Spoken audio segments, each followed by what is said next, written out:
Okay, it looks like we are live on the one and also almost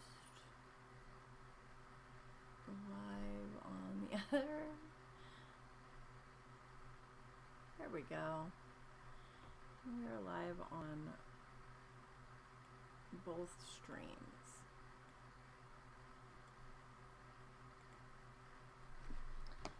Take a look. We'll be waiting a few minutes for people to get here. And then we will start our first video.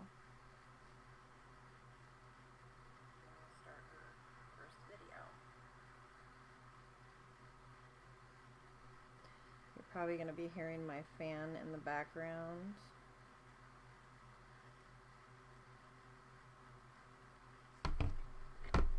Hello, I see some people coming in. How are you doing tonight?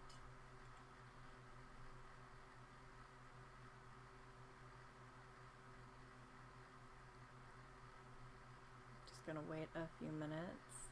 Oh, hey Steven. Really? All Louisiana ones? That's amazing. That's really good news. I had not heard that.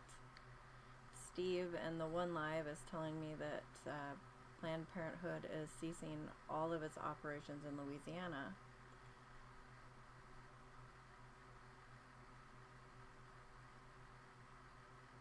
I hadn't heard that.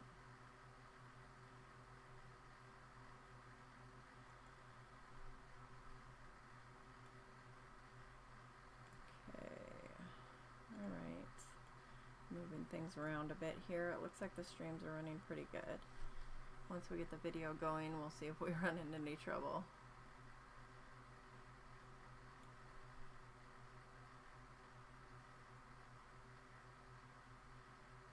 If anybody needs prayer, please don't hesitate to let me know. For unspoken prayer requests, just drop the praying hands emoji or the folded hands emoji, whatever you want to refer to it as, and I will lift you up silently.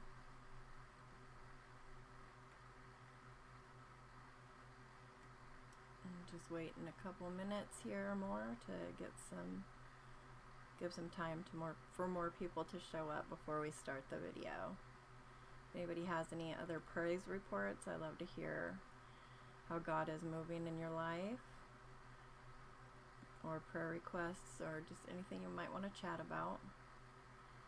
I hope everybody is well. It's gonna get noisy here a second. I'm gonna open a little fruit roll up. They have pineapple fruit roll-ups now. Did you know that? Crinkle, crinkle.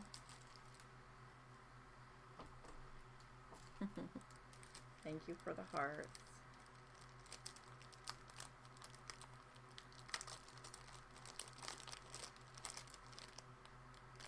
I need to just make fruit roll-ups because they're so expensive. Here in my small town, I will not buy them because they're like 79 cents at one place and $1.05 or something like that at another.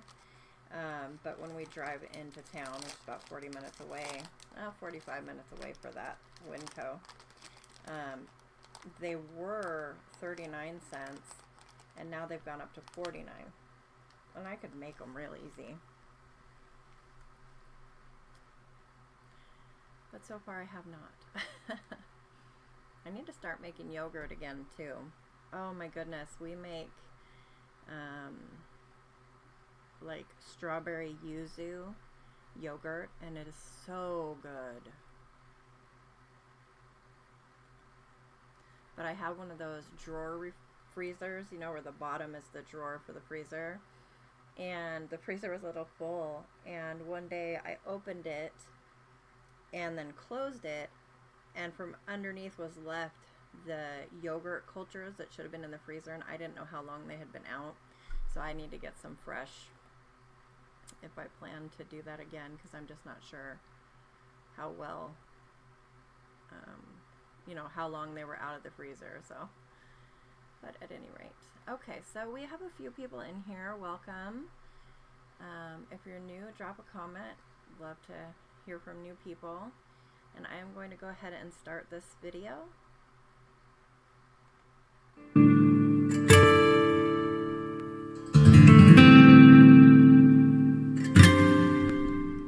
So let's get to chapter 6. Now, tribulation, which is our next section, can be broken down into sections of its own. So each section within the book of tribulation, or book of Revelation, each section of the time of tribulation has its own chapters. So let's just break them out, and then we're going to start to build new charts. Remember, I like pictures and charts. We've been working off of that one we've seen now for a while. That one's going to fade into the memory for a while. We're not going to need that one for a while. We're going to now start building a new set. Now, when this is all over, you can make a big poster out of the whole thing. But for now, we're going to start building a new one. So we have the first half of tribulation, which is a distinct period in the book. We have the middle of tribulation, which is a very important, distinct part in the book. And then we have a second half, which is commonly called the Great Tribulation. These three sections define the time of Revelation. The time of tribulation. And in these three sections, you can relate them to the various chapters of the book. So we've done 1 through 5 already. So 6 through 9 are the chapters that deal with the first half. So the first 3.5 years. Then chapters 10 through 15 deal with the events of middle tribulation. And I'll explain how mid works when it's a moment. You know, mid is not so much a period, it's a moment, but there's a way in which all these things happen in that moment. I'll explain as we move through that section. And then lastly, of course, we get to the last part of tribulation, which is 16 through 19. Now, there's still 2 more or 3 more chapters in this book, even after this, so that just means you got a whole other set of charts coming after that. All right? So I love charts. We're going to have bunches of charts before it's over. So let me just give you an overview, and we're not going to talk about this, just so you can see it, though. Here's an overview of what is in each of those sections. And I have put up there sort of the highlights. That's what we have to cover as we go through those chapters, okay? And again, you're not supposed to know it from just looking at it there, although some things may be familiar. But the point is, this is how we go through the book at this point till chapter 19, okay? And of course, at times we'll jump out of the book as we need to. But let's start. We talked a lot about starting. Fixing to get ready to start. Now we're ready to start. So from here on, we're going to do the first half of tribulation until we get to chapter 10. All right? And in the first half of tribulation, what's taking place? You're seeing that scroll that we looked at in chapter 5 with its 7 seals. You're seeing the 7 seals broken one at a time as we move through, okay? And as each seal is broken, stuff happens. And we're going to study it in that way. In fact, there's a very interesting kind of pattern that we'll talk about, and I've alluded to it last week. We'll get into it here in a minute. This won't be long. We only have a little bit of time left today, so we're only going to get into the first 2 of the seals, just to give you a flavor for how that works. Next week, we'll finish not only all of these, but into the next chapter as well. So we'll have a good chunk next week. But let's just see the pattern start tonight. Chapter 6, verse 1. Then I saw when the Lamb broke one of the 7 seals, and I heard one of the 4 living creatures saying, as with a voice of thunder, "Come." I looked, and behold, a white horse, and he who sat on it had a bow, and a crown was given to him, and he went out conquering and to conquer. All right, that's the first seal. John opens chapter 6 with the word then, kai in Greek, and it simply means this is the next thing he witnessed. Having just seen what was going on in the throne room, the next thing he sees is the Lamb breaking a seal. And you have to remember a little bit about that moment. You have Jesus in the throne room. He's holding the land deed. He breaks the first of the seals. And as he breaks it, one of those 4 living creatures, one of the cherubim around the throne, tells John, "Come." And what that word refers to in its context is look away from your immediate surroundings and look to the earth. And we'll see this pattern over and over again. Something will happen in the heavenly realm, and then John will be told to come or look. And as he does, he will see something on the earth. And this is the common pattern for what will happen throughout all of the judgments. He is witness to events in heaven and then to events on earth. He's been transported there in a vision. So he's getting the chance to see both in a way that's not possible otherwise. All right? So the opening of the first seals show a series of things happening. And I'm going to group the first 4. We're going to look at them all together next week in a summary. But just for your sake tonight, the first 4 are linked. The first 4 seals are linked. They are seals in which at each turn, there's an appearing of a different horse with a rider on the horse. Each horse is a different color, and each horse has a different effect on the earth. And these 4 horses and their associated riders are commonly referred to as the four horsemen of the apocalypse. Okay? There is no reason to doubt that John saw horses. I'm not saying he didn't. But it's also apparent as you look at what goes on in the text that these horses are symbolic. That is, John was shown something which he saw, but its meaning was intended to be symbolic. It was intended to convey a larger meaning than could be conveyed with anything other than a symbol. So the variation in color and the description of what these horses and their riders do are telling us something about what's happening on the earth in a bigger way, in a larger way. All right? So let's look at the first horse. John says it's white. And in case you didn't know what a white horse looks like, I just gave you one. It carries an unnamed rider. I didn't put any rider up there. Notice it's addressed, the rider's just called he. And when you use a pronoun like that, you'd assume that somebody knows who you're talking about, right? So the last time there was an unnamed he that's been mentioned in the context of an apocalyptic passage was when we were at the end of chapter 9 of Daniel. Remember? In Daniel 9:27, I'm going to zip past this for a second. In Daniel 9:27, it says, "And he will make a firm covenant with the many for 1 week." Remember that? And we were stuck at that time saying, why does he just throw out a he? Why didn't he tell us who it is? Well, in that context, it's because it references back to a prince of the people who destroy the temple. Or another way to say it is the one who comes in leading the world at the end, the little horn of Daniel. So that told us it was the Antichrist. He's the one who makes this covenant.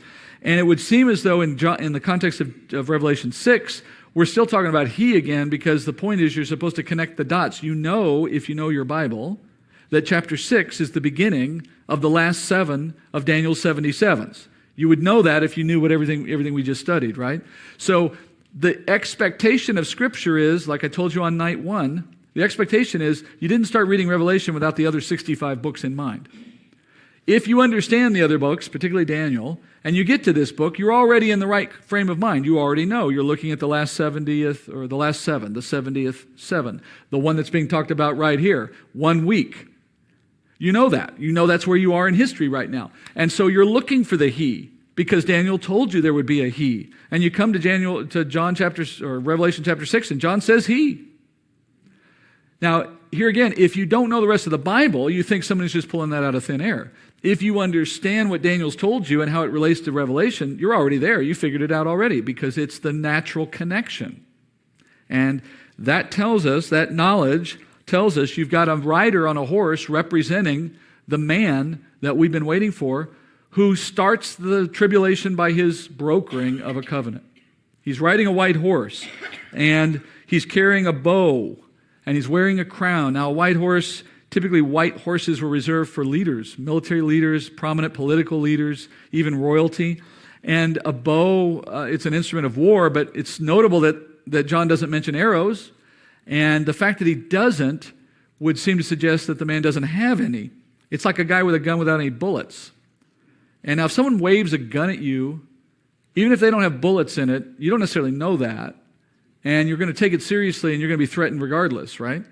So if you're persuaded to comply, even though that person lacked the firepower to carry through on their threat, nonetheless, it still had an effect. So in this case, it looks like the man having just a bow would suggest he threatens harm, he makes overtures, he just doesn't have the means to carry it out yet. But it's still effective at persuading or intimidating.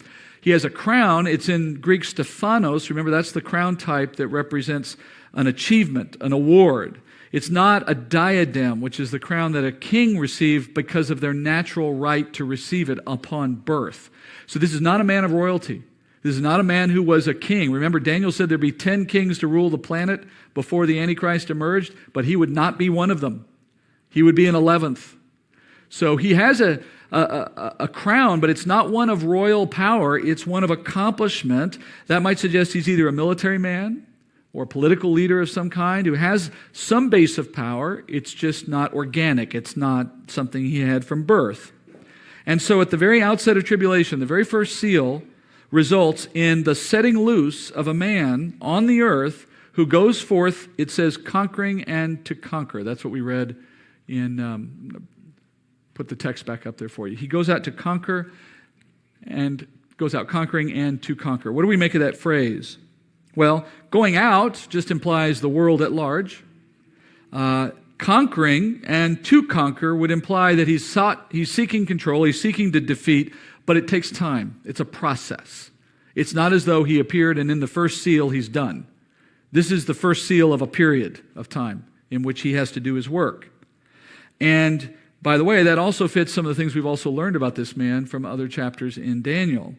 And so what we're going to start to see now is the following acts of the seals as they continue to be opened simply pull him along that path of accomplishment that this seal says he's about to undertake. He's about to go conquer. He's got a bow, but he's looking for his arrows, so to speak. He's ready to come on the scene and make a mark. He just hasn't come into the fullness of his power yet. And that won't finish for a time. And since we know tribulation begins with the signing of an agreement by a powerful world leader, then we begin to put him into this position. This is a man who could establish at least enough power that he could broker an agreement to create peace in the Middle East. Effectively, that's what he has to do. If he's going to allow Israel back on the Temple Mount and allow them to go back to sacrificing in a place that today is owned by Arabs, the only way that's going to happen is through some kind of miraculous agreement between Arabs and Jews that arrive at a peace understanding of some kind. Can you imagine what the world would do to a man who could broker peace in the Middle East? How quickly would that, shoot you along a trajectory of power and achievement in the world?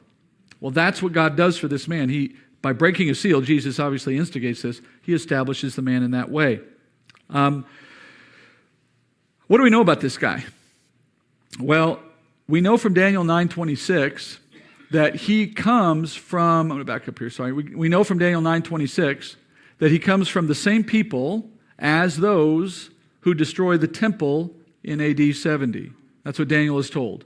The prince of the people, or the people of the prince who is to come. So the prince who is to come is the Antichrist, and the people of that prince will destroy the city and the sanctuary in AD 70. Well, the problem that presents for us is we know the Roman army did that destruction. So what does it say that the Antichrist will come out of the Romans? It doesn't tell us much today because the Romans don't exist as a people group in the same way that they did then. So really, we're left with little more than saying he must be a Gentile. Because you could say he could be European, but then again, North Americans came from Europeans. Australians came from North. Where do you stop? At some point, it just becomes a game. The only sure thing I can tell you is he's not Jewish. Because he has to come from the people who destroyed the Jewish temple, and the Jews didn't do that. So he's a Gentile of some kind, maybe European, maybe Middle Eastern, who knows.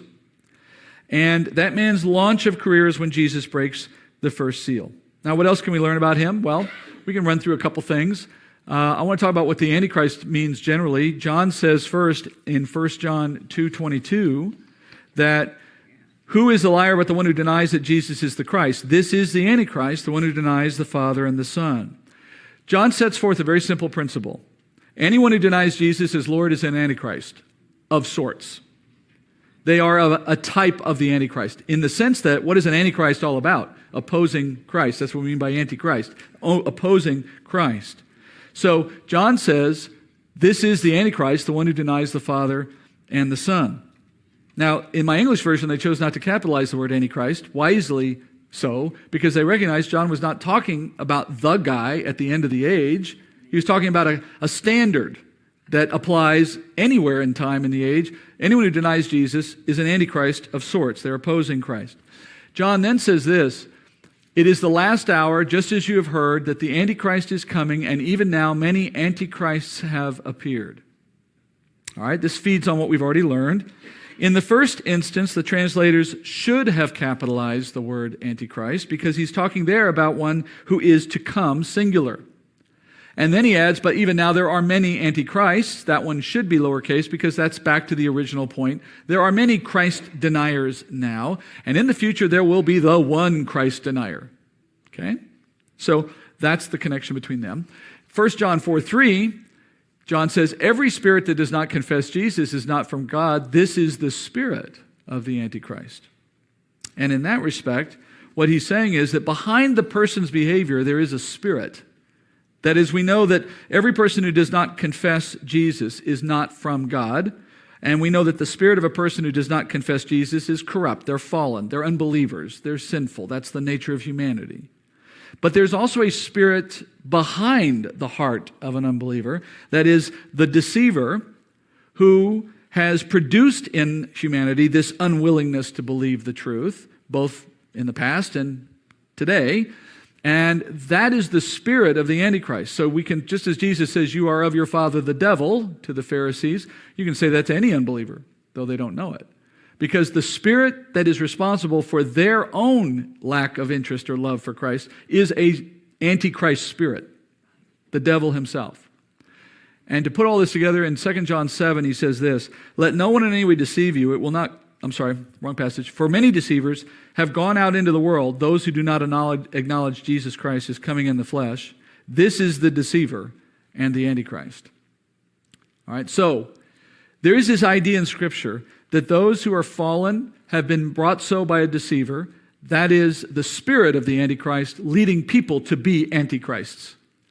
But at the same time, there is one guy who will be the Antichrist in the day to come, and behind that man will be the spirit of the Antichrist, Satan, giving him his authority and power in that day, in a unique way, in a way that's greater than any individual has ever had before that. And that's the Antichrist that we're talking about. Paul tells us when this man comes, he will do as he pleases as he rises up. He says, let no one in any way deceive you, for it will not come, the day of the Lord will not come, unless the apostasy comes first, the church is apostasy, and the man of lawlessness is revealed, the son of destruction, who opposes himself and exalts himself above every so-called God or object of worship, so that he takes his seat in the temple of God, displaying himself as being God. So what we learn here is this son of destruction, because he is a son of Satan, that's why he's called the son of destruction. He exalts himself above every so-called God. That means when his day comes, he will call himself God and elevate himself above Muhammad or Buddha or anybody else that might be out there. And he eventually gets to the point of taking a seat in the temple that had to be built in order for there to be sacrifice. And when he sits there, he calls himself the God. That's what Daniel 9 told us as well. And he will be responsible at that point for stopping the sacrifice that he started when he signed the covenant. He signs it to allow it, and then he puts himself in place of it at a point in time. So Paul says, at that point he will call himself God, and he becomes a man that's more powerful than he started at that point. We get to that later in this study.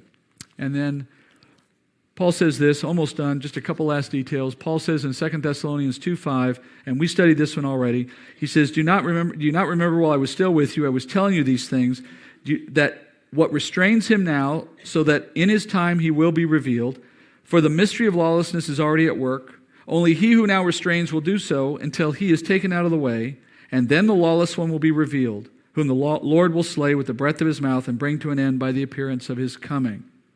And that is, the one whose coming is in accord with the activity of Satan, with all power and signs and false wonder.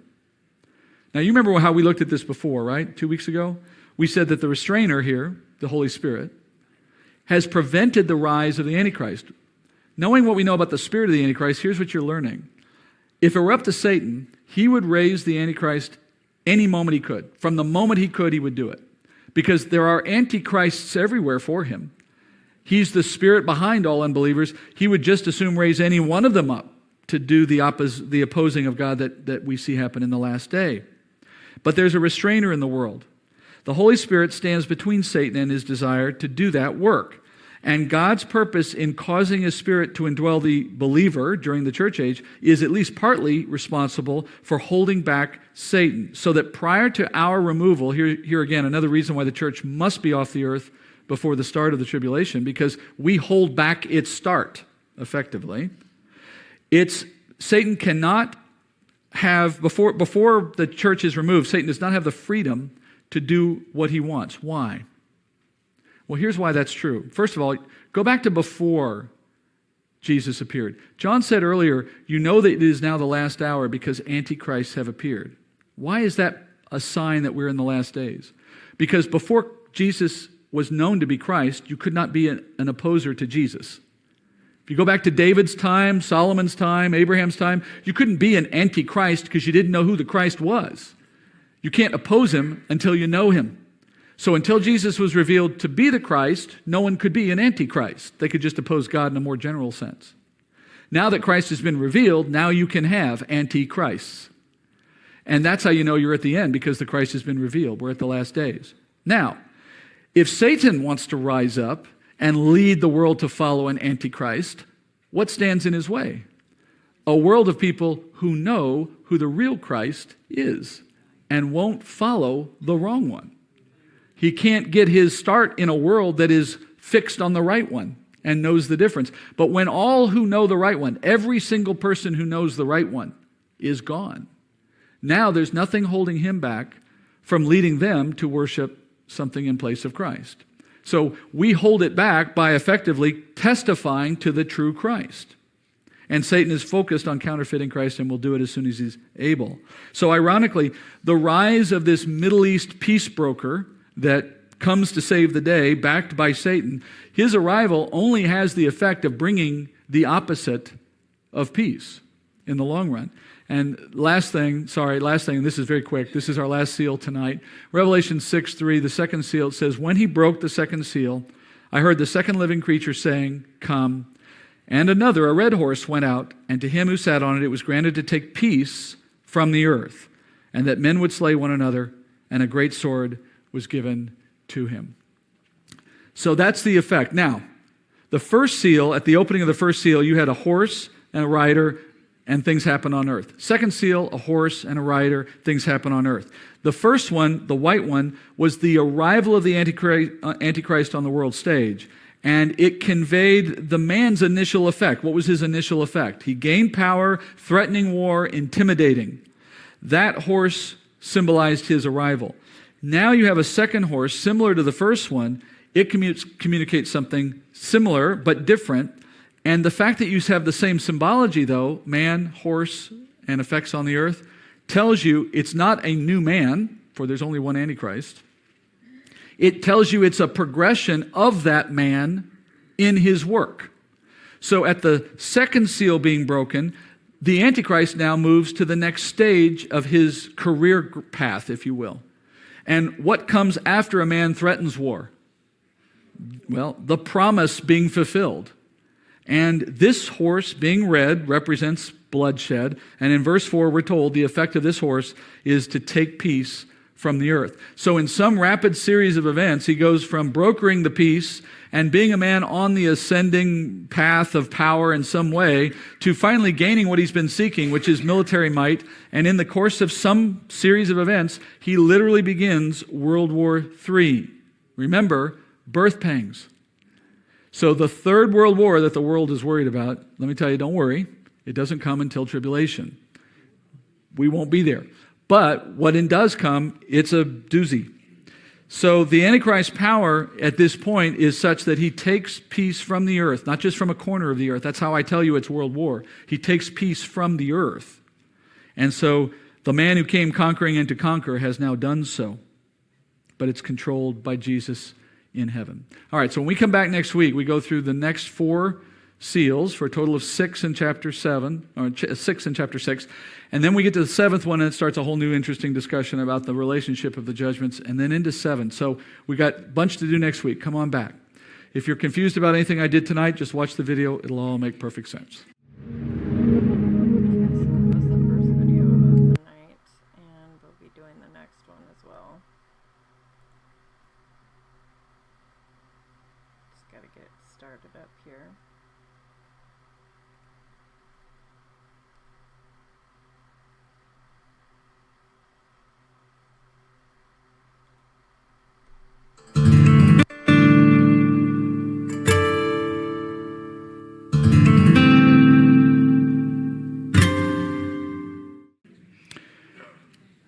Welcome to Revelation, lesson number 7. We're studying now the tribulation.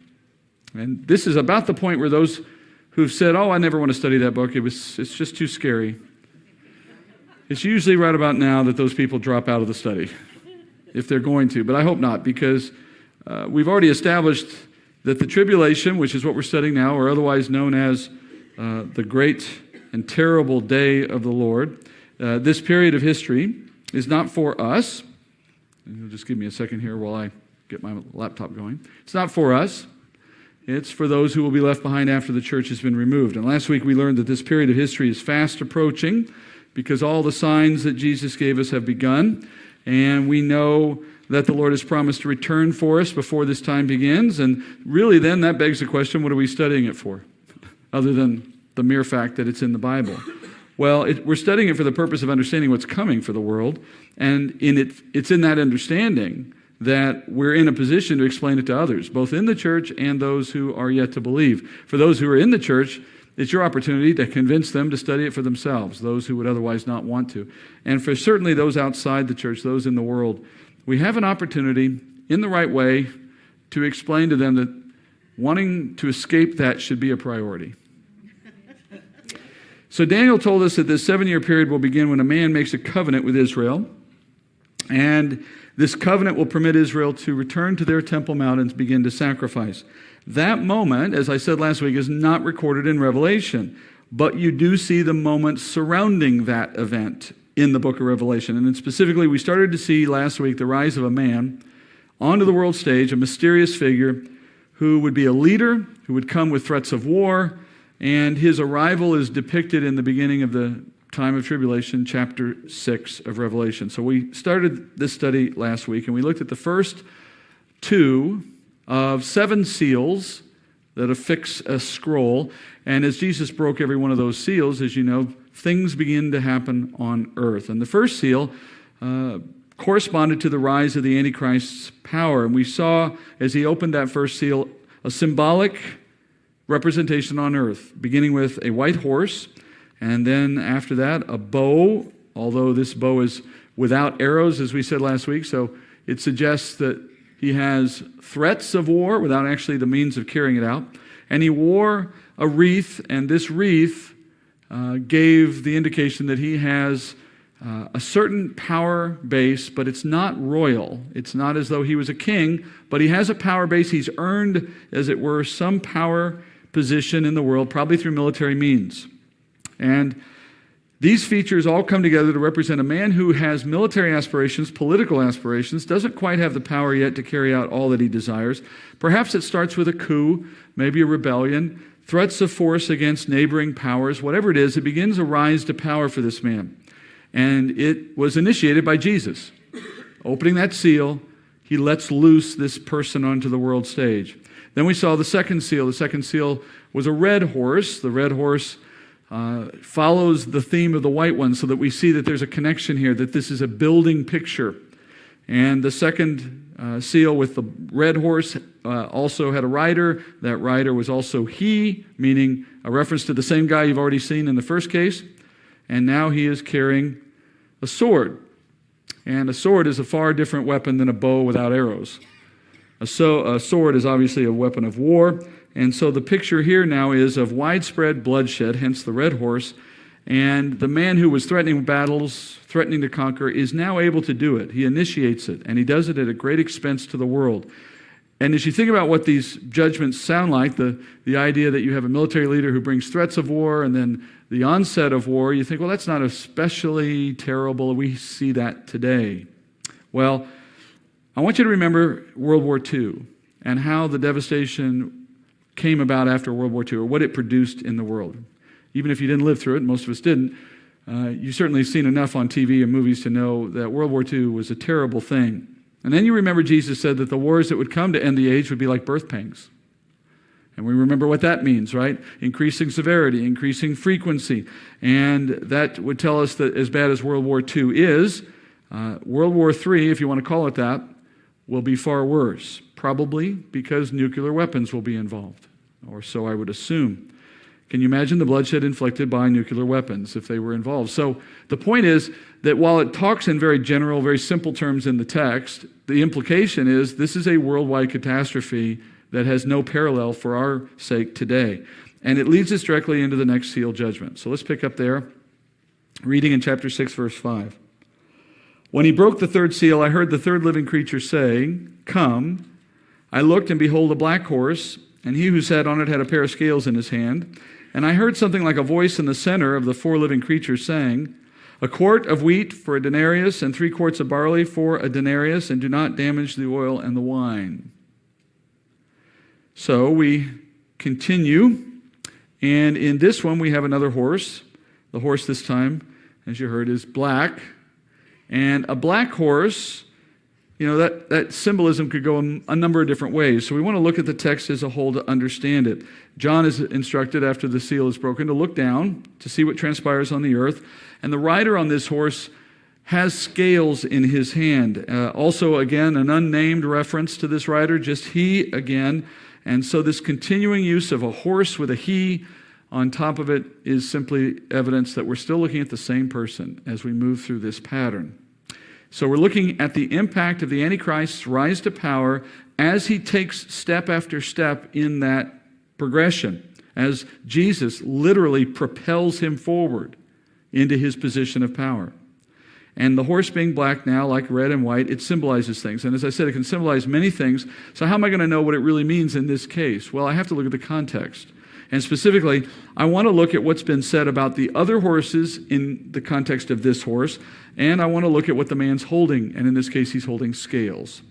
So let's talk about scales for a moment. This man has got scales. This is what we mean by scales, something like this. And scales, in that sense, are not common anymore in our modern culture. And in fact, if we ever use scales like this as a symbol today, we don't use it in the same way. We use it to imply the blind justice of our judicial system, right? Our impartial judicial system. But the context here is not one of justice or impartiality. So that idea for this symbol doesn't apply here. We need to go back to a more ancient understanding of this symbol. And in ancient times, the monetary system was based on a bartering of goods, and the value of things was established by weight. And so goods would often be sold or bartered by their weight. And therefore, you needed something like this at the retail locations so that you could understand whether you were getting paid properly or not at each transaction. So on a scale, to establish and compare the value of two things being traded or a method of payment that's being established, you would put an object of known weight on one side, and you would put another object, maybe the object that's for sale, or maybe the coins that are being given to you as payment for that sale would go on the other side, and by establishing that they are of equal weight, you would establish that they are of equal value. Because in that day, coins were made of precious metal, and if you didn't do this when you took someone's coin, then it became easy for someone to shave some of the precious metal away from the coins, just enough that you didn't notice the difference, but over time they could collect more coins effectively, saving those shavings, and then the weight of that material becomes wealth. So to keep the monetary system fair and the integrity of it, merchants would weigh your coins before they would receive them. So the reference to a scale in that context would be like us putting a cash register up there or a card swipe machine or something. What it means is commerce. And so a reference to the Antichrist holding scales points our attention to the economic impact this man will have as a result of his rise to power. And in the context, it's clearly symbolizing his impact on the world's economy, because you can see a pattern emerging. You have the threat of a military leader, white horse, and that becomes a trigger eventually to actually engage in war, red horse, and the bloodshed that comes from it.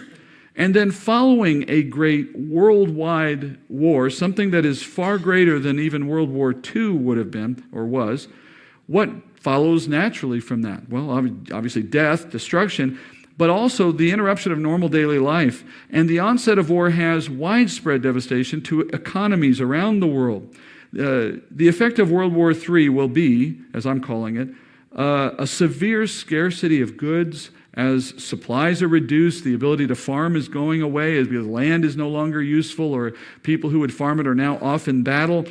Supplies decrease. As supplies decrease, prices increase. And with that price inflation, you see a lot of other consequences reflected in verse 6. In this unprecedented level of runaway inflation, John is told that a quart of wheat and 3 quarts of barley will each cost a denarius. Now, here's a denarius. For anyone who might want to look at it later, this is a denarius. This was unearthed near the Temple Mount in Israel. So this is a denarius from around the turn of Jesus' time, more or less. And not very big. made of silver, and it's roughly 4.5 grams of silver. And in Jesus' day, in John's day, that's about what it would buy. That little coin would buy 12 quarts of wheat in that day. This represented, by the way, the wage of a day laborer. This was the backbone of the Roman economy. If you worked as a day laborer, and many, many people did, you were paid every day, 1 coin a day. You didn't get it like twice a month. Every day you worked, at the end of the day, you got your money. And this would get you through the next day or 3 or 4 or a week with what you needed to supply for your family, and then you would continue working. It was first introduced about 211 BC, and it had ever since then become the main increment of money in Rome.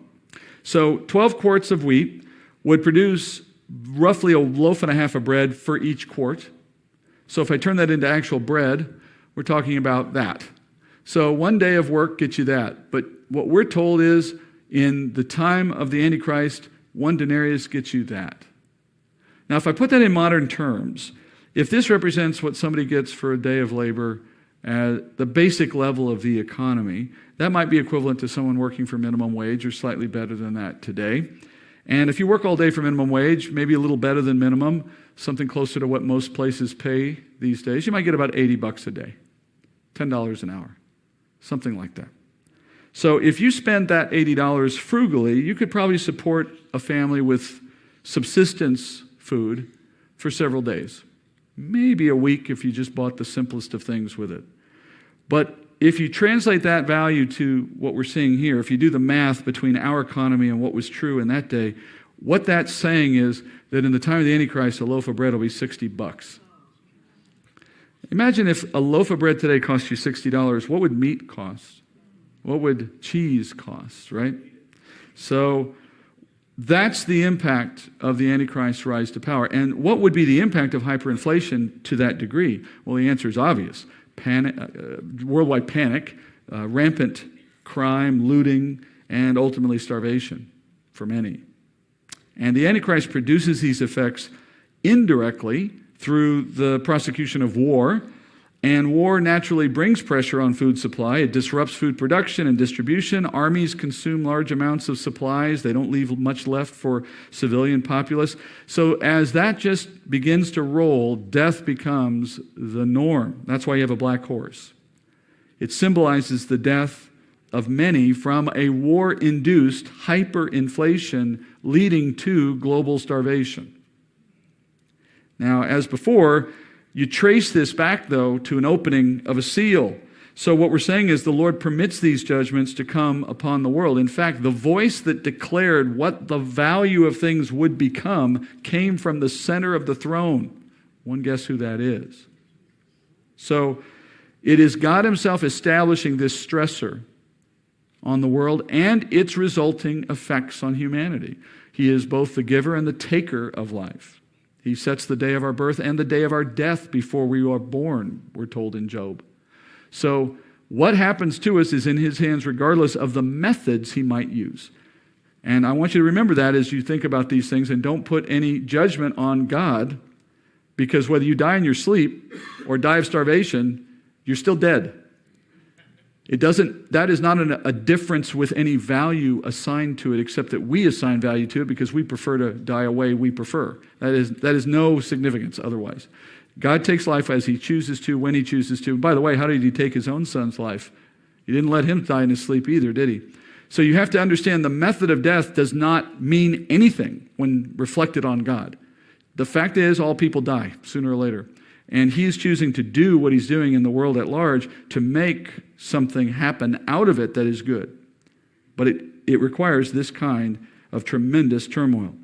Notice at the end there were 2 products that were specifically excluded from high prices, wine and oil. And I will tell you that if you want a little hobby, you can spend a lot of time examining all the speculation that people throw out for what these 2 things mean. It's like its own little cottage industry within this whole book. I think there's an obvious answer, and maybe this is different than yours, and that's fine. But these happen to be the chief crops in Israel, and they come from olives and grapes, which both represent Israel in Scripture. I don't think that's a coincidence. In other words, this is code. This is a code, if you will, or a symbol representing that the land of Israel will be spared to an extent from the warfare.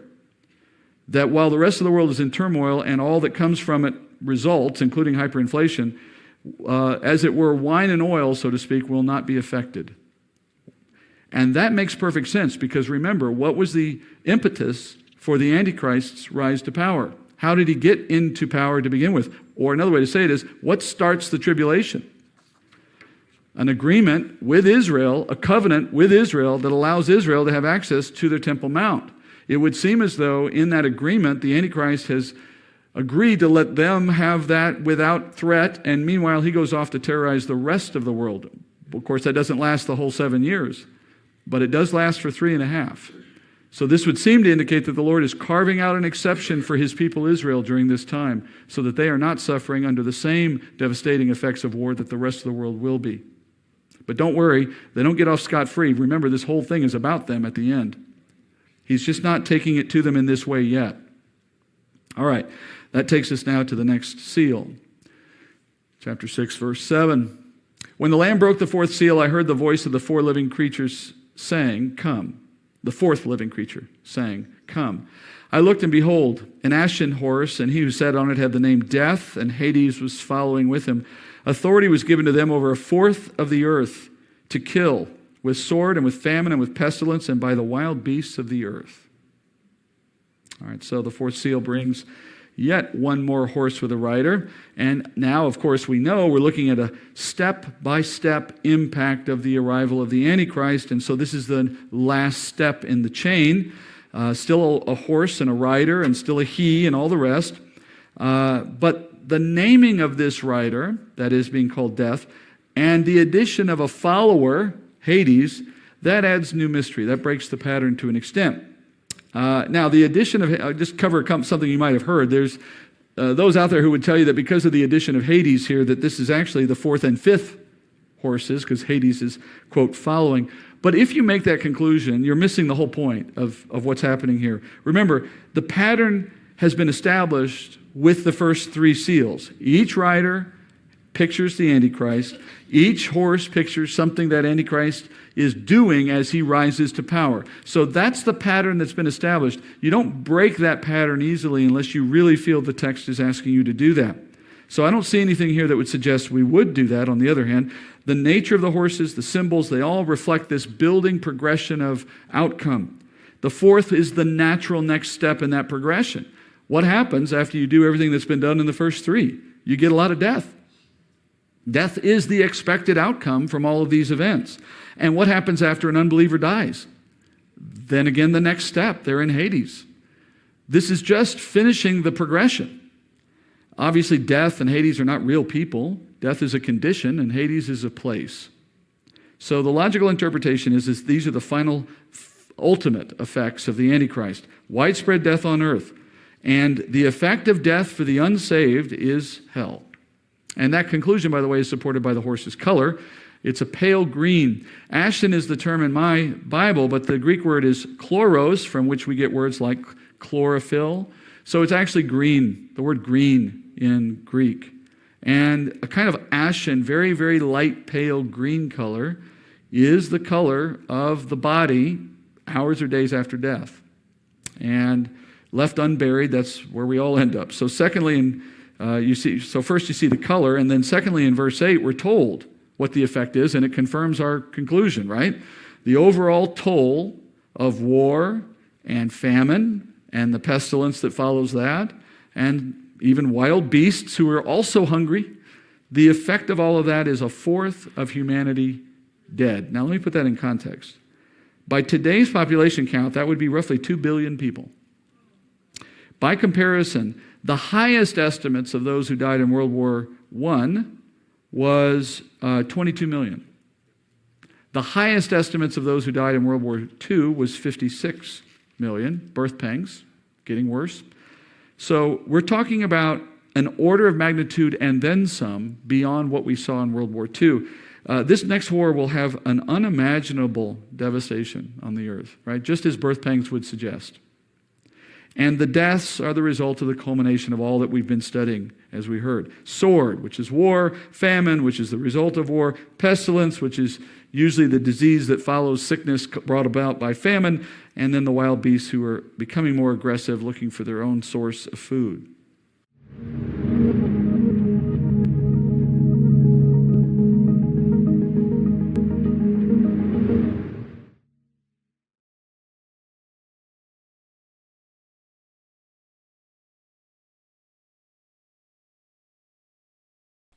Hello. I'm going to get on the next one here. If anybody has any prayer requests or anything they wanted to discuss, feel free to comment, and I can always pause at any time as well.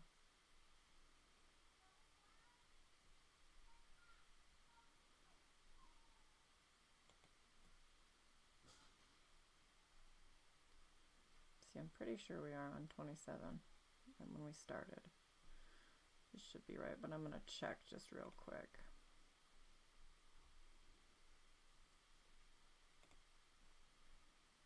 See what he's wearing, and then I'll know. But the point is, this is how we go. Yeah. Okay. So we will be on session 29.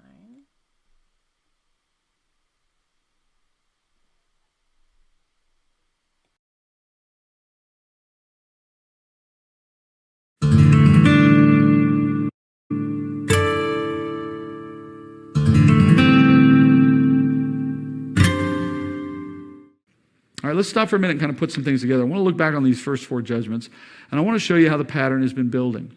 So we start back at the beginning with the first seal, and that was the white horse. That's the antichrist coming to conquer, right?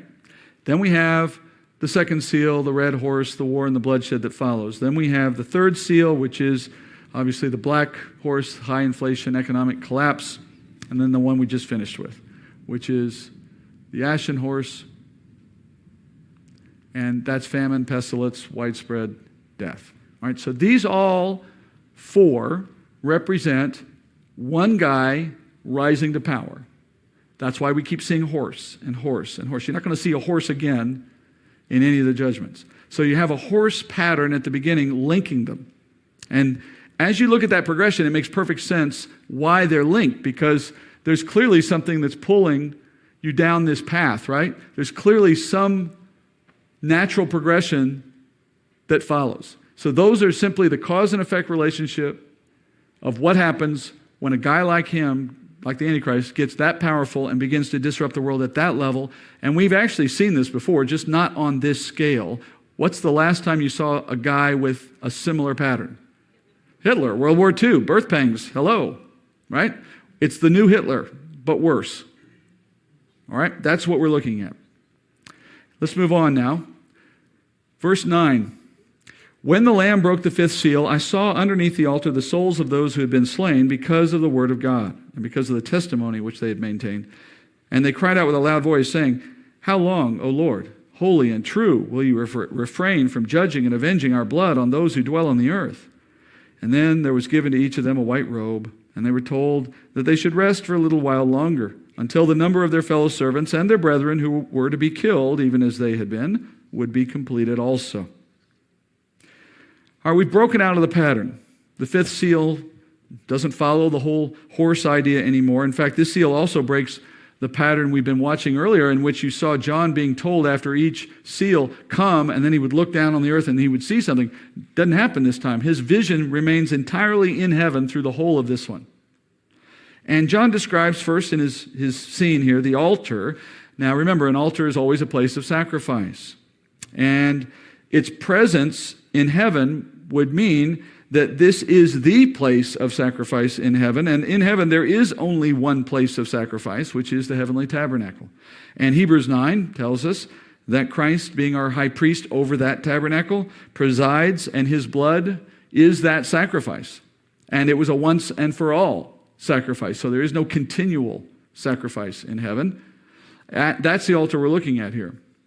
And under this altar, John says he sees souls of what I'm calling martyrs, which is the term for anyone who dies for their faith. And they are in the form of disembodied spirits, souls only. And we know, therefore, these cannot be church saints. because all church saints receive their new physical bodies at the resurrection, which we witnessed in chapters 4 and 5. They're in bodily form already in heaven. So what do we know about these people? These are human beings who died after the resurrection of the church, which means they died during the tribulation itself. Secondly, we know they're killed, it says, because of the word of God and because they maintained their testimony. So that's where I say they're martyrs. They died because of their faith. Clearly, then, that's why they're up in heaven. They're believers. I mean, if it's not obvious enough already, they wouldn't be where they are if they weren't believers. So here we have believers from the earth, martyred for their faith after the time the church is removed. And that just produces a little mystery for us because we wonder where they came from, among other things. And we'll get to that. They're asking, as you hear there, for justice for their death. So they are obviously victims of some kind of injustice on earth. That seems clear. And yet they're told, sorry, the time isn't here yet. There's going to be more like you.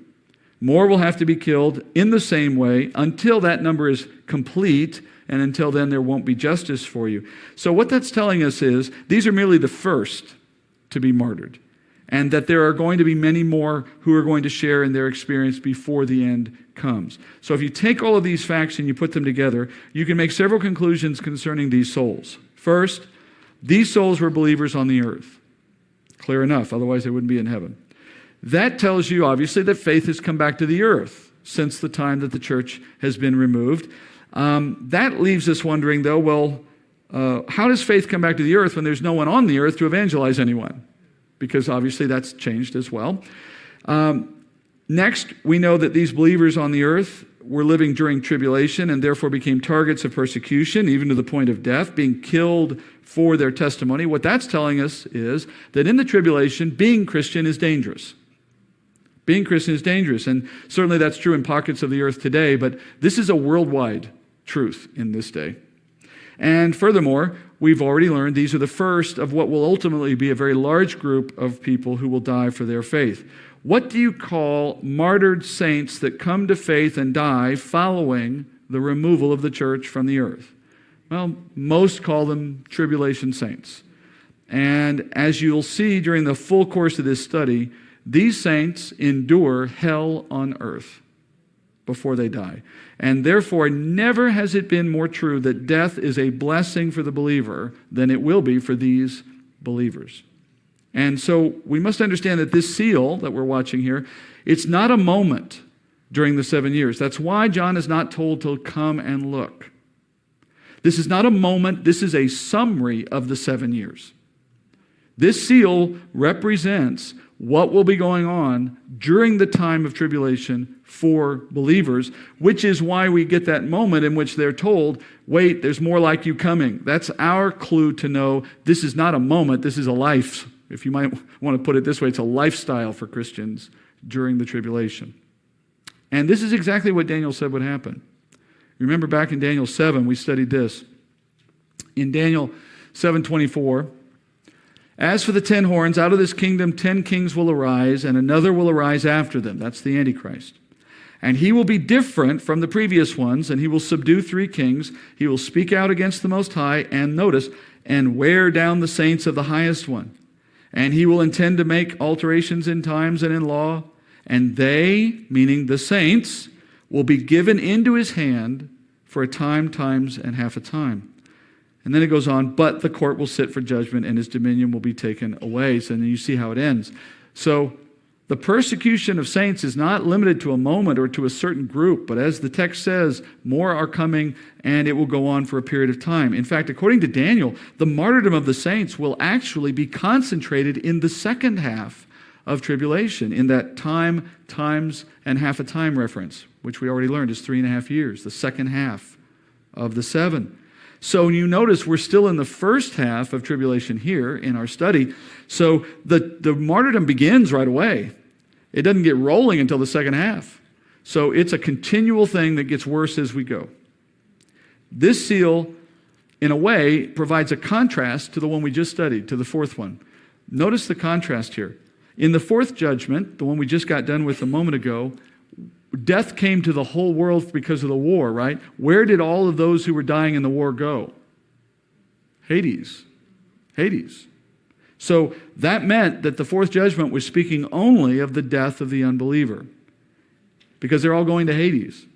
But lest you think, oh, well, it'll be fine if you're a believer during the tribulation, you'll be fine. It's only the unbelievers who are getting wiped out with all of the judgments. Well, in case that was your thought, here comes seal number 5. And seal number 5 balances those scales, so to speak. So in the case of the unbeliever, the indirect cause of their death was the Antichrist's leadership and his triggering of war, right? That's the indirect cause. What's the direct cause? What's the true cause for why so many of the earth are dying and going to Hades? It was Jesus opening the scroll, all right? And now, by contrast, the fifth judgment is exactly the same thing in a way. It shows death coming to saints. And unlike those who go to Hades, the dead here are finding themselves under the altar in the throne room of God, crying out for vengeance. But they have the same kind of pattern here. What was the indirect cause of their death? The Antichrist again. What was the direct cause? The opening of a fifth seal. So, even though the circumstances of each group's death are very different, and the destinations of their souls are very different, in both cases, the direct and indirect causes of their deaths are exactly the same. That is, the direct is Jesus in both cases, the indirect is the Antichrist in both cases, just from different activity. So, where do these saints come from if all believers were raptured prior to the tribulation? Let me show you a chart here before we do that. I want to show you what I just said. So, the fourth seal was everyone dying as a result of all the war. The fifth seal we're going to put down here because the fifth seal is not a moment. It doesn't follow sequentially. It's not as though the war finishes and then we get into the death of saints. No, it's a simultaneous activity. So we're going to put it underneath all of the ones we just studied. So the Antichrist, while he's out prosecuting war, he's also persecuting the souls, the saints that is, and those souls then being martyred end up in heaven. So the martyrdom of saints is a continual backdrop to the events of tribulation, brought about by Jesus' sovereign will to put his own people in positions to witness and testify and die for that testimony, which is something he can do. You know, you can make your life a living testimony and he can make your death a testimony, right? It's all available to him. In fact, since we know we're going to die, we should set our minds to making sure that we do both. All right. That's how the world will start to see the impact of those seal judgments. Now we move to the question of where did all of those believers come from if we've disappeared and there was no new believer that is sharing the truth? Well, it all traces back to God, of course. Chapter 6, verse 12, it says, we're going to get to that in a minute, sorry. I almost jumped too fast, didn't I? Chapter 6, verse 12. We have one more seal judgment we need to cover before we look at that question. Chapter 6, verse 12, it says, I looked, and when he broke the sixth seal, there was a great earthquake, and the sun became black as sackcloth made of hair, and the whole moon became like blood, and the stars of the sky fell to the earth as a fig tree casts its unripe figs when shaken by a great wind. The sky was split apart like a scroll when it is rolled up, and every mountain and island was moved out of their places.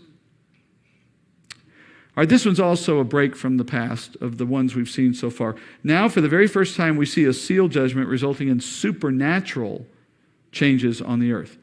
And increasingly, that's what we will start to see. Supernatural things, God bringing things to pass by his own power.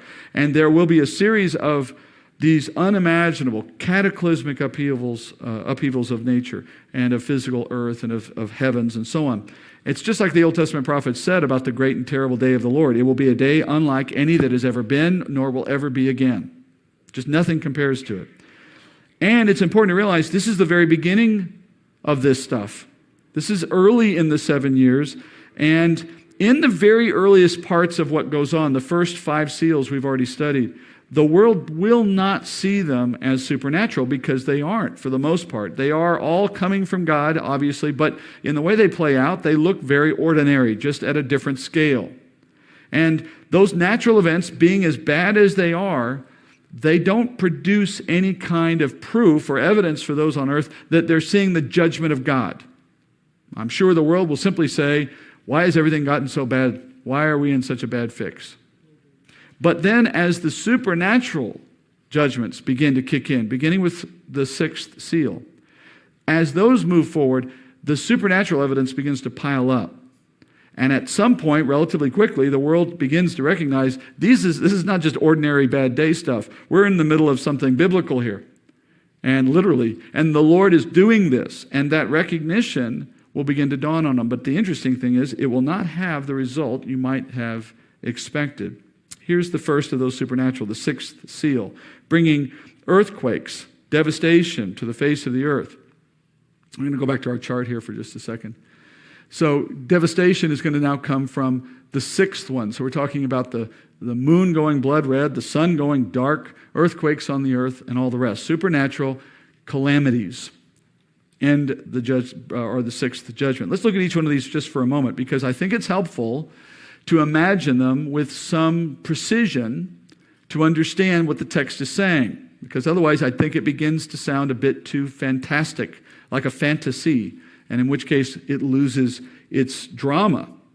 All right, so each of these effects piles up. And before we even look at them, you need to understand that in the series of judgments that come on the earth, this is the first wave of 3 waves of judgments. They go by the names of seals, trumpets, and bowls. At the end of each wave, there's one of these kinds of outbursts of supernatural destruction, a kind of punctuation at the end of each of those waves. This is the one for the first wave. And some of the events that you'll see, sometimes they resemble things we have today, like earthquakes and winds and so on. But of course, it doesn't come close to anything we see today in terms of magnitude. The magnitude of the devastation is simply unprecedented. Frankly, it's hard to even imagine. And it's terrifying. It's a display of God's awesome power and wrath to the whole of the planet. It's hard to appreciate, right? In this case, as I mentioned, earthquakes, the sun, the moon, the stars, all seeing dramatic changes and the like. Let's go through them. First, the sun becomes black. This cannot simply be an eclipse, because an eclipse, first of all, would be expected. It would not be threatening. It would not be a judgment. It wouldn't create devastation. It would just be a moment.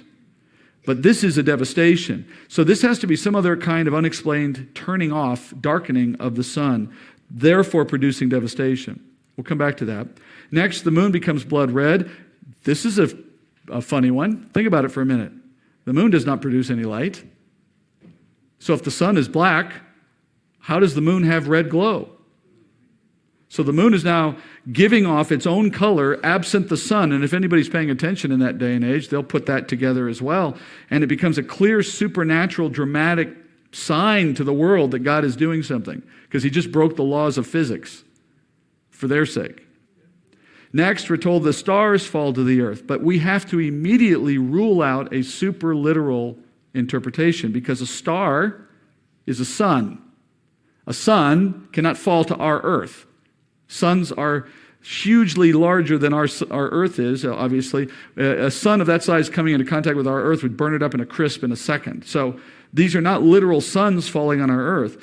And by the same token, I cannot take the word entirely symbolically as we would have done in chapter 1, where we said a star is an angel, because the context here is not angels. The context is of heavenly bodies, sun, moon, stars. So I have to stay in a heavenly bodies context, but I can't be literal. What's left? Well, that would lead us to conclude that the word star here is being used in a kind of layman's sense, not in the scientific sense of a sun. So from the perspective of someone standing on the earth, when you see stars falling to the earth, what are you actually seeing? Meteors. Meteorites. So the meteor showers that are being described here as suns falling, well, can you imagine if meteors were falling and they were sizable and they were consistent and persistent? What kind of devastating effects would meteors have on the earth if it just kept coming? That's what you're talking about here. Then John says the sky is split and rolled up like a scroll, mountains and islands moved. I mean, that boggles your mind. In fact, think about the island or a mountain moving for just a moment. If an island or a mountain moves, even just a short distance, it obliterates everything that's on it. I mean, it's such tremendous force. It'd be like a child trying to push a sandcastle. Even just an inch. What happens? It crumbles at the pressure, right? That's what's going on when you move a mountain or an island on the earth. So how do we put all this together and make any sense of it? If we even try, some would say, well, why bother? It's all supernatural. True, but God is not putting an end to physics and gravity and the rest. He's working within his creation even at this point, though he's doing it in ways that are not natural. Some scientists have tried to understand what would happen if the sun suddenly stopped shining, and what effects would follow from it. Well, first, they know that the Earth's temperature would plunge in a matter of days to 100 degrees below zero, and then continue going down after that. And those plunging temperatures at Earth's surface would lead to hurricane-force winds around the planet. As you see, the temperature changes just happen, swinging very quickly. And then the atmosphere itself would undergo unpredictable, violent change as temperature variations would swing. And then the sudden cooling of the Earth's surface would draw heat up from inside the Earth's core to the Earth's surface. That would produce probably severe earthquakes, strong enough to move continental plates. It would release magma from the Earth. And then if you were living through any of that, assuming you're living, you're escaping the severe cold. Mankind's got to go underground. There's no source of power at that point. They're going to be going underground to find the heat. And earthquakes, meanwhile, would make that journey perilous. Notice in verses 15 and 16, everyone is underground, rich to poor, free to slave, because without the sun, even the homes of the very rich can't handle the cold or earthquakes. And so they begin wishing for the fall of the rocks on their heads to put themselves out of the misery. Did I read that? I didn't think so. I must have just dropped that out of my notes. Let's just read that real quickly to cover it. It won't be on a slide, but you'll be able to hear it. So this is in Revelation chapter 7, or 6 rather, the last part of that sixth judgment. He says, the sky was split, and then it says, then, verse 15, then the kings of the earth and the great men and the commanders and the rich and the strong and every slave and free man hid themselves in the caves and among the rocks of the mountains, and said to the mountains and to the rocks, fall on us and hide from us the presence of him who sits on the throne and from the wrath of the Lamb, for the great day of that wrath has come, and who is able to stand? So it fits, interestingly, the pattern of what would happen if you didn't have sunlight for any extended period of time. People, even the very rich, can't stay warm without going into caves. But then in the caves with the earthquakes, they'd say, you know what, I'd rather just be done with this. Fall on me, please. I'm tired of this. Put me out of my misery. And in response to all the events, you notice the comment that was read there at the end. They begin to understand what's really happening. Where before, in the earlier judgments, they just interpreted them as war and everyday events in some sense. In verses 16 and 17, now they're saying, we're experiencing the wrath of God and of the Lamb. The great day of wrath has come. Now, it wouldn't take a genius at this point to conclude that things were the result of an unhappy God at the point that they're seeing these things. Yet that statement still begs the question. It's one thing to say, God's mad at us. It's another thing to say the Lamb is upset at us. That's a specific understanding, a level of insight that would suggest someone is explaining it to them. Someone who knows Jesus is explaining this. And so the question becomes, who would be explaining these events to the world, and who is explaining about Jesus, since we know the church is not there? And that's part of what we get into now in chapter 7. Part of the answer to this doesn't come till later in chapter 11.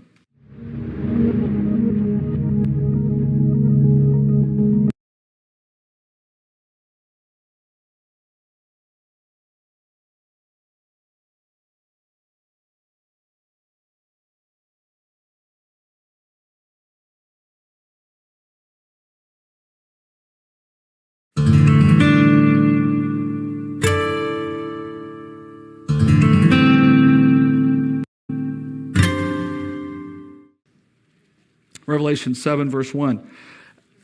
Let's move to the next passage. After this, I saw 4 angels standing at the 4 corners of the earth, holding back the 4 winds of the earth, so that no wind would blow on the earth, or on the sea, or on any tree. And I saw another angel ascending from the rising of the sun, having the seal of the living God. And he cried out with a loud voice to the 4 angels, to whom it was granted to harm the earth and the sea, saying, do not harm the earth or the sea or the trees, until we have sealed the bondservants of our God on their foreheads. So we begin the 7th chapter, John saying, then I saw, which is simply to say this is the next thing he was shown. That does not necessarily imply that what he's seeing here happened after the things of chapter 6 chronologically. Do not get into your heads that this book is written chronologically purely so you'll get messed up. He's just saying this is the next thing that was shown to me. So in describing the period of tribulation, Keep in mind, if you were to say to someone, let me explain to you what happened in World War II, and you were to write a book about it, could you write the story of World War II chronologically? No, because so much was happening simultaneously. You'd have to write first about the European theater, and then maybe you jump to the Pacific theater, then you jump back to the European. Well, chapters 1 and 2 are simultaneous in different places on the earth. That's the nature of writing. I mean, there's no other way to do it. Similarly, there's a lot going on. The events of tribulation are exceedingly complex.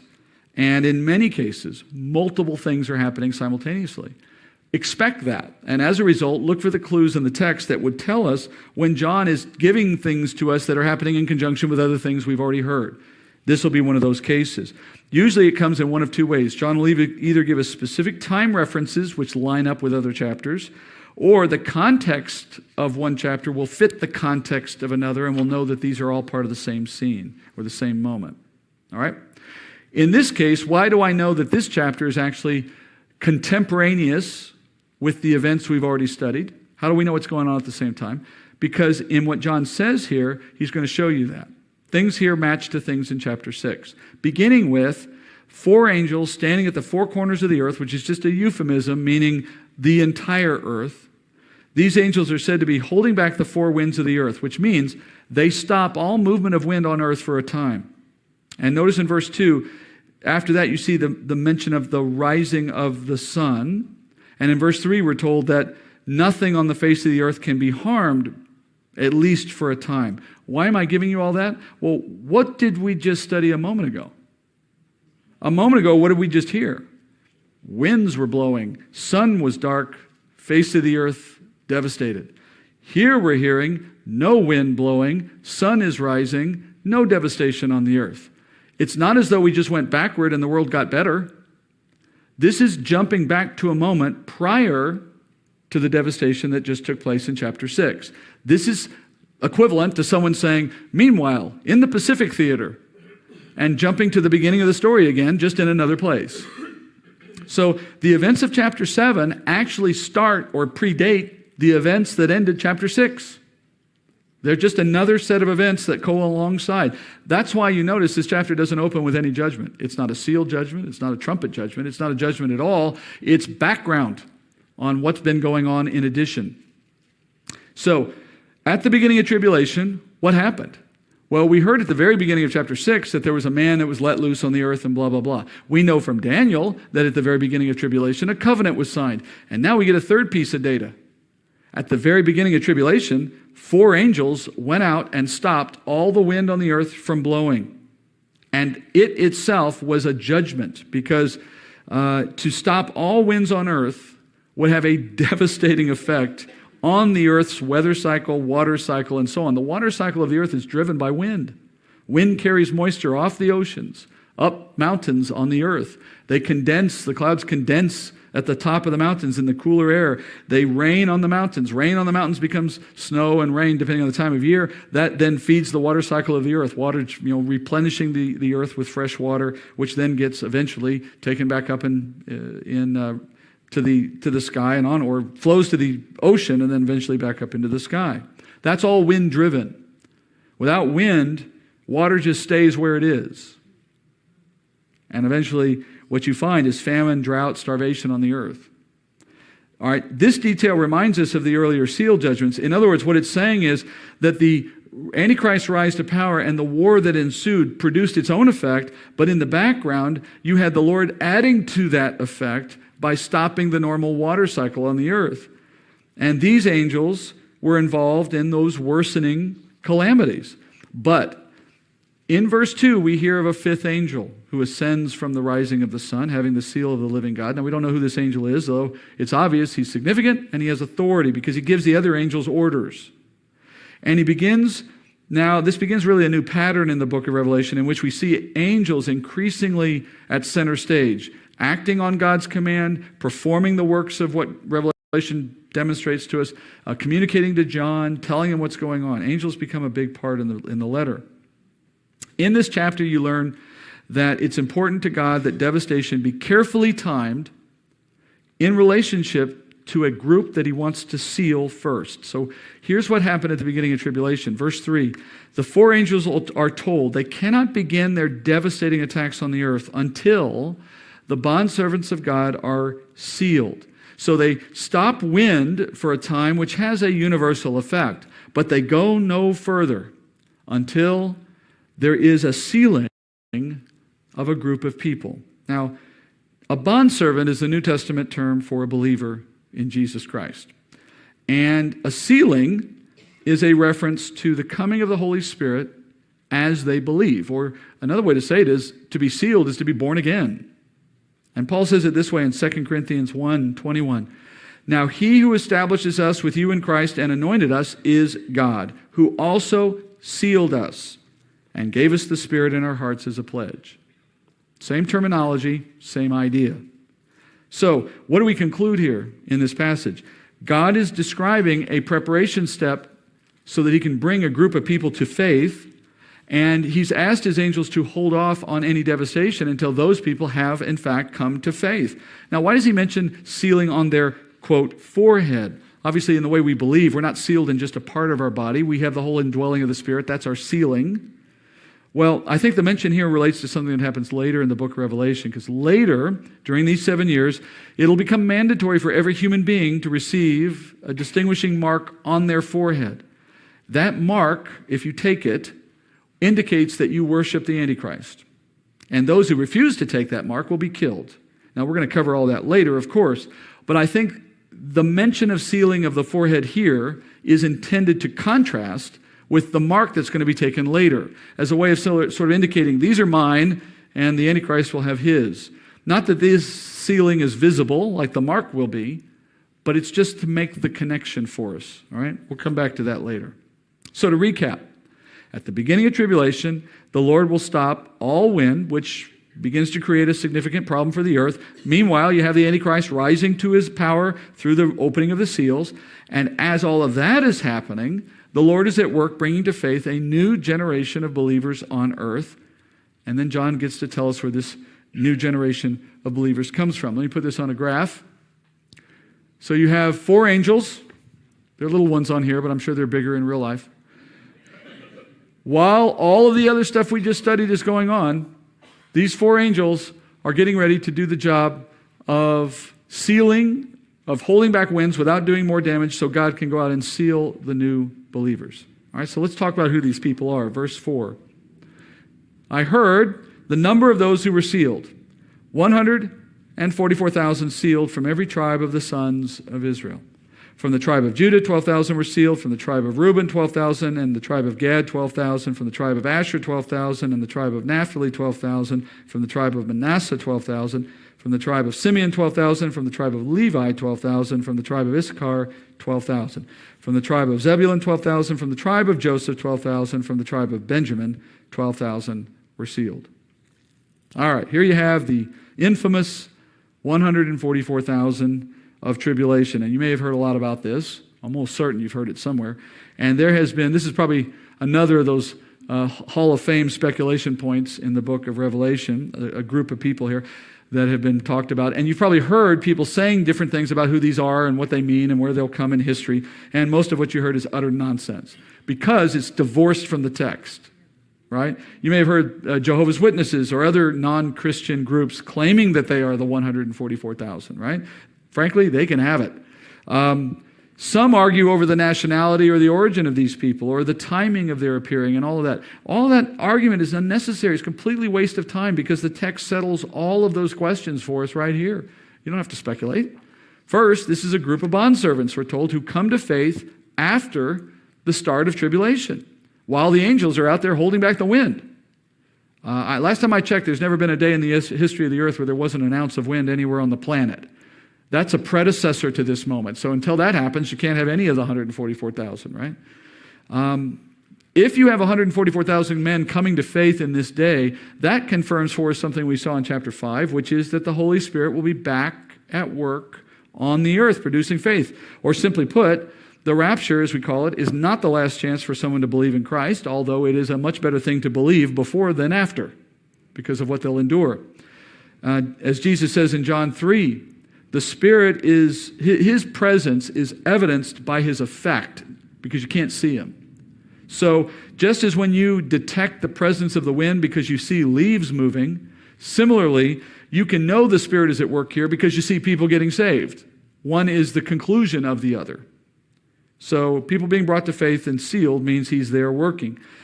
Secondly, we know that no believer on earth today can be part of this group because if you are a believer on the earth, you're removed prior to these events. That means even if you have delusions of grandeur and you think you're one of the 144,000, you know you're going to be removed before they're even in the story. And then lastly, all of these believers are taken from tribes of Israel. They're all Jewish. So unless you descend from Abraham, Isaac, and Jacob, plan to somehow sneak through the rapture and end up in the tribulation. I mean, it's just ludicrous for anyone to think that they could be part of this group now, or that you could know of anyone who's going to be part of this group now. The irony is this: if the tribulation were to happen in, let's say, in our lifetime from now, it's possible that someone walking the earth right now is one of the 144,000, but it's only because they're not believing now, and they won't be at the rapture, and then they'll be one of these at the time that God creates them. The funny thing is, if you found that person, they would deny they're part of the 144,000 because they wouldn't know. All right, turning to the group. We are told they are taken in equal number from 12 tribes of Israel. And this is an interesting detail, partly because we only know of one tribe today that can be reasonably identified. That is those who have a last name that traces to the tribe of Levi, names like Cohen, for example. Even then, that doesn't necessarily prove that that person is Jewish, but it's an indication. But for the most part, all other tribes have been lost. We don't know for a fact who's who. God still knows. And remember, we're not talking about Gentiles who are secretly Jewish and don't know it. We're talking about Jews who are Jews. They just don't know what tribe they're from. So if you've ever wondered, oh, maybe I'm Jewish and don't know it, you're not Jewish. You're Jewish. Trust me, if you're Jewish, you know you're Jewish, right? You practice it, you live it, you grew up in it, you're Jewish. That's Jewish. We're talking here about people who are that way, but they just don't know what tribe they're from. But God does. And he will distribute his grace evenly among these tribes. Now, some have wondered why the tribe of Dan is missing. You may not know, but there are 13 tribes of Israel. Once Joseph's place in the 12 was split into Manasseh and Ephraim. So there's always 13 tribes. And in the way Scripture typically lists tribes of Israel, it likes symmetry. And so it often has 12, not all 13. And that means somebody's going to be missing sooner or later somewhere. And in lists of 12 in the Bible, you'll find different ones missing in different places. Here you see Dan missing. Whenever you have 12 tribes, that is, you leave one out, the message usually is the one that's out is out for some reason related to the circumstance. Here, Dan is missing, and so the best guess is that Dan's history of having been the tribe that first introduced idolatry into Israel would make them ineligible to be part of introducing true worship into a world that's devoid of worship, of true faith. Now, that does not mean that no one in the tribe of Dan will be saved. It just means that they won't be counted among the initial 144,000. All right? Later in Revelation, we find a second chapter, chapter 14, devoted to these same men. And in that chapter, we learn a few more things about them, and I'll just mention two briefly here. One is they're all men. Secondly, they're all virgins. And that apparently plays a part in why God chose them. So, last thing about them, and then we'll move on. Why does the Lord start with Jews, and why does he use such an interesting number, 12 times 12? Well, first, the Jewish one is pretty easy. It's always going to start with the Jew. Salvation is of the Jews, Jesus says in John chapter 4 to the woman at the well, which means God always works to the Jewish people to do everything that he does for humanity, period. The patriarchs were Jewish, the prophets were Jewish, the apostles were Jewish, the Lord was Jewish. The covenants were given to Jews, the word of God was written through Jewish writers, the temple service belongs to Israel. Everything that we have regarding salvation and our relationship with Jesus was made available to us through the Jewish people. And just as the Lord promised Abraham, it would be through his seed that he would bless many nations. And that pattern never changes. So even in tribulation, when he's down to 0 believers and he has to start new and fresh again, he goes back to the same place, Israel. Secondly, then, what does he do this weird 12 thing? 12,000, 12 times, so on. Well, 12 in the Bible is the number of governing, God governing through human leaders. So that would mean that these men represent the new house of God on earth, the beginning of the new house of God on earth, leading a new worldwide evangelistic effort. But there's something else deeper you need to consider. What do we understand about the number 1,000 or 144,000 in the context of coming to faith? And by that I mean this. Remember, these are literal numbers. This is not metaphor. So exactly 144,000 men came to faith at the onset, at the initial days of tribulation. Not 143,399. Now, what that tells you is that the process is entirely supernatural. There are no evangelists to evangelize them, first of all. Secondly, what are the odds, if you are of the mind that says people come to faith just because they choose to believe and nothing else? Let me ask you, what are the odds that 144,000 exactly, not one more or less, come to faith? Could it happen? Yes. What are the odds? And the fact that it's that number, not some other number, 144,000, God ruling through men, times 12, just to double it. The point is clear, right? The unavoidable conclusion is God is the author of our faith. He gave these men the faith that brought them to a confession so that they would work for him. And they got that out of nothing, a la Paul on the road to Damascus. And he did it according to his choice. He didn't just say, the first 144,000 that want to believe in me can be saved. He picked 12,000 from 12 tribes, and he left out a tribe just to make sure you know it's not random. God selected these men and saved them for no cause of their own so that no man may boast. And did it in such a perfect number so that you and I could see it right now and say, well, gee whiz, I guess God is the author of our faith. I guess God chooses us. So God brings those Jews to faith in Jesus. Then he calls them to be the first evangelists of tribulation. And from this seed group, you now have the world experiencing a new wave of faith. And you see that in the next part of the chapter as we finish up here. After these things I looked, and behold, a great multitude which no one could count from every nation and all tribes and peoples and tongues, standing before the throne and before the Lamb, clothed in white robes, and palm branches were in their hands. And they cry out with a loud voice, saying, Salvation to our God who sits on the throne and to the Lamb. And all the angels were standing around the throne and around the elders and the four living creatures. And they fell on their faces before the throne and worshipped God, saying, Amen, blessing and glory and wisdom and thanksgiving and honor and power and might be to our God forever and ever. Amen. All right, so John connects this passage to the previous one. Notice the phrase, after these things. That is meaningful. In Greek, that phrase suggests cause and effect. So in other words, what he's saying is the same thing we saw at the beginning of chapter 4, remember? The beginning of chapter 4, after these things.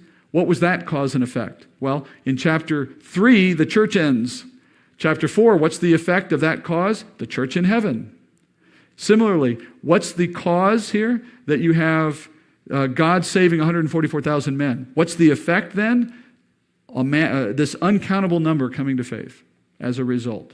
So it tells us that these men led a worldwide evangelistic movement which had as its result an uncountable crowd standing before the throne.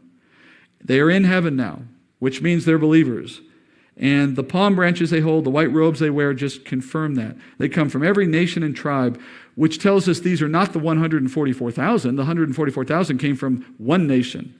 These come from every nation. So these are different. These are the people they produced.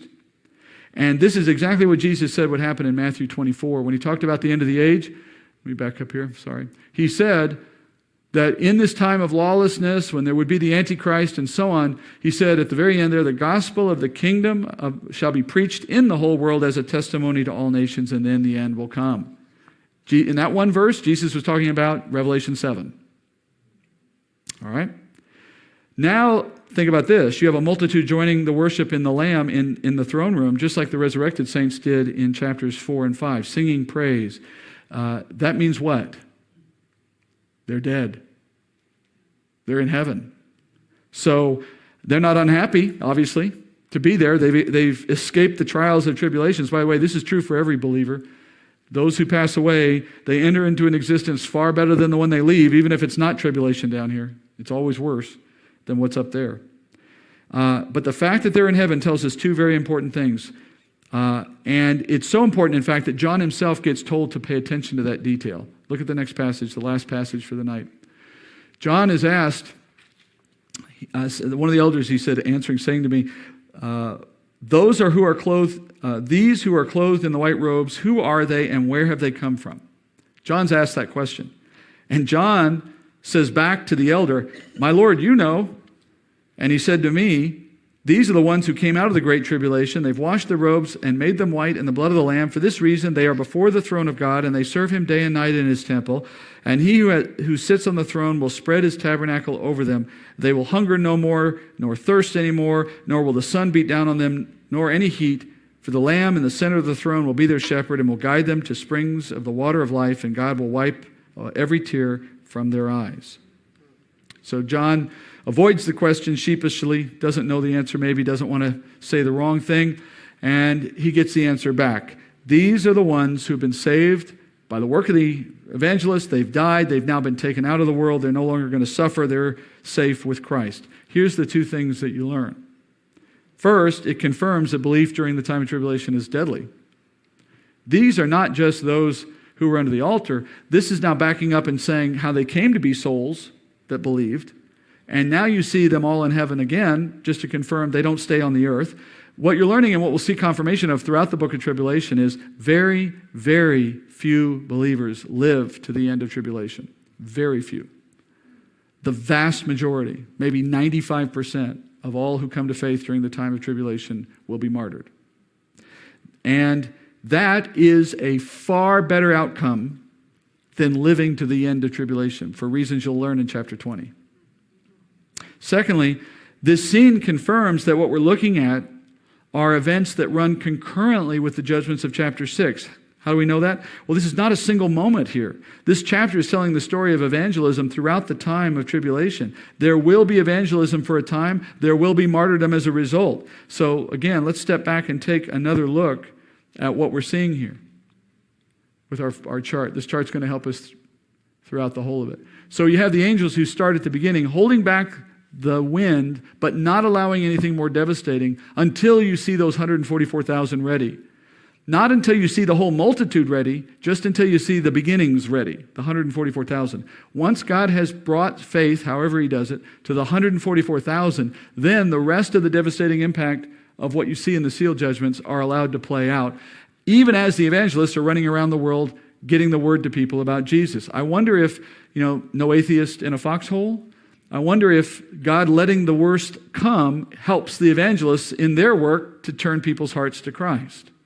In any case, what we're saying is that 144 Jews selected and evangelizing is another of the backdrops of the time. That's why, again, this chapter has no seal judgment, has no breaking of a seal, etc. It's a backdrop moment to explain what you've been seeing already, to give you more context. All right? So that's the picture of how those seals play out. But there's one missing, right? There's one missing, a seventh one. We're not going to look at that tonight. We're going to end on this, but I want to show you what's coming by giving you an appreciation for how the judgments all fit together. It's a very simple idea. I mentioned to you last week, right? I said I'll go back to this, sorry. Russian nesting dolls, they're called, where the little ones fit inside the bigger ones and so on, hide one inside the other. In a sense, that's exactly how the judgments of tribulation are structured. These three waves that I described a moment ago are connected like nesting dolls. I'm going to put a chart up on the screen for you. So you have, on the one hand, the seal judgments. We've gone through 6. You'd expect the 7th at this point, and then we would launch into the next wave, right? Well, it's a little more complicated than that because the 7th judgment is actually the next 6 judgments. So the trumpet judgments are the 7th seal judgment. There's no separate devastation apart. For the 7th seal, there's nothing else except the fact that it triggers 6 trumpets. And by the same token, the 7th trumpet is all of the bowl judgments. Okay? So when you get to the end of the 6th one of any one of the first 2 judgment series, whether that's seals or trumpets, when you get to the 6th one, you're done, basically. When you see the 7th one broken, it's a sign that you're moving into the next wave. Well, if you look at the beginning of chapter 8, the 7th one is broken, and you hear angels getting trumpets handed to them, which is how we move into the next series of judgments.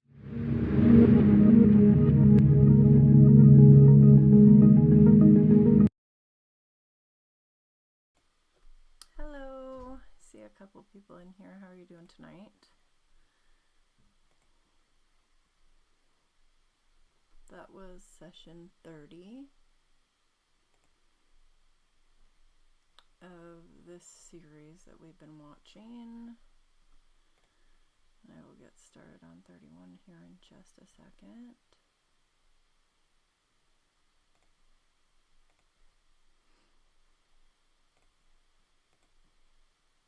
If anybody has any prayer requests, just drop them in the comments. I'll be happy to lift you up.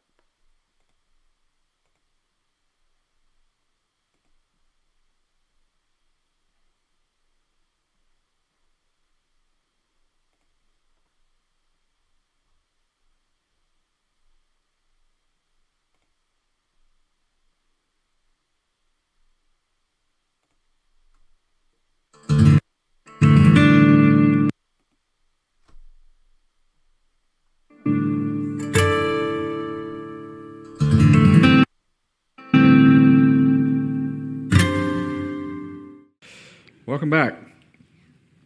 We finished the first 6 judgments that Jesus has begun to bring upon the earth as part of the 7-year tribulation. The seal judgments have begun. And before we get into the next wave of the judgments that are coming, I typically do this, and you know I like to go back and revisit the timeline and just spend a minute or two reorienting ourselves so we know what we've done and where we're going. So tonight, let's begin with a slide you've seen from weeks past. We're not going to talk on it very long. Just to remind you, though, that we're looking in this particular part of our study, we're looking at the aspect of Revelation, which is the period called tribulation, that corresponds to Daniel's 70th 7.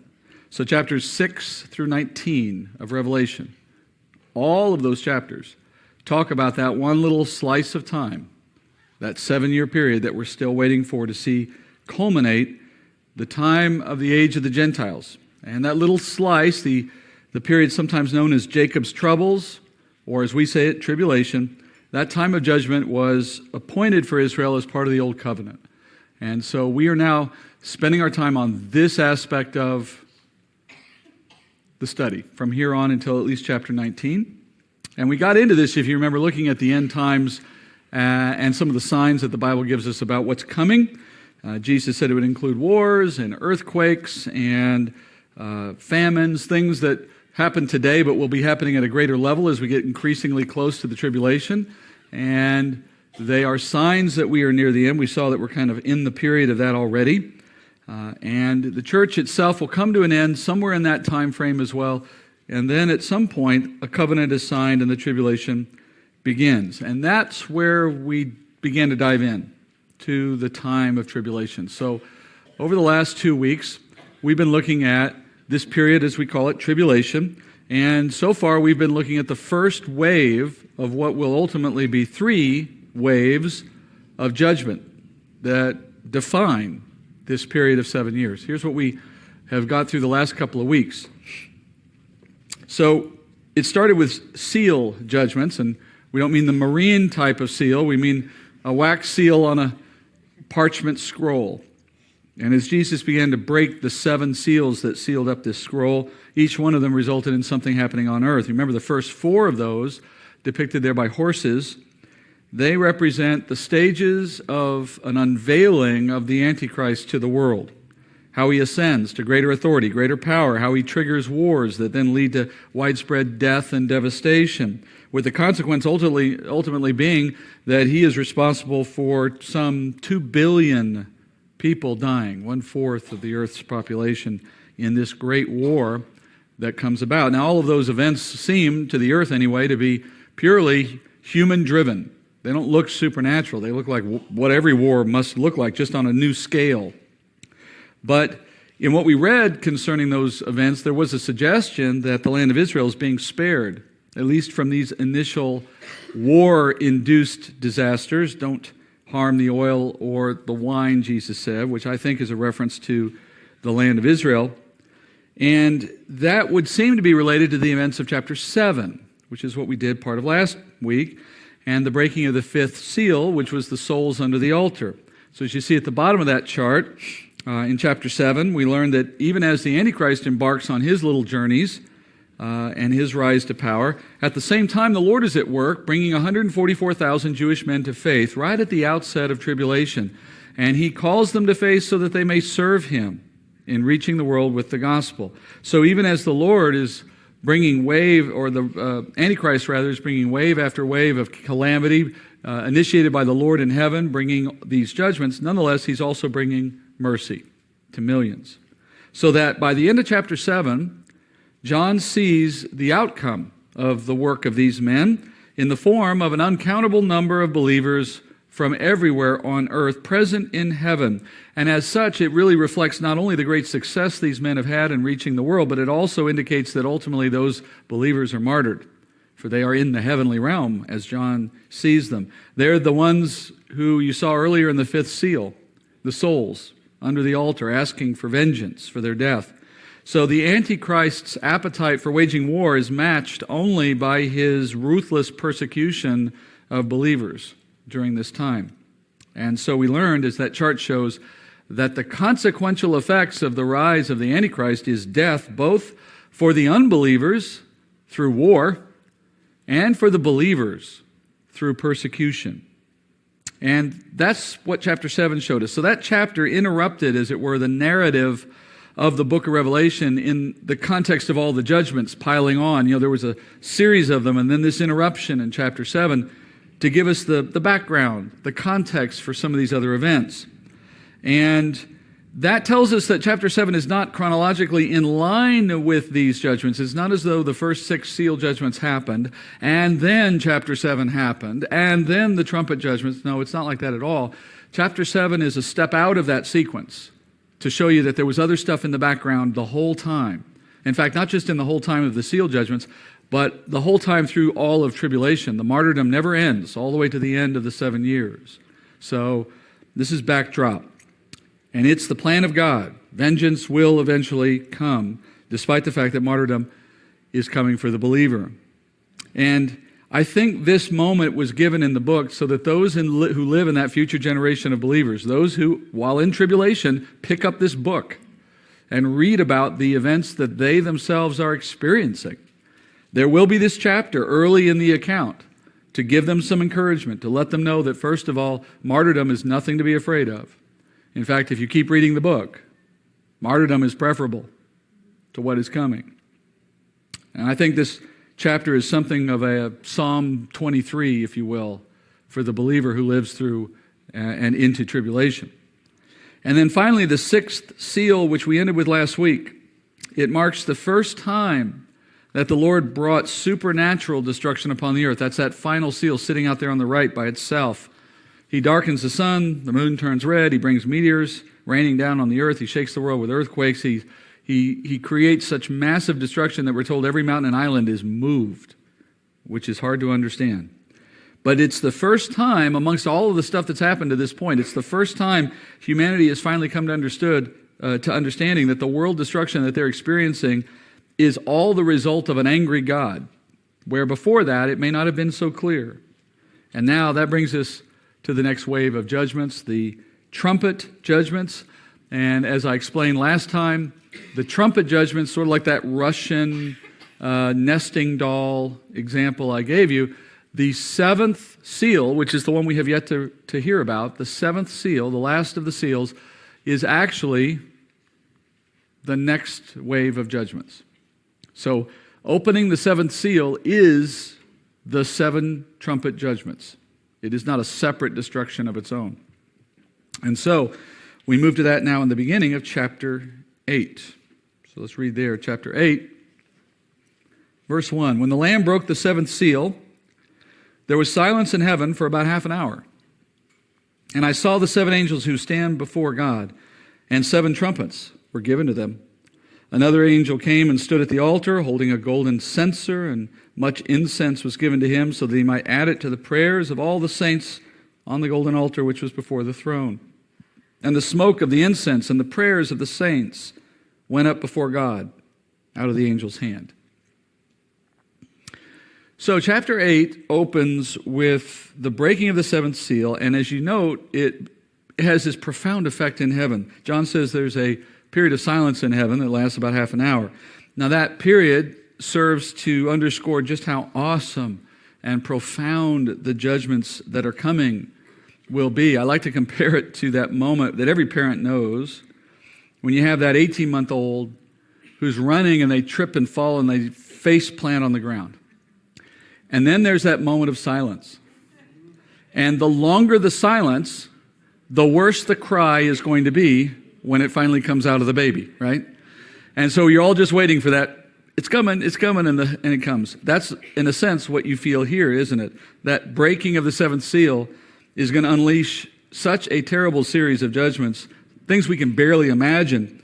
The culmination of all that the prophets have said would happen, the bringing of an end to the storyline of this age, and the triggering of a new age for everyone and everything. So like childbirth, the bringing of that new thing has to come through a period of painful trial. And this silence is the prologue for that time. We hear how bad this distress is in one quick verse out of Daniel chapter 12. Daniel says, now at that time, and he's speaking of the time of the 70th seven, he says, now at that time, Michael, the great prince who stands guard over the sons of your people, will arise, and there will be a time of distress, such as never occurred since there was a nation until that time. And at that time, your people, everyone who's found written in the book, will be rescued. So all heaven stays quiet for a time. That phrase, about half an hour, though, isn't it curiously vague? You know, we know that the Lord's word is always precise. Every word is intended. So why the intentional vagary here? Why didn't he say 30 minutes? I can tell you why he didn't say 30 minutes, because that would have then prompted us to sit here and wonder what the meaning of 30 minutes was. Why 30, right? And that would have been a complete distraction from the point of it. The point of it here is not to try to dwell on the length of time. The point of it is it's significantly long. You know, if I stopped talking for about 30 seconds, you'd be fidgeting at about that point. Imagine 30 minutes. Some of you are saying, I wish you would stop talking for 30 seconds. So this is simply to emphasize the magnitude of what's coming. And then you see 7 angels preparing to bring the next judgments, the next wave of judgments, and they have a somewhat unique style. The trumpet judgments are split between judgments that impact the physical earth and judgments that impact the physical bodies of the people who live on earth. The first 3 of the 7 judgments of trumpets will bring devastation to the earth, or whatever remains of it, and as a result, life becomes increasingly difficult and harsh because of what these judgments do. And then the second 3 make life truly, utterly miserable for everyone who lives on the earth. Those final 3 judgments that affect the physical body of each person, they're so terrible that they have their own name. They're called out specifically. They're called the woe judgments. And the word woe in the Bible is a word for eternal condemnation. And so what we're saying is these judgments are effectively a preview of what eternal judgment is like for those who live on earth. I'll explain that more here in a moment. Meanwhile, before the judgment begins, God receives, it says, the prayers of the saints, which is pictured by incense before the throne. Who's praying to him at this point? Well, the believers on earth, obviously. And what do we assume about what their prayers are about? What would you be praying about? Protection, defense, relief from what you're experiencing, maybe for the opportunity for a good witness in the face of almost certain martyrdom. And as you're going to see at the judgments that follow, particularly the woe judgments, the Lord hears those prayers. So finally, these judgments are announced with trumpets. Why trumpets? Why are we talking about a trumpet here? We remember the land deed that we looked at in chapter 6 and the seals associated with it. It made some sense. It wasn't just an arbitrary symbol. There was a reason why it was a land deed being opened. The deed to Israel's land, the deed to the earth. Jesus himself now as judge taking ownership of it. What about trumpets? Well, trumpets are instruments of warning. And these judgments, the judgments of trumpets, are putting the world on notice that the end is near. That as we approach the midpoint of tribulation, the Lord is announcing that this is the end of the judgments. Each judgment is like a warning blast of a trumpet reminding the world, time is running out, your opportunity is running out. And let me show you the timeline of where these judgments fall relative to what we've seen so far. And these are not meant to be precise moments in time, just relative. So if this is the first half of tribulation, which is where we still are, so tribulation is 7 years. We're in the first 3.5 years. And the seals obviously begin the whole period. We started that, and they roll for a time. A couple of those judgments, like the ones under the altar, that's really just a reflection of martyrdom throughout the time of tribulation. But in general, they correspond to the beginning events. And then the trumpets kick in at some point after that, but they too finish in the first half of tribulation. And we'll see more of that as we get further into the book. So in some pace, at some rate, they're playing out as well toward the back half of the first half of tribulation. And they will finish, all but the seventh trumpet will finish before we finish the first half of tribulation, before we get to mid-trib. All right, we'll study the timeline more thoroughly as we move, particularly when we get to mid-trib. Timeline starts to become a much bigger issue when we get to the middle tribulation chapters. For now, that's enough. Let's go back to the text. Let's look at these trumpet judgments, starting with the first one. Then the angel took the censer and filled it with the fire of the altar and threw it to the earth, and there followed peals of thunder and sounds and flashes of lightning and an earthquake. And the 7 angels who had the 7 trumpets prepared themselves to sound them. Now this is a bit of a prelude. Right before the 7 trumpets are going to be blown, before the first one is blown, there's this preparatory step.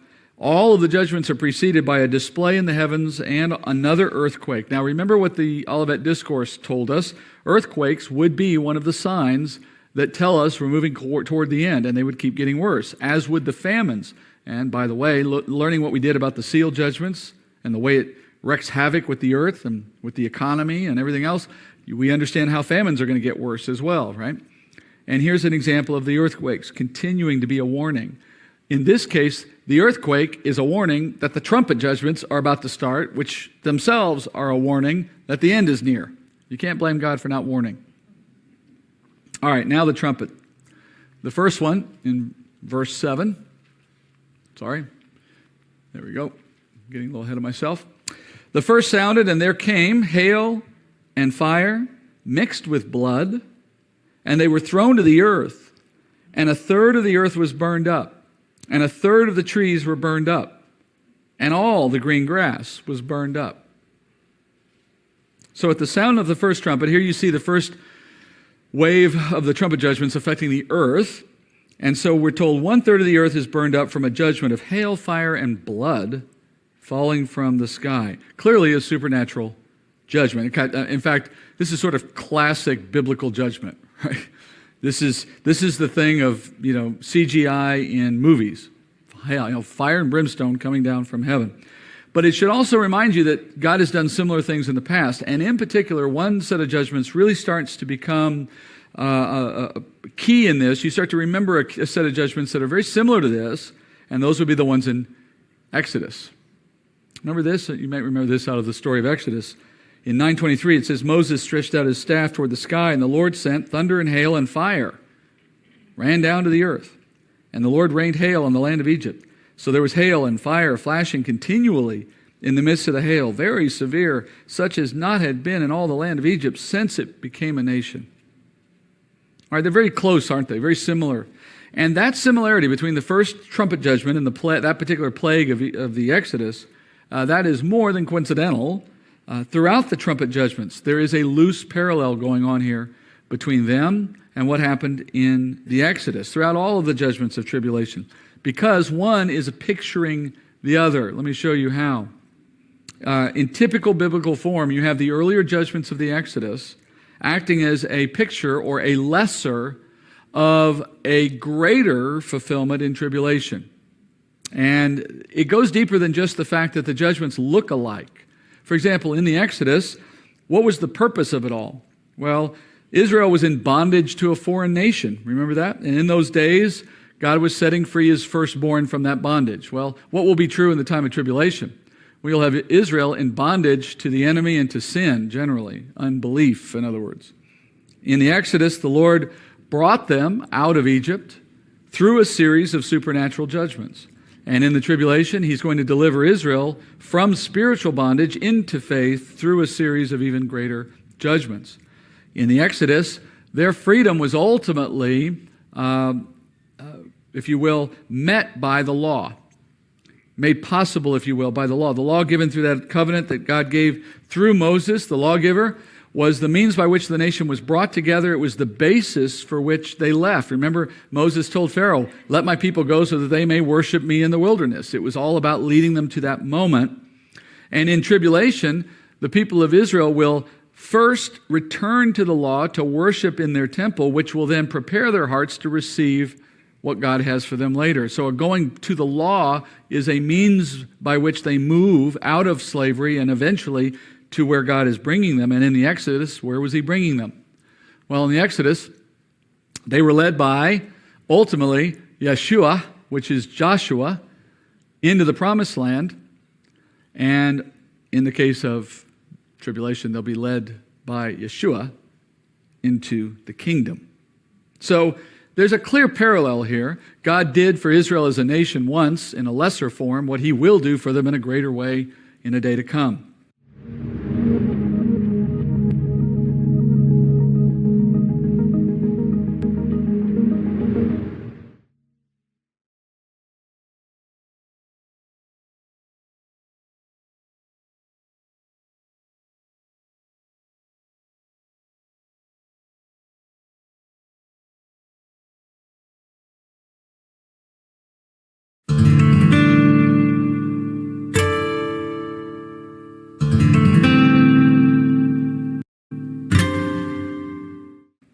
All right, moving to the first judgment.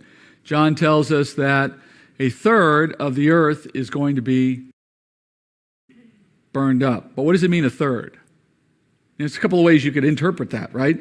Should we suppose that it's one contiguous piece of the land of the earth? 1/3 of the earth is affected, the other 2/3 left alone? Or is that 1/3 sort of evenly distributed across the planet? Which of the two? Well, as we go further into these judgments and into further chapters of the book of Revelation, what you're going to find is that it's apparent God is doing something very particular here. And as such, the answer is it's one contiguous section of the earth. So it may not look exactly like that, I can't promise. But there'll be a part of the earth burned up. This is the first of a series of judgments in which God is whittling away at the inhabitable land of the earth. And for reasons that become clearer later, especially in chapters 17 and 18, you'll understand why he's doing this, but we'll begin to talk about it tonight. And you'll see it more clearly in the next trumpet judgment. The pattern continues. Verse 8, the second angel sounded, and something like a great mountain, burning with fire, was thrown into the sea, and 1/3 of the sea became blood. And 1/3 of the creatures which were in the sea and had life died, and 1/3 of the ships were destroyed. All right, John says he sees something like a great mountain with fire falling into the sea. So we're going to put this globe up, a little different one. Now, we don't know what the great mountain was, right? We don't know whether he was seeing something like a meteor or whether he was seeing something less, or some have suggested it was a volcano. But it's fair to assume if he had been seeing something like that, a meteor, a volcano, those things existed in John's day, and he would have recognized them as such. The fact that he doesn't know what he's looking at would seem to suggest that it's something altogether different, unnatural, supernatural. And then when you look at the effect of it, it really confirms for us that it's something supernatural. Don't try to find a natural explanation for this thing, because when it hits the water, it turns the water to blood. Volcanoes and meteors don't do that. And nothing else we know does that. So this is another judgment to remind us of Exodus. Remember, the Nile turned to blood. It's just this is a much bigger event than what you saw in Exodus. Here again, a lesser to a greater fulfillment now. And by the way, if you wondered if this is at all symbolic or metaphoric, the text eliminates that possibility, because John says literally that the blood kills the fish, which is exactly what you see happening in the Nile, and it also results in ships on that body of water being lost as well. And that detail really emphasizes the literal nature of this. It's truly what happened. Something fell and turned 1/3 of these seas to blood. miles deep of blood from where there's sea today. We know that this little detail about the ship would emphasize the literal interpretation because blood has a specific gravity that is higher than water, which means that it produces a greater buoyancy if anything is floating in it. So if the ship was first floating in the seas and then suddenly that sea turns to blood, it's going to rise up in the blood because the blood is going to give it more buoyancy, and then it's going to be unstable at that height in the fluid. It's going to topple over. It's going to capsize. So any ship that would be sitting on blood is not going to float properly. It's designed to float on water. Plus, the ship's systems would be fouled by the intake of blood for, cooling engines, and it would be a mess. So we know it's literal. Now, notice again, John says this judgment impacts a third of the seas. Now, here we go with that question. A third meaning one contiguous area of water or spread around the world. Here's where you get your confirmation that he's talking about contiguous areas of the earth. Because just as the land, it was one section and not all over, here we know it has to be one section and not all over. I defy you to turn 1/3 of a glass of water into blood. At the moment you put 1/3 of blood in there, it's just watery blood everywhere, right? It doesn't stay in 1/3. Water mixes. So the only way you could have 1/3 of the water is blood and the rest not is if it's a contained body of water, something of the way the seas of the earth are sectioned off by the land. Obviously, water flows between seas, so in time, eventually, yes, it would dilute, but not very quickly. And the whole point is, for the time we have in tribulation, effectively, it stays where it is. So that would tell us that he's always been talking here about a section of the world being blocked off. And as such, it begins to drive us to the conclusion of why. Why is God working in this way, cutting off patches of the globe? Well, it's because of the point God is making through this, and it comes out, as I said, in further teaching. Over the course of the judgments of tribulation, the Lord is going to narrow the focus of the world down to just the region of the Middle East. Think of it something like this. Through a series of judgments, the world will become increasingly uninhabitable, but for this little patch of earth. And it's because in this one place on the earth, the culminating events of tribulation take place. The final battles will take place. The territory between Jerusalem and Babylon will become ground zero. And in that space, you will see a battle between east and west, good and evil, Jesus and Satan, so to speak. And it's not a fair fight. So in preparation for that climactic war, the Lord sets about eliminating all life on the rest of the planet, step by step, so that by the time the battle ensues toward the end of the 7 years, there is nothing else. There will be no one else. There is nowhere else. Nothing that matters, nothing that's alive, all attention on earth focused on this climactic little period. And it's why all the activity of the War of Armageddon happens in that area. It's the only area. You can't be anywhere else. There is nowhere else. And we know Israel and Babylon remain intact because we see them mentioned all the way through the final events of tribulation. And not coincidentally, nowhere else is mentioned. And everybody asks me, what about the United States in tribulation? You want to know what happens to the United States in tribulation? Well, it's interesting. The landmass that is directly opposite Israel is North and South America. And since we know that Babylon and Jerusalem are at the end and the last piece is remaining, it would seem to suggest that the Lord begins destruction on the opposite side of the planet and then proceeds around from there. And as the judgments progress, he just progressively consumes more land and more ocean until all you're left is the Middle East. And not coincidentally, as it turns out, North America, you want to guess how much of the land of the planet North and South America represent? Exactly 30%. So what that tells us is, I'm telling you, my assumption, but I think it's accurate, this initial trumpet judgment results in that. And which ocean, more or less, is opposite Israel, and, by the way, also represents exactly 30% of the water on the face of the planet? What do you think? No, it's actually the Pacific Ocean. So the Pacific Ocean is the largest body of water on the earth, and it's also 30% of the earth's water. So he starts on our side of the planet, more or less, certainly the landmass. So how important are we to the events of tribulation? We're a footnote. He gets us out of the way early. And it's always been that way. The nations of the Middle East are what matters for what God is doing there. All right, so I assume that the first and second trumpet judgments bring an end to these regions of the earth. If I'm wrong by which one he picks first, it doesn't matter. The point is he's going to move around till there's nothing but Middle East left, okay? By the way, this would prove that we don't need to put too much effort into saving the planet. It's not savable. Having said that, don't throw your trash out the window, but I'm just saying, spend your time wisely, I guess is what I'm saying. All right.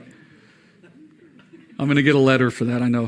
Verse 10, the third angel sounded, and a great star fell from heaven, burning like a torch, and it fell on a third of the rivers and on the springs of waters. The name of the star is called Wormwood, and a third of the waters became wormwood, and many men died from the waters because they were made bitter. All right, the third trumpet blows. Now with it comes the third and final judgment against the face of the planet. Remember, we're still on the first three, so these are the ones that affect the land. John says a great burning, quote, star falls from heaven into fresh waters now, turning them bitter. The name of that star is wormwood, and that word has no other meaning in Greek. Wormwood doesn't have a meaning, but by the context, it's assumed to mean bitter.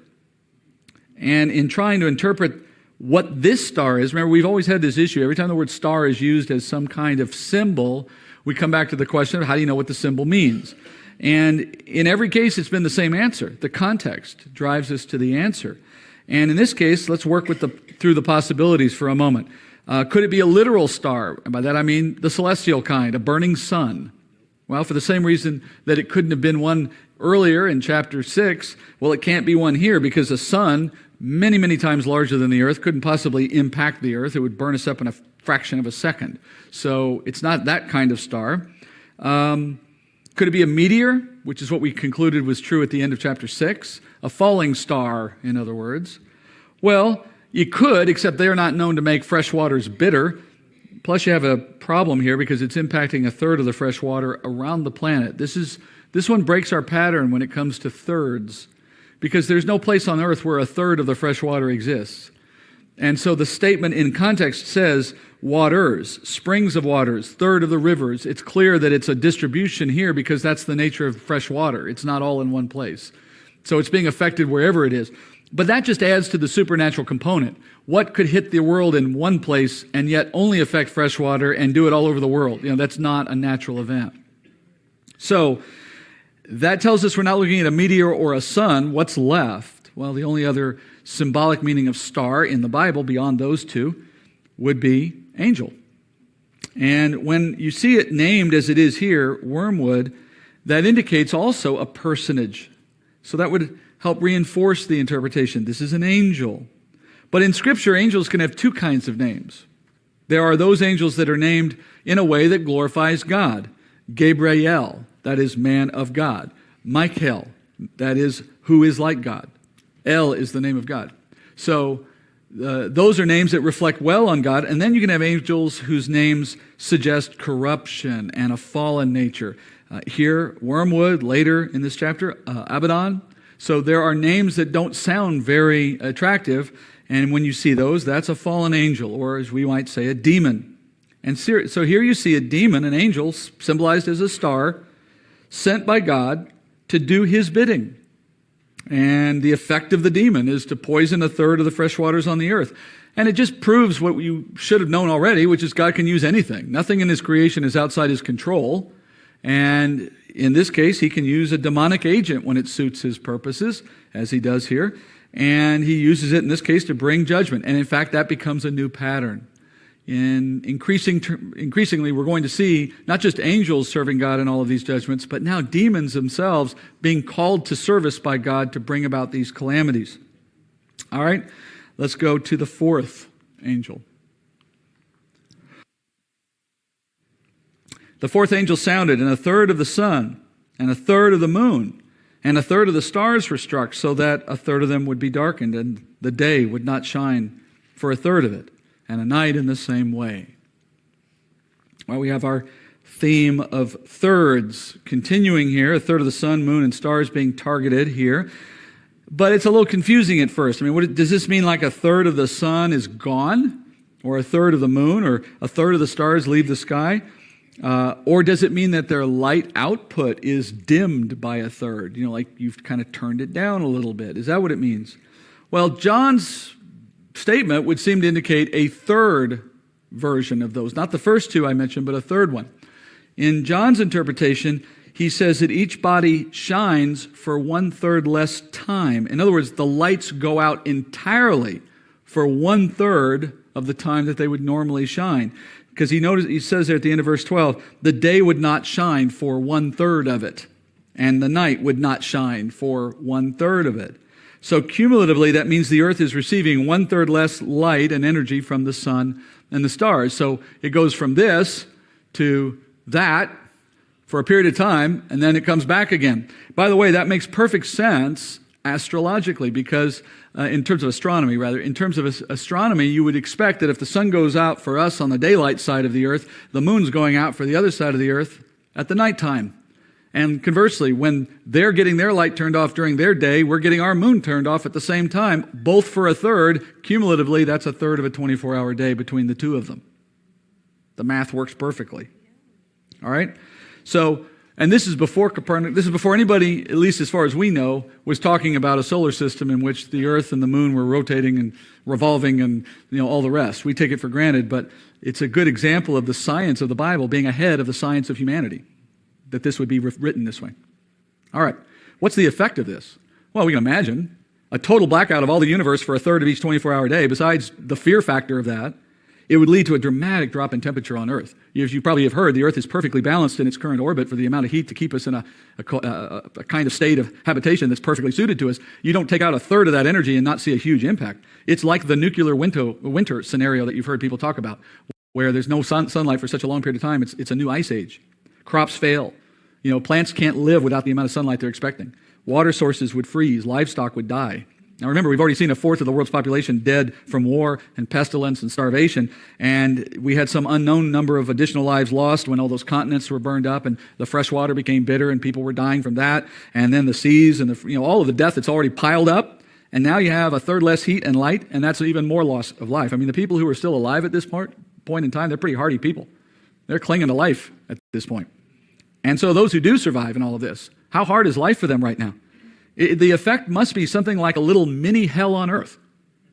The point is the earth has become increasingly inhospitable for human life, and that should trigger amongst all the population that's remaining some thought about what comes next, about death, about eternity, about the matters at hand, right? And meanwhile, you got the Antichrist continuing to conquer, even as the world that he desires is becoming increasingly undesirable. And along the way, you have 144,000 continuing to preach the gospel, and I would imagine finding a pretty receptive audience to the message of salvation at this point. And then finally, we move to the second half of the trumpet judgments, but not before there is a brief suspension for another warning. Verse 13. Then I looked, and I heard an eagle flying in mid-heaven, saying with a loud voice, "Woe, woe, woe to those who dwell on the earth, because of the remaining blasts of the trumpet of the three angels who are about to sound." We're told an eagle is flying in mid-heaven. Now, the term mid-heaven requires a moment of explanation. The Jewish people did not have distinctive Hebrew words for three different places. The sky, outer space, and the heavenly throne room of God were all called by the same Hebrew word, shamayim, which just translates as heavens. So you had heavens for all three. And in order to avoid confusion, in order to distinguish between them, they came up with a convention of numbering these spaces in a way that distinguished them. They'd start with the ground and then move up, numbering from there. So the first of those spaces, the atmosphere where birds fly, the first heaven. And then above that, the second heaven, or as they would call it sometimes, mid-heaven. That's where the planets and the solar system is. And then there's the third heaven, which is where God's throne room is. So it's a convention of Hebrew that they came up with these terms. Paul uses the third heaven reference, as you might remember, in 2 Corinthians, and it's just a way of him speaking as a Jew about the heavenly throne room of God. Now, in this case, John says there's an eagle flying in mid-heaven, which presents an immediate problem, because that's outer space, and that's not where eagles fly. Furthermore, this eagle is speaking to the world in human language. So that would also argue against a literal interpretation. So it would appear as though this is yet again another angel, we would assume. What else would it be? Something sent by God, a messenger, which is what angels are, moving back and forth. And maybe he calls it an eagle either because it may have looked like one to him, or because for him it was an easier way of explaining what the angel was doing, circling around like a vulture or an eagle would do. And it's declaring that the final three trumpets are coming, the final woe, woe, woes are coming. And as I mentioned earlier, these are directed at the physical bodies of people instead of the physical earth. And the term woe means something of great importance, the most terrible, but its connection to judgment is important here. If you look back at our earlier chart on the relationship of the seal judgments to the trumpet judgments, I told you that the final seal judgment is all the trumpet judgments, but then within the trumpets, those last ones that affect people are so bad, they get pulled out separately. And they're called the woe judgments. The last two trumpets and the seventh trumpet, which is the bowl judgments. So all of the bowl judgments is the third woe. The other two are separate. Follow that? All right.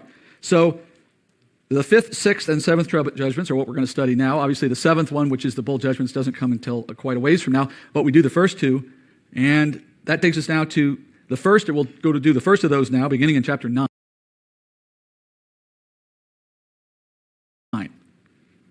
Chapter 9, verse 1. Then the fifth angel sounded, and I saw a star from heaven which had fallen to the earth, and the key of the bottomless pit was given to him. He opened the bottomless pit, and smoke went up out of the pit like the smoke of a great furnace, and the sun and the air were darkened by the smoke of the pit. Then out of the smoke came locusts upon the earth, and power was given to them as the scorpions of the earth have power. They were told not to hurt the grass of the earth, nor any green thing, nor any tree, but only the men who do not have the seal of God on their foreheads. And they were not permitted to kill anyone, but to torment for 5 months. And the torment was like the torment of a scorpion when it stings a man. And in those days men will seek death and will not find it. They will long to die, and death flees from them.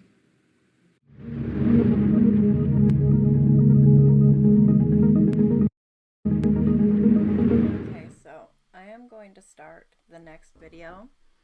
While that's playing, I won't be here at my station.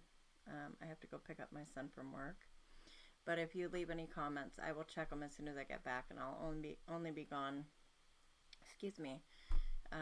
for a few minutes anyway.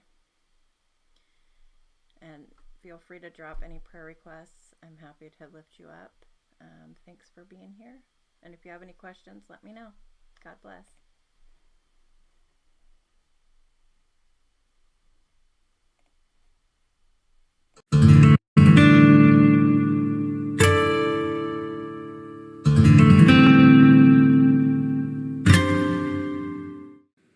All right, well, this is the first of the woe judgments, clearly different than anything we've seen this far. And as the earlier 4 trumpet judgments began, so does this one with a trumpet blast sounding a warning. And then it unfolds with a star again falling from earth. Later, you notice in verse 1, John describes this star as a hymn. And then you look at the actions of the star, picking a key, opening a pit. All of that suggests a personage again. So we quickly run to the same conclusion we did earlier. This is an angel, a star meaning an angel.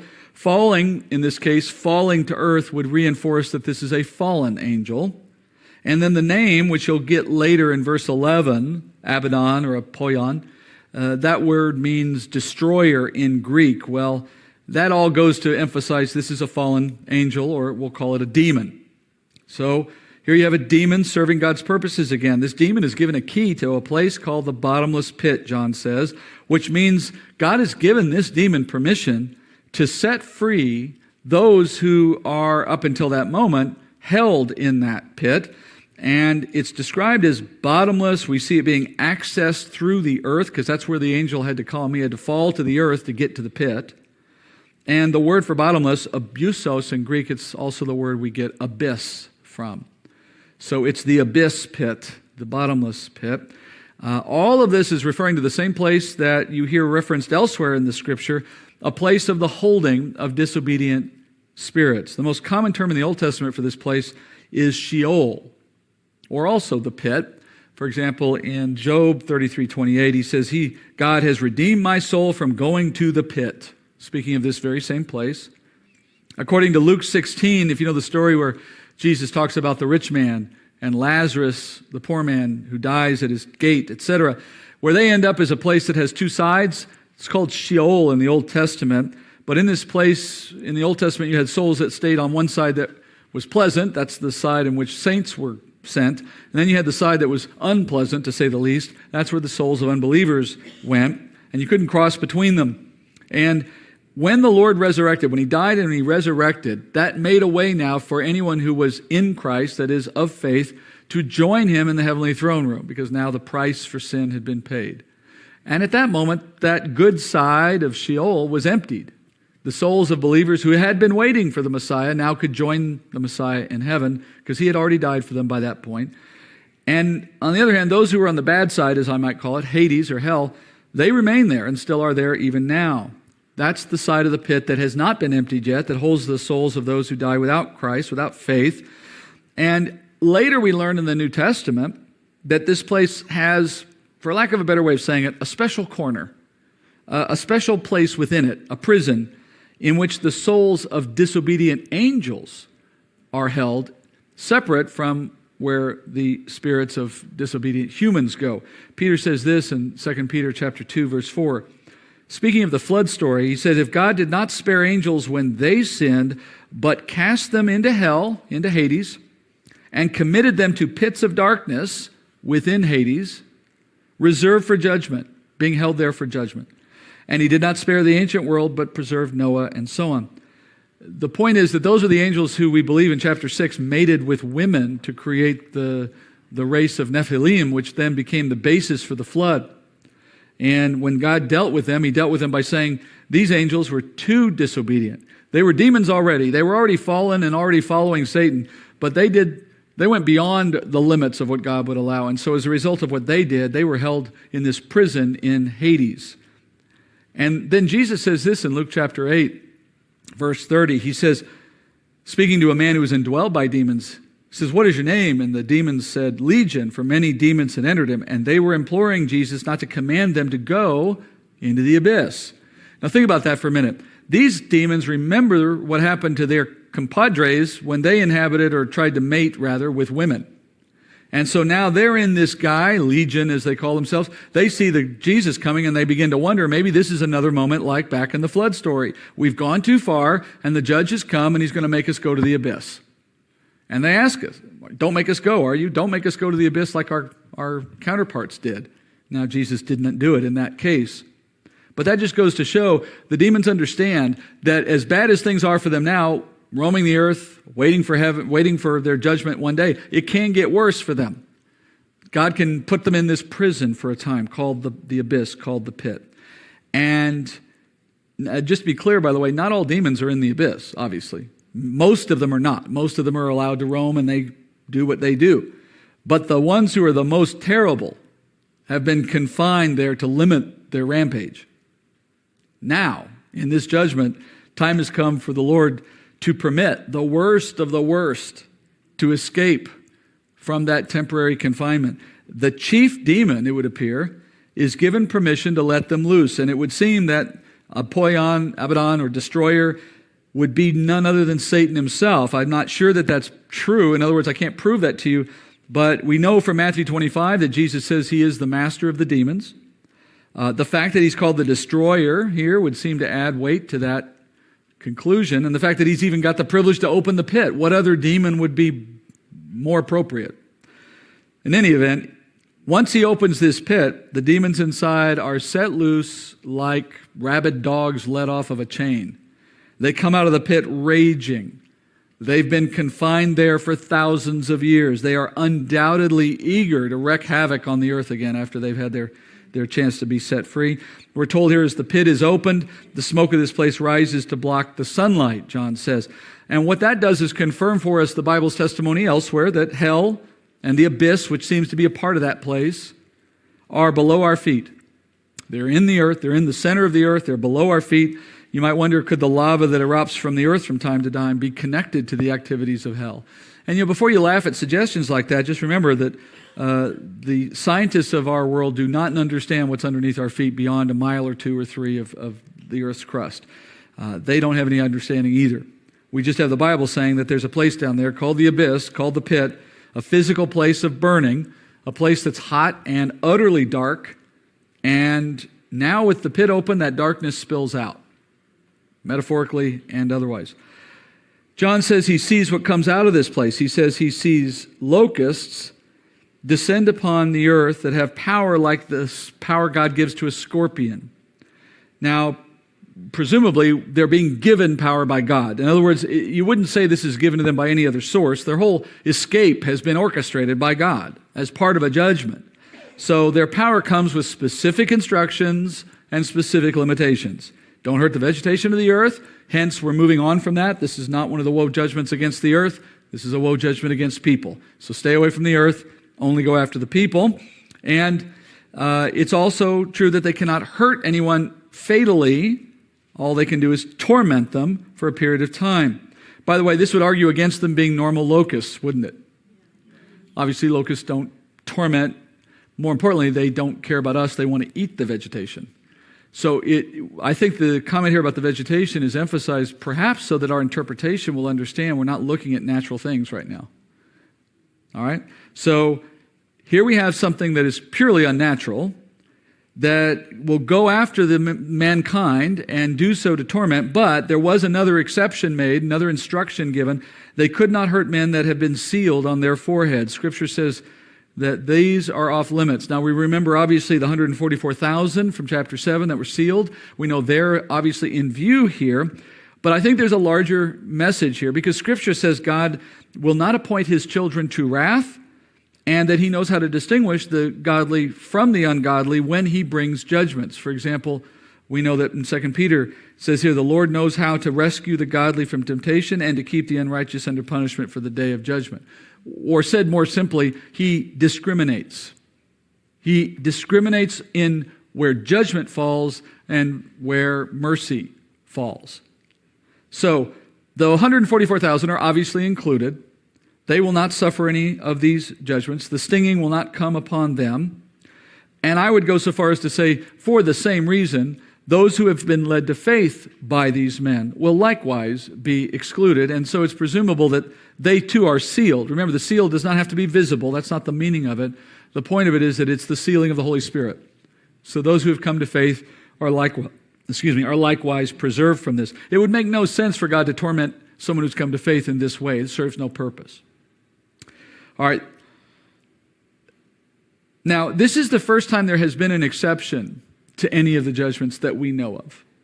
And so when we look at this, we need to apply it very carefully. You would not take this statement, that is, the sealing prevents the pain of this judgment. You would not take that and then conclude that, oh, you see, if you're a believer on earth, none of the judgments will affect you. That would be a leap in conclusion. All we know is this one does not affect the believer. And it makes logical sense that it would not have been the other ones because the other ones affected the planet. And as such, I think anyone who's on the planet is going to be impacted by it. But these are affecting the person of an individual, and those are then discriminated one from another. So now as they target people, they will only affect the unbeliever. By the way, the Lord's done this in the past. You remember stories like Noah and his family, right? Some people on the boat, the rest not. Lot and his family. Some saved, the rest not, right? God knows how to figure out who can get saved and how to do it. There's even the story in Ezekiel in which God has saved the people of Israel by sealing them from the judgment of an angel when he goes into the city to destroy all the ungodly. You can study that in the Ezekiel study. In any event, let's look at the torment. John says the torment that these, I'm going to call them demons, because I believe that's the consistent interpretation of this, what we see in this context, coming out of the pit and all. These demons will inflict something that I think is frankly hard to comprehend. Unlike prior judgments, they don't hurt the earth, they only go after the body, but what they do on the body is unbelievable, inflicting painful stings for a total of 5 months. Now, John says it's like the pain of a scorpion sting. If you don't think that's bad, scorpions are notoriously painful stings relative to their size. They're not fatal usually, which is consistent with this picture, but the toxins in scorpion venom are so toxic that they're used in chemotherapy to kill cancer cells. And the discomfort of this is magnified many, many times by the fact that it's continual. I mean, if you got stung by one once, it hurt, you kind of got over it, put some ice on it, it went away. But imagine having that all over your body constantly for 5 months. You can't even begin to understand how that feels, right? Imagine living 5 months with scorpions continuously crawling under your clothing, stinging you. Yeah, that kind of made the point, didn't it? It's just impossible to imagine the physical and psychological effects of enduring 5 months of such attacks. We know it lasts 5 months because we read it, but let me suggest this to you. I don't know that the people who are experiencing realize it has a limit. I don't think that they're told it's 5 months, not unless they're reading their Bible, and if they're reading their Bible, they would probably not have been in that situation. So as you contemplate the fate of endless stinging, you might see how it would lead someone to contemplate suicide, right? An otherwise sane person might very well be willing to end their life rather than to face another day of that pain, especially if they don't understand it will end in 5 months, if they think it might be forever.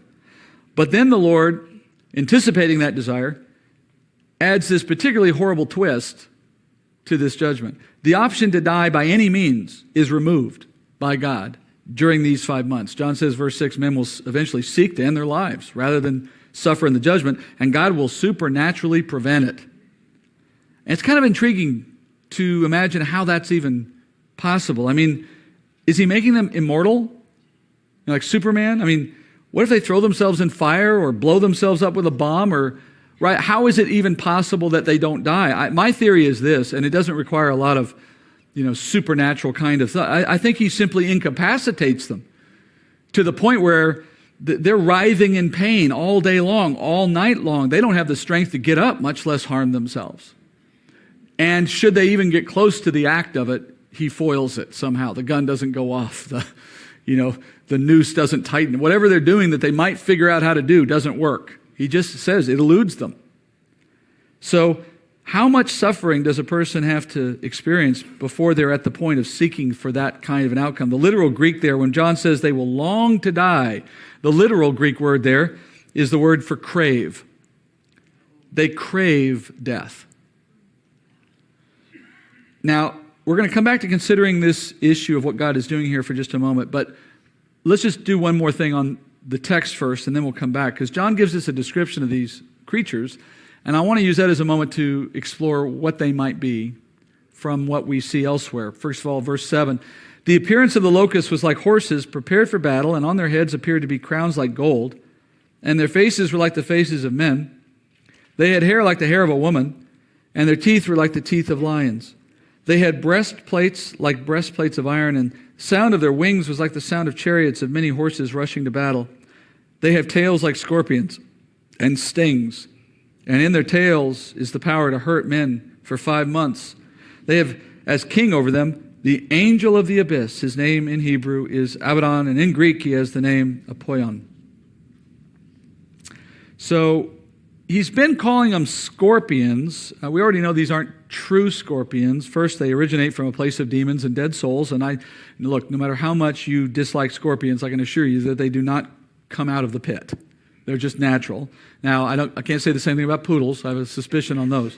But we know these aren't scorpions because of where they come from. Secondly, they don't sting like ordinary scorpions, right? Ordinary scorpions don't sting you constantly for 5 months. These things are not natural, clearly. And as he describes them, they don't look like any scorpion or locust you've ever seen. John says they look like horses prepared for battle. Here's one person's rendition of, I guess, what this could be looking like. Heads like men, hair like women, teeth like lion. It says they wear a crown, Stephanos again. That indicates they have authority in the demonic realm. They have wings that make a great noise. They have tails like scorpions again, power to hurt men, and so on. When you look at the whole description, it kind of explains clearly why John appropriated words like locust or scorpion or something. I mean, he was trying to stretch for what could I tell you this look like? And what do I have as a reference point for you, right? The tail on this thing is the most prominent feature, and so that's the thing that tied his mind to a scorpion, it would seem. But if you put the whole package together, it's completely outside this world. Now, this particular area of Revelation, maybe more than most, has become ripe for speculation. There is a certain, I don't call it a community, that's probably too formal. There's a certain way of thought that's out there in which you get to a book like Revelation and there's something inside us that just longs to bring it to the present world. And so we're searching for something of our world that we could compare the description to, and if we find something we think matches, then we make that an interpretation, which is a leap in logic, to be sure. That is, you say, not only is it like something of our world, it must be the something of our world. Forgetting, of course, the fact that this could be a long way off, and never mind all the supernatural parts of it, they start grasping at straws. And here's an example of what people have tried to say these scorpions might be like. Now, let me just point out, that is not biblical interpretation. That is a circus, a sideshow, and speculation. That is not how you learn anything. I'm not saying that the person who did this was an evil person. I'm saying that person doesn't know how to read the Bible. Because that's not how you find the truth. You don't back into the answer by looking in your world for something that matches something that's said to happen in the far distant future in an entirely different set of circumstances. That is an unnecessary and bizarre comparison, right? When you look at what goes on in the text, there is no earthly comparison. First of all, Apache helicopters do not come out of the pit. They do not result in 5-year or 5-month-long stinging sensations on the people that they attack. Considering the amount of damage that's being done to the earth prior to this moment, it's inconceivable that any mechanical equipment is still functioning. Where is the gasoline coming from for this thing? Or the jet fuel? Where is the landing strip that's still on the earth that hasn't been crushed by earthquakes? I mean, where in the world? Look, friends, at this point in the world, everything is in ruins. Technology is gone. There's no electricity. There's no running water. People have been reduced to being vagabonds and refugees. They're lucky they're even alive. They're living in caves saying, "Rocks, please fall on us." I mean, who's flying these things anyway? Everyone's got stings going on. Nobody's able to do anything, right? I'm just kind of, obviously I'm upset. I just, it's more funny than anything, but I just find it strange that we feel like we need this to make sense of this. It's supernatural. It's bizarre because it's God doing things he's never done before. Stop looking for an earthly explanation for things that are clearly supernatural. These are demon hordes released from the pit with an appearance that is altogether terrifying, unlike anything you've ever seen, something like a scorpion on steroids. And the effect they have is incomparable to anything else. One of the other arguments for why these are demons, obviously, is the fact that they reach every last person on earth. No one can hide. You can bury yourself underground, you can hide in your closet, they find you. Because demons can go through walls. Demons can go through any barrier. They're not limited by physical structures. All right? So they have the knowledge and the ability to find every flesh and blood on earth, and they have the desire to do it, which is why God lets them loose, tormenting everyone. We might wonder also if people can actually see these things in the day. My guess is they're visible, but wouldn't it be even more terrifying if they're not, in a way? Right? All of a sudden, you're just tormented. All right, let's ask the fundamental question that ends the night here. Why does God bring a punishment like this, with all its detail, against the people of the earth? What good purpose could it possibly serve? You might even be tempted to think it's especially cruel, given the fact that these people are forced to endure the torment. They can't even kill themselves to escape it. Well, if you think this is cruel, let me ask you a question. What would mercy look like under these circumstances? Should God let them die? If they died, what comes next for these people? Well, they would move from a temporary state of torture, of torment, into an eternal state of torture and torment, according to Scripture. So, in that sense, understanding that bigger picture, preventing them from dying under these circumstances is actually a form of grace. In fact, this 5-month period is the first and only time in all human history since the garden in which death is impossible. For the first time since the beginning of humanity, not a single new resident of hell will be established for 5 months. It is a singular moment in history. Never before has anything like this happened. He is mercifully preventing death for everyone on the planet during these 5 months. And for what good reason? So that they can get a taste of what hell is like without having to go there to experience it. And in that learning, have one more opportunity, because there's a time clock on this opportunity to know the Lord in tribulation. Evangelism doesn't last the whole 7 years. It finishes much earlier than that. So the clock they have to come to faith is almost run out. And Jesus says in Luke 12:4, I say to you, friends, don't be afraid of those who kill the body, and after that have no more they can do. But I warn you whom to fear. Fear the one who, after he is killed, has authority to cast into hell. Yes, I tell you, fear him. So consider the nature of this judgment. They're being kept alive. They cannot die. They're in unending torment administered at the hands of demons. Sound familiar? That, my friends, is a close approximation of hell on earth. And so how many times have we wondered what the world would do if they just could get a foretaste of the judgment of hell? Wouldn't that help the evangelistic movement of the church, right? Couldn't they all just snap to if they just saw what it would be like if they don't come to faith? Well, in effect, here's the chance to find out that test. Will it work? And by the way, even the number of months that they're allowed to remain alive while being tormented, 5 months.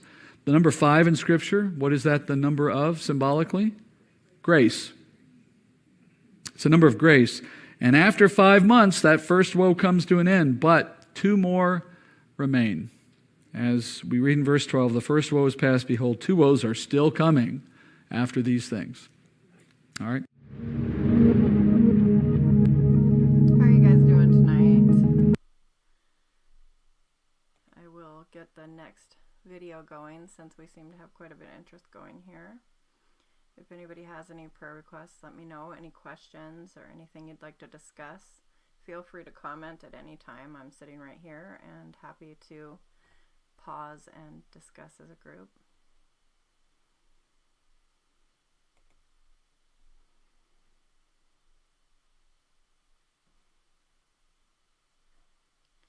We'll get this one going.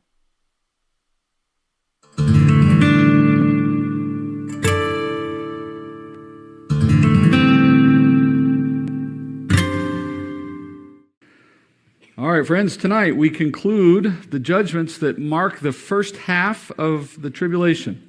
So here you are, already halfway through this 7-year period as the book gives it to us. And with that, we'll move into the next major part of the book and of the 7 years.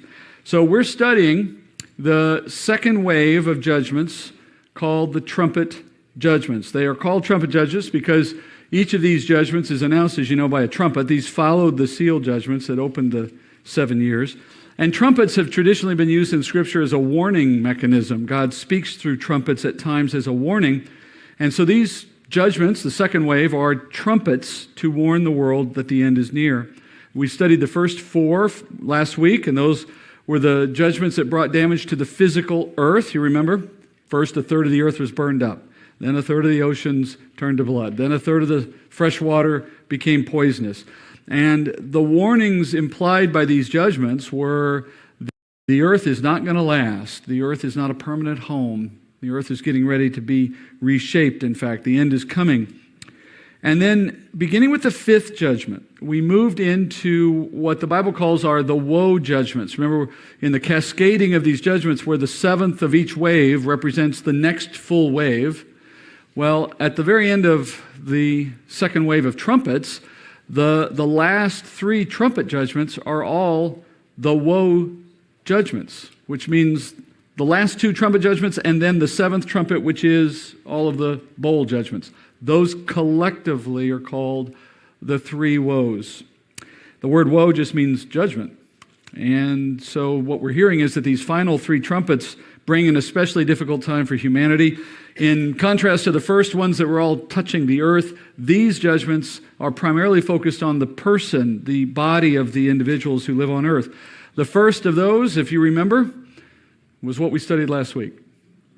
The scorpion-like demonic presence that goes out from the pit and stings, as John called it, attacks humanity for 5 months without relief. And as you remember, when the pain became so great that they could not bear it anymore and they wished to get rid of it by killing themselves, the Lord prevents everyone from dying. And as such, this judgment gave the unsaved humanity of the earth a preview of what hell is like, unending suffering without escape. And it becomes a bit of a preview of what hell will be like if they are not inclined to believe. And that's where we ended. 1 woe done, 2 woes yet to come. So that picks us back up in Revelation 9, but in verse 13. So let's go there next. Verse 13, Then the 6th angel sounded, and I heard a voice from the 4 horns of the golden altar, which is before God. One saying to the 6th angel who had the trumpet, Release the 4 angels who are bound at the great river Euphrates. And the four angels who had been prepared for the hour and the day and the month and the year were released so that they would kill a third of mankind. The number of the armies of the horsemen was 200 million. I heard the number of them. And this is how I saw in the vision the horses and those who sat on them. The riders had breastplates, the color of fire and hyacinth and of brimstone, and the heads of the horses are like the heads of lions. Out of their mouths proceed fire and smoke and brimstone. A third of mankind was killed by these three plagues, by the fire and the smoke and the brimstone which proceeded out of their mouths. For the power of the horses is in their mouths and in their tails, for their tails are like serpents and have heads, and with them they do harm. So back in verse 12, we're told from last week that the second and third woes are still ahead of us after the first woe is complete. Now what that's telling you is that these are sequential. And I think that's probably a degree of mercy, because how could you have had all this going on at the same time? So the first woe has to play out. That is, the 5 months has to finish before the next woe kicks in. And as we get to that point here with the second woe, just take a moment to think about what that transition must have been like. Can you imagine what it must have been like for the people to experience the relief of the removal of those 5 months? Right? They suffered what must have seemed like an eternity. And I submitted to you last week, I don't think they knew that there was an end. There's no indication they're told it's going to be 5 months. And so at some point it just goes away. It's like having your life sentence commuted out of the blue. But then a new woe comes.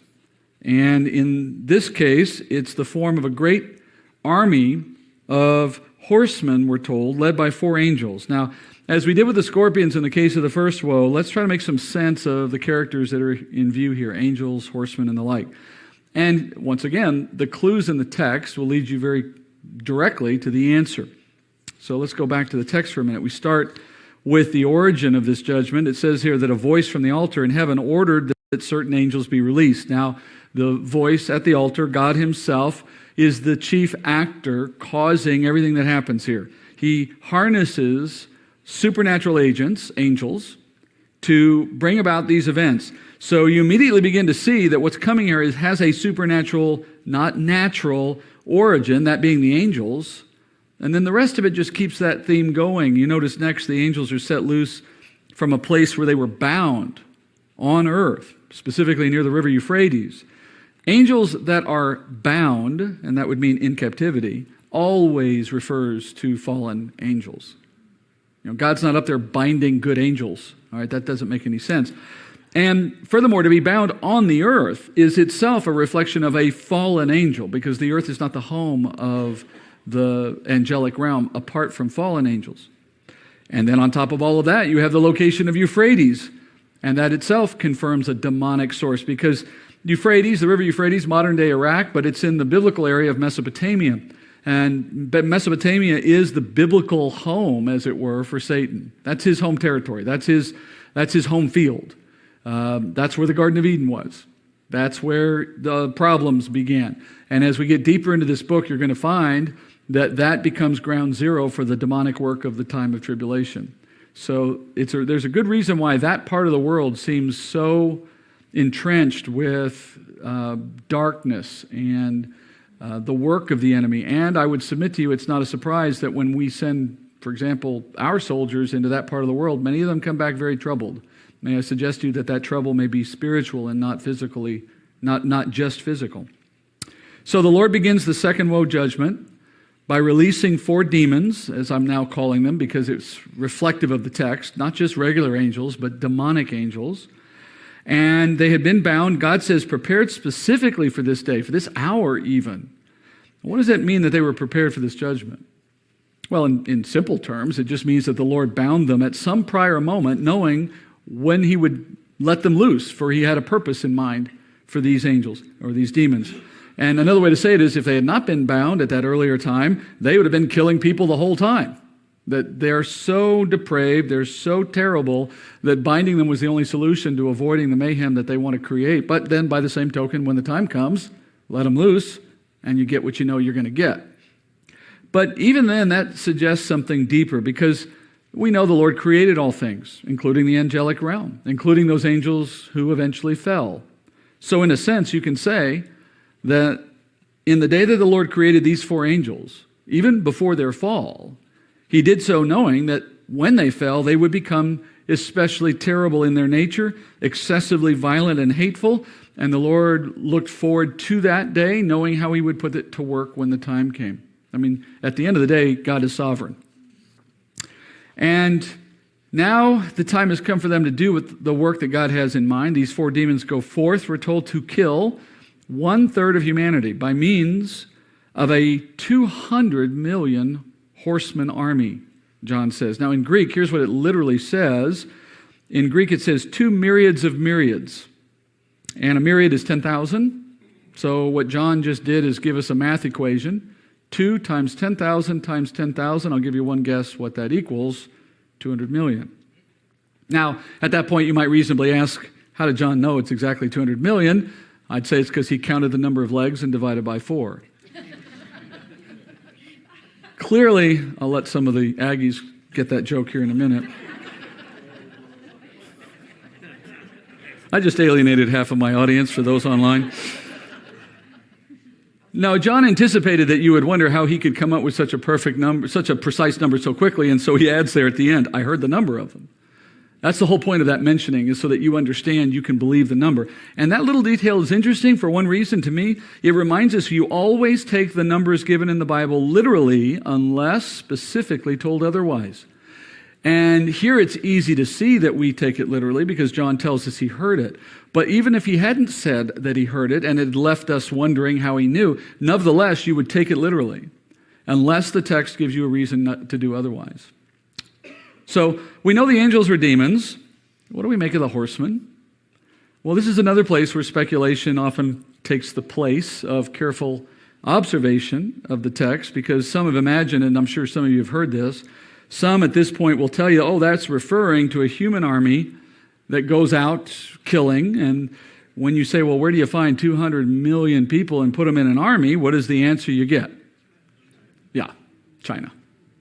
Thank God for China. We wouldn't have a hope to understand this verse, right? Here's a news article from sometime in 2018 where it says, as Asian nations strengthen their armies, the lower text says, leading to a fulfillment of Bible prophecy. No. Having nothing whatsoever to do with Bible prophecy. Remember all the things that have to happen before we get to the point of this moment? 10 kings that take over all the nations of the earth and refashion all the governments, including China, to say nothing of the armies. The Antichrist rising to power and causing World War III, destroying, at this point, almost 50% of the earth's population. Famine, economic collapse, pestilence, wild beasts. I mean, at the point we are now, people are barely walking and they have clubs in their hand. This is not a case in which we find the sophistication of that playing any role whatsoever in the point where we are at in tribulation. It just goes to show how easily people just run wild with this stuff because it's titillating, it's interesting, it excites us to talk about it as if we know what we're talking about. It's all most of what you hear, and some of this may be true for me too. Most of what you hear about Revelation is nonsense. Unless you go to the Bible and look at it carefully, don't listen to what people have to say. It's just ripe with nonsense out there. All right, so it's not the Chinese army. Notice the description of the horsemen. The riders have breastplates made of fire and brimstone. Now, in your Bible, it may say, like mine did, of the color of fire, or it's actually not that way in Greek. In the Greek, it literally reads, made of fire and brimstone. The horses, they have heads of lions. Smoke and fire and brimstone come out of their mouths. As far as I know, the Chinese do not outfit their soldiers this way. Right? And by the way, where do we go to try to solve that problem if we're still inclined to describe this as the Chinese army? What do you think they would say that we're looking at with that description? A tank. Friends, that's just ripe speculation. I mean, it's like the thing we saw last week with the helicopter. The fact that we can point to something and sort of, okay, I can see how that might. That's not how you interpret the Bible. What does it say? It says they have breastplate. They are riders on horses with breastplates made of fire and brimstone. Guess what John saw? That. Not that. This. He's not trying to describe. Look, let me say this. If you'd never seen that before, you were John, You'd never seen that before in your life. You had no idea what that was. Would you call it a horse? You see, he knows what a horse looks like. Even if he's trying to approximate it, that's not what a horse looks like. It's just stupidity on our part that we kind of think anyone that wasn't born, say, after 1880 or so is a complete idiot and, must have lived in caves and ate over fire and, dragged women around by hair. It's just our sense is that anyone that hasn't lived in our age can't be sophisticated enough to understand the things we do. And it's demeaning. John would have known better than to describe it the way he did if that's what he was looking at. And never mind that God himself wouldn't have been trying to confuse us. So I get ticked off about this stuff because it's deceiving Christians, leading them to think that that's how you interpret the Bible. It's not a game. It just means what it says. All right, moving on. I got it out of my system. Clearly, what are we looking at? This is a supernatural event. We all know that. It started with God and his throne. Number two, it's being led by demonic leaders. Who do the demons lead? Who's the army they have under their control? The demons in general, right? And so just like the scorpions from the first woe, in this case, you're looking at demons who have a very frightening appearance and powers that are not consistent with anything natural, being led by their masters. And it continues the pattern we've already seen in this book for these particular judgments, which is that God is now leaning heavily on the demonic realm as the agents for action on these particular judgments. And demons seem especially well suited to the whole purpose, don't they? They are particularly good at destruction and mayhem and misery and killing, and God is harnessing that for the purposes that he has. And if there's any doubt about their supernatural identities in all that I've said, look at the way they take life in verse 19. It says, they kill a third of mankind on earth with their mouths and their tails, shooting fire, brimstone like four-footed flamethrowers. And their tails kill like serpents, which I presume means that they have a deadly bite. Here again, nothing in the text suggests you should try to symbolize or make a metaphor out of any of that. It is just literally what John saw, and clearly it's not natural or of this world. And it only makes sense that these horsemen are 200 million demons sent to kill a third of those who still live on the earth for all the reasons we just looked at. And on top of all that, the Lord actually tells us this is coming in the Old Testament. In Joel, you read this. Chapter 2, verse 1. Blow a trumpet in Zion and sound an alarm on my holy mountain. Let all the inhabitants of the land tremble, for the day of the Lord is coming. Surely it is near. A day of darkness and gloom, a day of clouds and thick darkness. As the dawn is spreading over the mountains, so there is a great and mighty people. There has never been anything like it, nor will there be anything after it, to the years of many generations. We'll pause there. We're going to go further, but let me just pause. That sets the opening here, and what I'm showing you there is simply, Joel 2 is talking about tribulation. You see that, right? The day of the Lord. Obviously, day of darkness and gloom, never been anything like it. Okay, I'm just setting the context. Now, moving on. Verse 3, a fire consumes before them, and behind them a flame burns. The land is like the Garden of Eden before them, but a desolate wilderness behind them, and nothing at all escapes them. And their appearance is like the appearance of horses, and like war horses, so they run. Now, in the midst of the tribulation, Joel starts explaining this coming army of war horses. But you notice he says they're like war horses. Now look, Joel knew what a horse looked like. He doesn't say these are horses. He says they're like horses, which is a way of saying they're not horses. But I don't know what else I'd call them. And then he says, as they go, they have a consuming fire before them. Where did the fire come out of the horses? Out of their mouth, right? They have a consuming fire before them, mirroring John's description, and the land behind them burns like flame. So as they pass by, they leave a burning destruction in their wake. And here's the thing that really shows you that they're demonic. It says the land is like Eden before them. Now that's a reference to the fall in the garden. That, in other words, the demons see the land like Satan saw Adam and woman. A place to be destroyed, a target to go after, their enemy, in other words. And after they pass through the land, it's left desolate. Nothing escapes them, much as after Satan went through the garden, he left it destroyed, essentially, by having brought about the fall.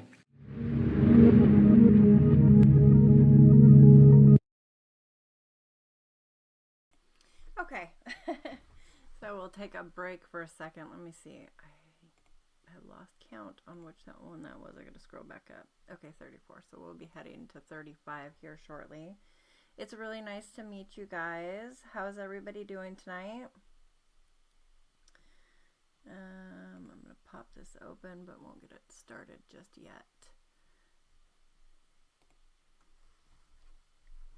For anybody who doesn't know, I also have a Discord server, and you can find the link to that in my channel description, as well as my email address. So if you wanted to join the Discord server, we also have it where you can go in the lounge and be on voice, and then actually have your voice in the live as well, for when we're doing, like discussion or just hanging out and talking. So that's available if you're interested. Let me see. I lost my page. Okay, here we go.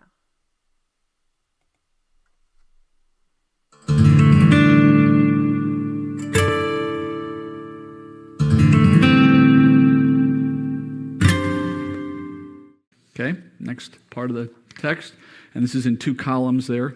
Verse 5, with a noise as of chariots, they leap on the tops of the mountains, like the crackling of a flame of fire consuming the stubble, like a mighty people arranged for battle. Before them the people are in anguish. All faces turn pale. They run like mighty men. They climb the wall like soldiers, and they each march in line, nor do they deviate from their paths. They do not crowd each other. They march everyone in his path. When they burst through the defenses, they do not break ranks. They rush on the city. They run on the wall. They climb into the houses. They enter through the windows like a thief. Before them the earth quakes and heavens tremble. The sun and the moon grow dark, and the stars lose their brightness. All right, you can just imagine the scene. I can almost imagine how it would be portrayed in Hollywood with special effects, right? This moving wave.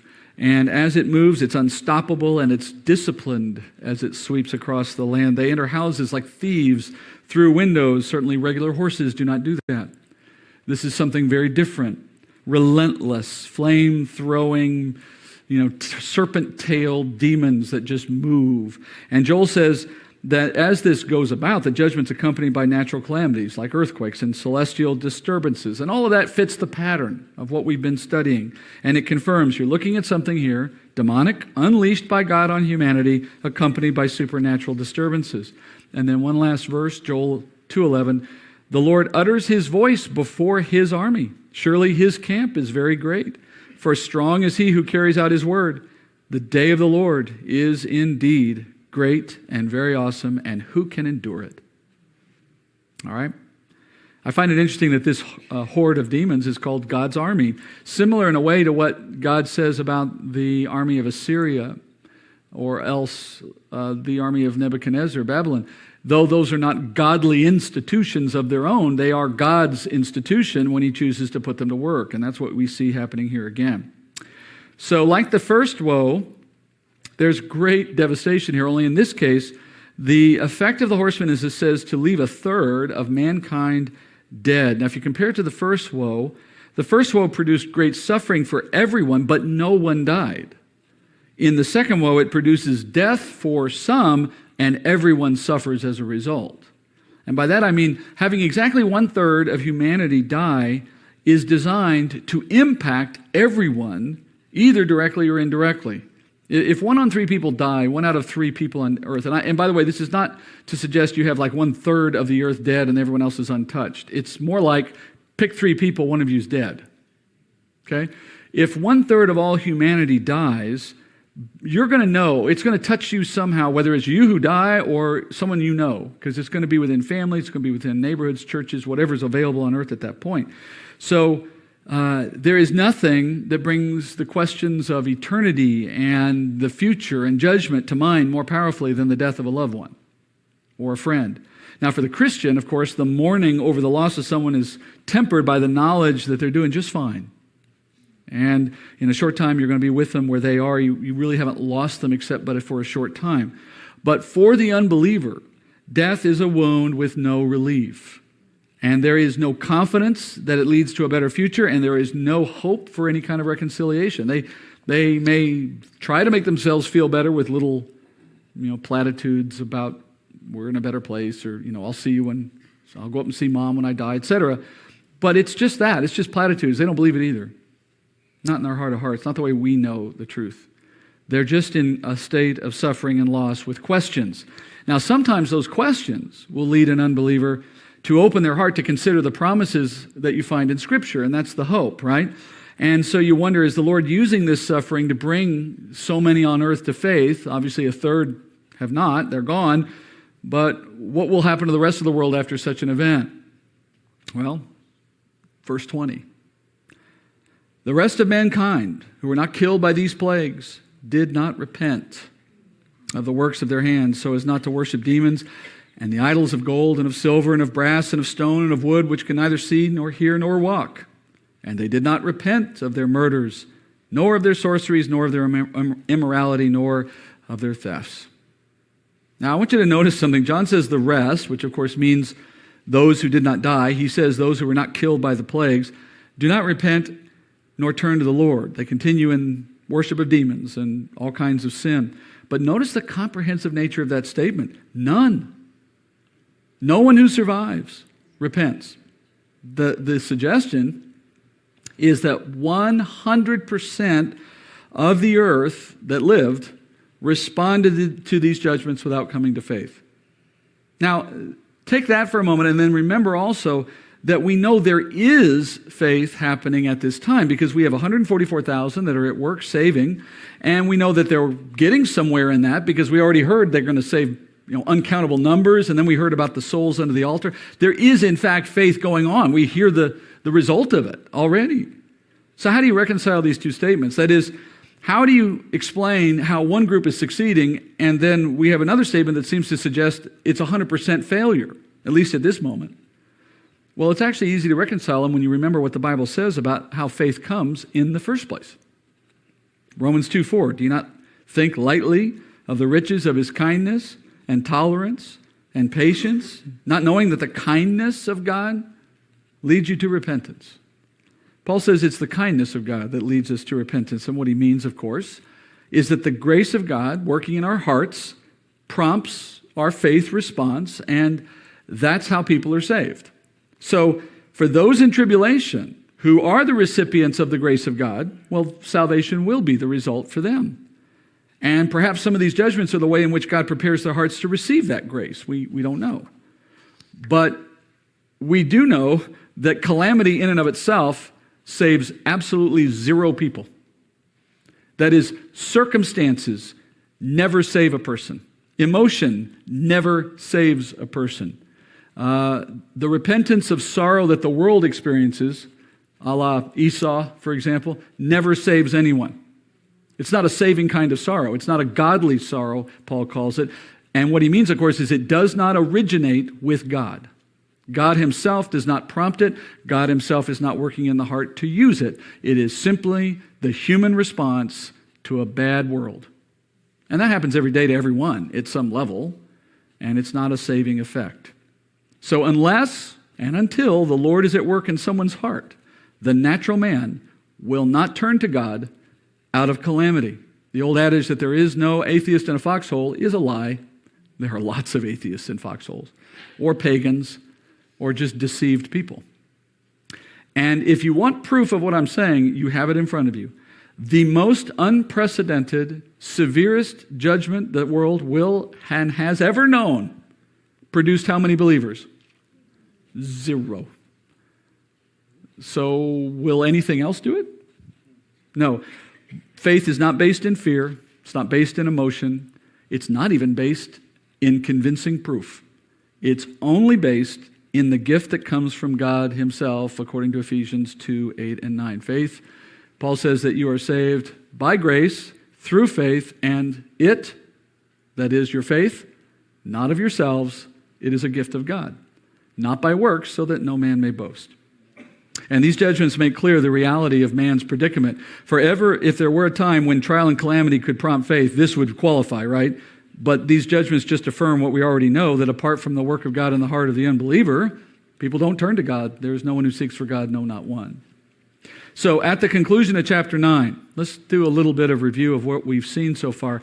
At the end of chapter 9, where are we? Well, the judgments of the first half of tribulation have come to an end. So we've gone through the seal judgments, and we've gone through all but one of the trumpet judgments. And of course, the reason that last one has not yet been covered is because it itself are those 7 bowl judgments that sit out at the end. Now, I'm giving you this view here a little prematurely. We haven't had a chance to talk about the bowl judgments, and that's fine. We'll come back to it. But I guess for now, you can take my word on it, the bowl judgments sit out there at the end of the 7 years. They conclude the period of the 7 years.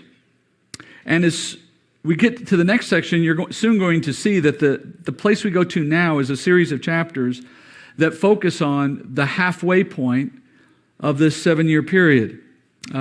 Before we do that, let's just assess what's happened in 3.5 years. In 3.5 years, 50% of the Earth's population is gone. Now, if it were to happen today, for example, I think roughly there's 8 billion people on Earth. We're talking about 4 billion people dead, but you can flip that around. There's 4 billion people alive still at this point. On the other hand, that 4 billion is occupying a planet in which 1/3 of the Earth is uninhabitable, 1/3 of all the bodies of water are undrinkable or unnavigable, and the worst is yet to come. The first woe judgment has happened. The second woe judgment has happened. The third is still out there. That's the bowl judgments, which also go by the name the wrath of God or the Great Tribulation. But before you enter into those events, as I said, there's this interim period called mid-tribulation, or we can call it mid-trib. That'll make it sound like you're in the club. You know, you have the lingo. Mid-trib. What is mid-trib? Well, I mean, to put it very bluntly, mid-trib is just the 3.5-year point, right? We're just talking about a point in time in which you have half of the time of the 7 done and the other half still to come. Not very complicated, right? And in what you're about to study in this book, you're going to find that this moment is so central, and I don't mean to make a pun with that, but it's central to the story of tribulation because a lot of things change in this moment. In fact, it's such a great period of change on earth that it deserves special attention in the book of Revelation itself. The book of Revelation devotes 4 chapters just to the events of the middle of tribulation, and then on top of that, it adds one more chapter in the beginning as an introduction to the middle tribulation period, and then one more chapter at the end as a conclusion. So you end up with 6 chapters.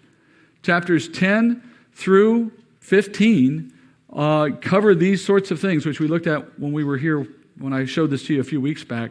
So let's put those chapters on there for a second. You have chapters 11 through 14 covering the mid-trib events. You have chapter 10 introducing it, and you have chapter 15 summarizing or concluding it.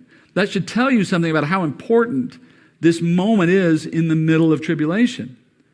But technically, the midpoint of tribulation is not a period of time, it's a moment. It's a right? You're either halfway done or you're moving into the second half. And that confuses some people.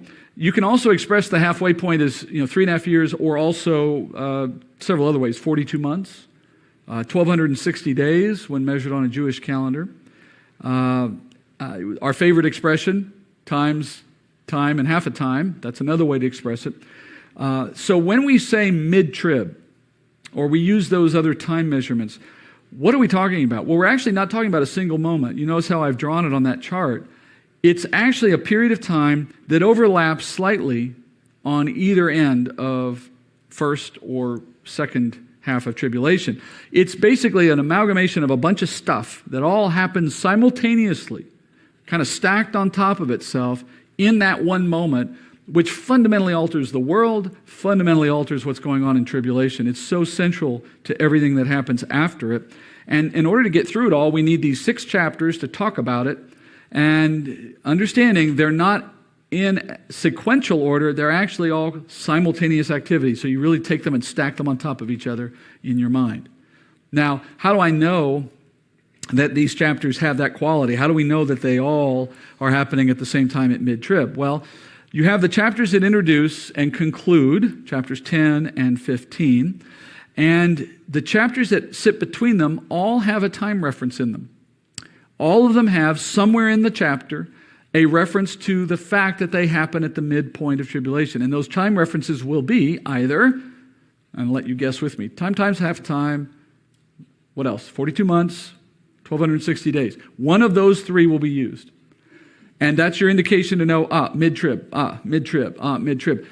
Chapter 10 does not have that reference. Chapter 15 does not have that reference. But they talk about what is coming, or what, in both cases, what is coming next. So 10 talks about what's coming in mid-trib, and chapter 15 talks about what's coming in the second half of tribulation. So they act as like bookends, as transition chapters, but the ones they sandwich all have that time reference in them. And that's your indication to know. Flip them sideways, so to speak, and stack them on top of each other, and put in your mind all of that happening at the same time. So that's mid-trib. Let's move into we're going to do the introduction chapter tonight. Let's look at the introduction, chapter 10, and we'll read this, verse 1. There's a lot on the screen, it may be small to read, so look at your Bible if you can. Verse 1, I saw another strong angel coming down out of heaven, clothed with a cloud, and the rainbow was upon his head, and his face was like the sun, and his feet like pillars of fire. And he had in his hand a little book which was open. He placed his right hand on the sea and his left on the land, and he cried out with a loud voice, as when a lion roars. And when he had cried out, the 7 peals of thunder uttered their voices. When the 7 peals of thunder had spoken, I was about to write, and I heard a voice from heaven saying, seal up the things which the 7 peals of thunder have spoken, and do not write them. Then the angel whom I saw standing on the sea and on the land lifted up his right hand to heaven, and swore by him who lives forever and ever, who created the heavens and the things in it, and the earth and the things in it, and the sea and the things in it, that there will be delay no longer. But in the days of the voice of the 7th angel, when he is about to sound, then the mystery of God is finished, as he preached to his servants, the prophets. All right, John says he sees this strong angel. Notice the strong difference in the description of this guy versus the 4 that came down earlier, or any of the other demonic ones we've seen. Such a clear difference, right? Face like the sun, rainbows and clouds. I mean, you could decorate your child's nursery with angels like this, right? You wouldn't want to do the other ones, though. And as this distinctive angel comes down, he says it's another strong one because it's similar to the one he saw in chapter 7, back in chapter 7, verse 2, he saw that similar angel with the power to seal the servants of God, the 144,000. So his face like the sun, feet like pillars of fire. It's a fearsome angel of great authority. Now, when you see something mentioned with such strength and such distinction, you begin to ask, is this an angel I should know? Who is this angel? It must be prominent. Well, there's actually a clue to his identity, and it's found in what he carries. He carries a little book. The word for book in Greek is biblioreton, and that's the large version of a scroll. This is the diminutive version of that word in Greek, biblos, and that's a word for a tiny scroll, a little one. So John says he's carrying this little scroll. It's kind of a funny moment if you think about it. Big, giant, powerful angel, little scroll, right? And when the angel reaches the earth, he's large enough to span so that his hands could be on sea and land, and then later standing on sea and land at the same time. Crying out with his loud voice, sounds like a lion. You ever been to the zoo when a lion just lets go when you don't expect it nearby? I mean, the power of that all of a sudden, that's shocking. That's what he's hearing. Now, in response to that, heaven starts to talk with the sound of thunder. 7 voices of thunder, he says. And they must have revealed some deep truth to John because he's about to write it, but he's told, nope, not yet. Seal it up. Keep it secret. And the whole scene is just so odd at that point. What's all this supposed to mean? We're almost forced to ask, is there some clue here that we use to decode it all? Because how else would we make sense of it?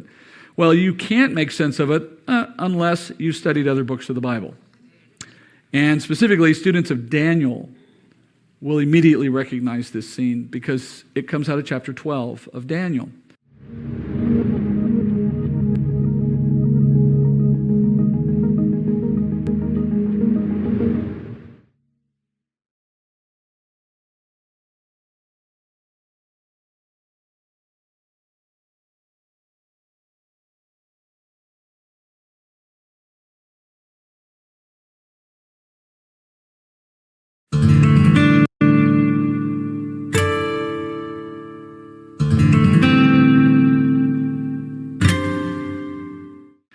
In chapter 12 of Daniel, you also find a strong angel who appears in a similar manner near land and water.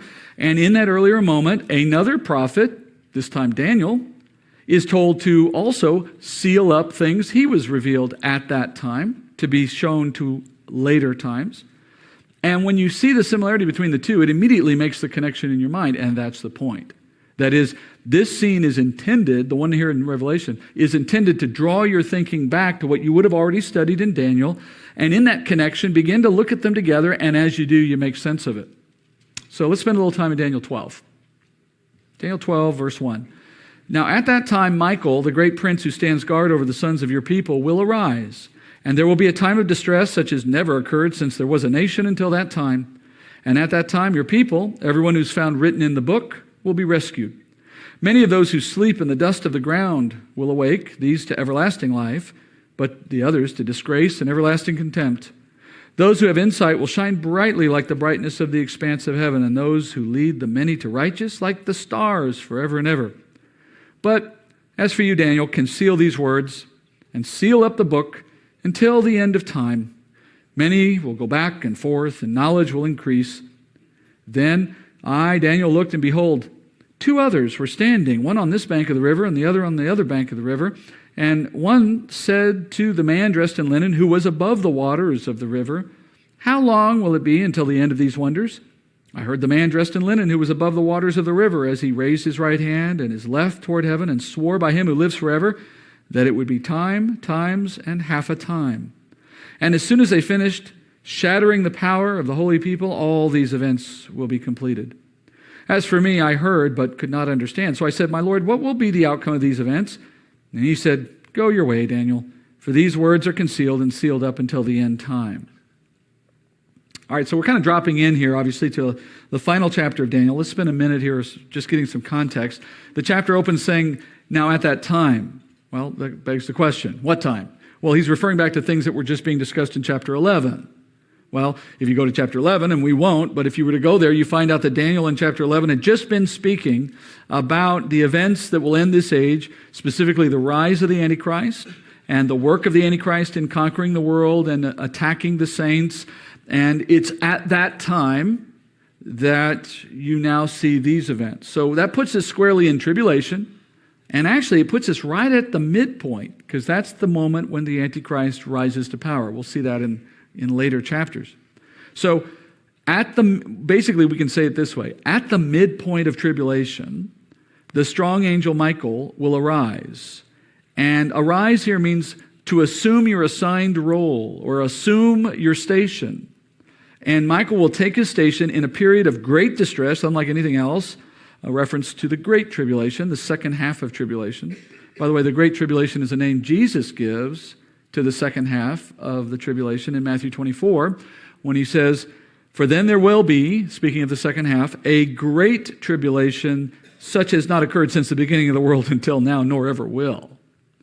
So if the second half is unlike anything that's ever happened, then by definition it's greater than the first half. That's the idea.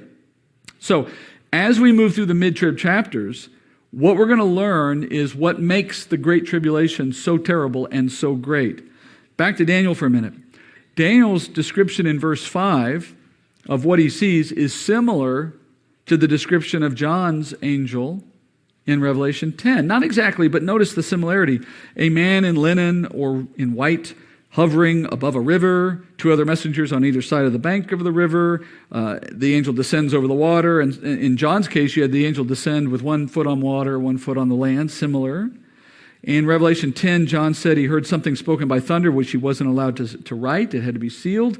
Likewise, Daniel hears something spoken from the angel, but then could not write it down either. It had to be sealed. I mean, you see the connection. It's very clear there's some connection being intended in all of this. And here's the connection. The scene we're studying in Daniel here is part 1, and John's moment is part 2 of the same conversation with a great angel. The same great angel. The angel that visits Daniel tells that prophet, I want you to prepare a scroll, and I want you to write down what you've heard, but I want you to seal it because it's not going to be revealed till the end of the age. And he hears what he hears, and he says, how long is this stuff you're telling me going to last? What's the answer he gets? Time times half a time, 3.5 years, half of the time of tribulation. That's one of our references to know we're looking at a midpoint event, right? And Daniel, we know now, was learning. Here's what Daniel got told. Here's what Daniel wrote. He wrote the events of the second half of tribulation. Daniel was the first human being, and for a long time, the only one who knew what the second half of tribulation looked like, and he wrote it on a scroll. But he couldn't understand it, and that doesn't surprise us, right? He didn't understand it, so he asked for clarification, and he said, sorry, Daniel, just go on your way, seal it up, you'll learn it later. So here's but notice the angel says this, it's sealed to the end of the age. Now, if you've been paying attention from the beginning and can remember it all, you now know what he's talking about, because in effect, what the angel was telling Daniel is, this is what happens at the end of the age of the Gentiles. And write it down now, seal it up, because we're not going to reveal these things until we get to the last days. When do the last days start? The church age, remember, sits on top of the last days. Remember the writer of Hebrews, or James, when he says you're in the last days to the first century church? So in the last days is anything after the Messiah's revealing. So Daniel is told, what you're writing down, we will not reveal until after the Messiah is revealed. And then it will be made known. How is that prophecy being revealed in the last days? Well, that moves us back to chapter 10 of Revelation. In chapter 10 and I'll go back to this in a second. In chapter 10 of Revelation, what have we already read? In chapter 10 of Revelation, Daniel's little scroll that he wrote and sealed up and handed back to the angel is now being delivered by that same angel to John. Because John is the one who revealed what Daniel wrote to the last days church. It was sealed up from Daniel until the last days. Well, that's John. And John was the one who got to reveal it. And so John says in verse 2, I see this angel coming to me with a little scroll. Now John hears other things as well that he cannot reveal yet, but those things he gets to reveal much sooner than Daniel did, because what he heard that he can't tell, couldn't write down in that moment, are the things that finish the time of tribulation. So those come up in later chapters. Meanwhile, you have this angel swearing upon God in heaven that there will no longer be any delay. What delay is he referring to? Well, the events of the Great Tribulation were first revealed to Daniel long ago, but they were sealed, and now they're being revealed to John so that they can be quickly completed. There'll be no more delay. So in a future day, now here's where your mind gets warped a little bit, because John lived in our past, but he was looking at things from our future. So what Daniel wrote was unsealed in our past so that we would know it, but it speaks of things that haven't yet happened. So the delay is still happening for us, but the point is, when the events themselves are happening, it will almost be over. All right, so then in a future day, that great angel will arise. According to Daniel 12, that great angel will arise in a time of tribulation. When he does, the events of the great tribulation will happen, and they will be fulfilled when the seventh trumpet is blown. That brings about the seven bowl judgments. And now, how does Daniel's information get transferred to John so that John could give it to us in the book of Revelation? Well, in a very interesting way. Is that right here? Yeah. Then the voice which I heard from heaven, I heard again speaking with me and saying, go take the book which is open in the hand of the angel who stands on the sea and on the land. And so I went to the angel telling him to give me the little book. I would have loved to have seen that moment, by the way. Huge, impressive angel, face like the sun. And you're told, hey, go up there and ask him for the book. I don't want to go up asking for the book. You ask him for the book. John has to go up there, hey, can I have your book? And he said to me, take it and eat it. It will make your stomach bitter, but in your mouth it will be sweet as honey. I took the little book out of the angel's hand and ate it, and in my mouth it was sweet as honey, and when I had eaten it, my stomach was made bitter. And they said to me, you must prophesy again concerning many peoples and nations and tongues and kings. So how does the information move from Daniel to John? In this very visceral way, very visual way. Normally a scroll is a papyrus roll, and it's not edible, or at least not palatable. And in this case, it must have been made so for John's sake, obviously, because he's able to eat it. The angel says the book would be sweet in the mouth, bitter in the stomach. I can demonstrate this for you. So I have a little scroll here. Very sweet. Kind of chocolatey in this case. I'll see how it sits on me later. I have more of those if you like some. First come, first serve. What does it mean, though? Obviously, it's meaning something specifically. Now, here again, it does not mean it didn't happen literally. John ate it. He tasted it. He was made able to eat it because it's supernatural, but the point of it is still the main issue. And I think you've probably heard people say this, and it's not terribly surprising, but there is a certain sweetness to prophecy. That is, for the prophet, and for his audience for that matter, there's a certain sweetness to knowing about things to come, about having that insider information, if you will, having been revealed things that you find attractive and interesting and the like. And more than that, what it's talking about are things we look forward to. At least in the sense that the end of this age and the beginning of the next is what we're all looking for. The kingdom, the life we have with Christ in that time is what we all want. So there's certainly that attractive side to it. But in the same way that the analogy played out, that's the initial impression. That's the beginning of it, right? Because before we know what it really contains, you're only thinking about the good stuff, generally. Now, some people take the opposite view. I guess there's pessimists out there, and they don't want to study the book of Revelation because they're worried, they're afraid. I know that's out there. But most people react initially with some positive interest in prophecy. But the truth of what the transition requires, that is, the movement of this age into the next, what's required to make that happen, as you get to understand that, as it sinks in, it's bitter, it's hard to swallow. Because the reality is, this world cannot move from its present age into the next without a whole lot of judgment happening in the process. Because you have literally billions of souls that must face judgment for sin, absent the covering of Christ, and they will endure a level of turmoil and distress that no one's ever seen before. And so that is an unfortunate but necessary side effect, if you will, of the transition out of a sinful, fallen world into the next. There's no getting around it. You can ask for God to avoid that judgment, but let me tell you, you don't want a God who would say yes to that answer, to that question, because he's either faithful or he's not. You know what I'm saying? You can't have it halfway. You can't say, be faithful to your promises to bring good things, but please forget you made promises of judgment for bad things. In fact, just kind of put all of that aside and only bring us the good. Because if he could keep that request, what it would tell you is he's not a promise-keeping God. It means his promises aren't really worth much because he can change his mind. And if he can change his mind about those promises, why are you confident he won't change them about the ones he made to you concerning salvation? So he's either promise-keeping or he's not. If he is, his word has said that the wages of sin is death. In the day you eat of it, you shall surely die. These are things he has spoken that must be kept. Otherwise, he's not a promise-keeping God. And as much as we struggle with the idea of judgment, what you can't struggle with is the concept of faithfulness. And that's the bitter side of prophecy, a faithful God. So as a preparation step to receiving the knowledge of the end of the age, in this little drama that God gives to John in the form of eating the scroll, he reminds John, this is serious business. You're called to prophesy what you've received from Daniel concerning the state of affairs for many people, kings and all, across the world during the Great Tribulation, and it is a difficult time.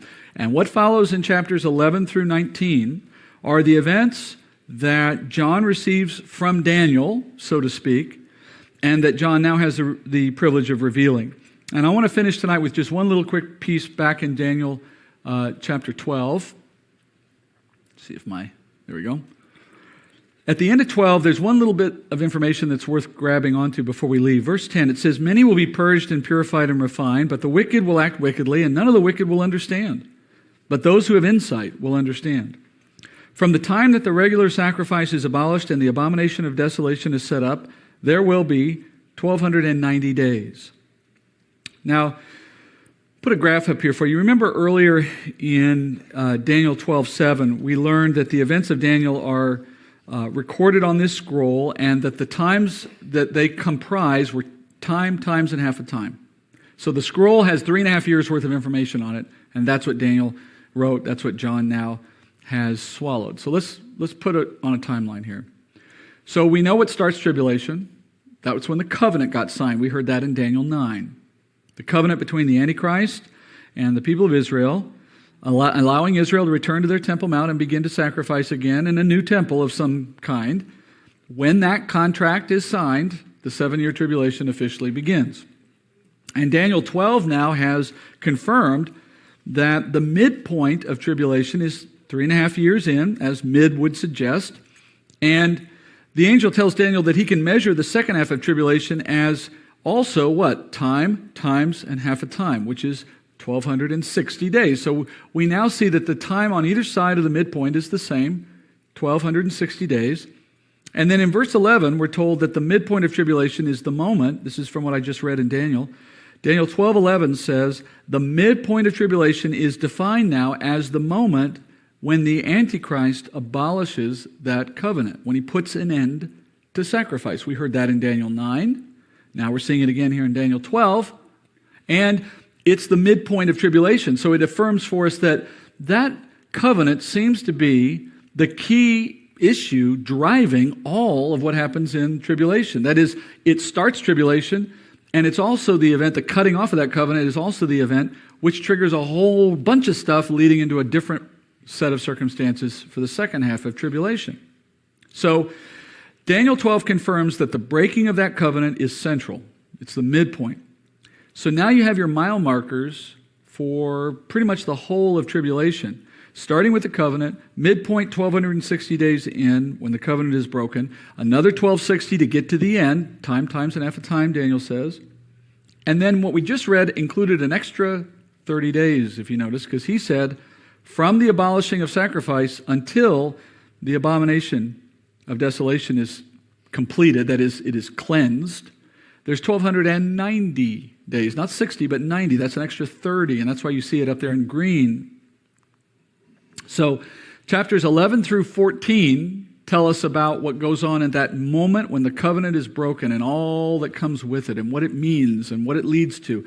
That's the study we're about to embark on in the next several weeks. What goes on at the middle and why, and how does it relate to that covenant being broken? What does it change? And the 30 days you saw there at the end, well, we're going to learn more about what that means when we get toward the end of the 7 years, toward the end of this study in chapter 19.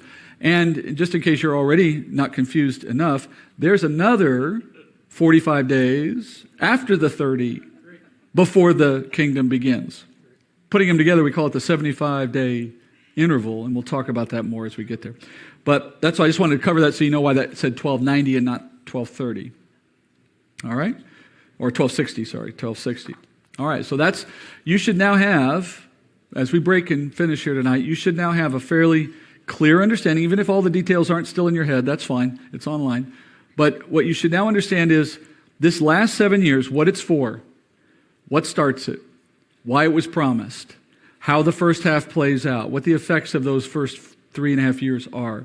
And at this point, you stop somewhere right there in your understanding, and you know there's some big stuff that happens at the middle, right around that 3.5 year point, a little before and after, a bunch of stuff that happens all at the same time. And because of what happens in that period of time, the second half is a whole nother ball game, a whole nother ball of wax coming in the second half, okay? So we will end there. That's what we'll do. And then when we get back next week, we'll do one more of these, and then we'll break for our holiday time and see you in January.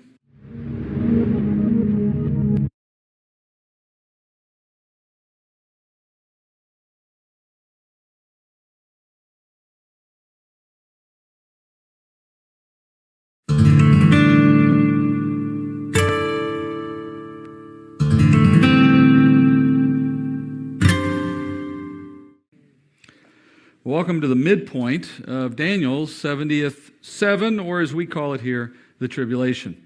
We've reached the middle of that 7-year period, and this slide behind me gives you a bit of an overview of what we've been looking at this stage of our study. This is the midpoint now. The chapters that we're in now are the midpoint of the 7-year period that has been designated to end this age and to bring about Christ's second coming. And it's a time the prophets have spoken about for millennia. It's a time that you've already seen includes unimaginable calamity and death and destruction and mayhem.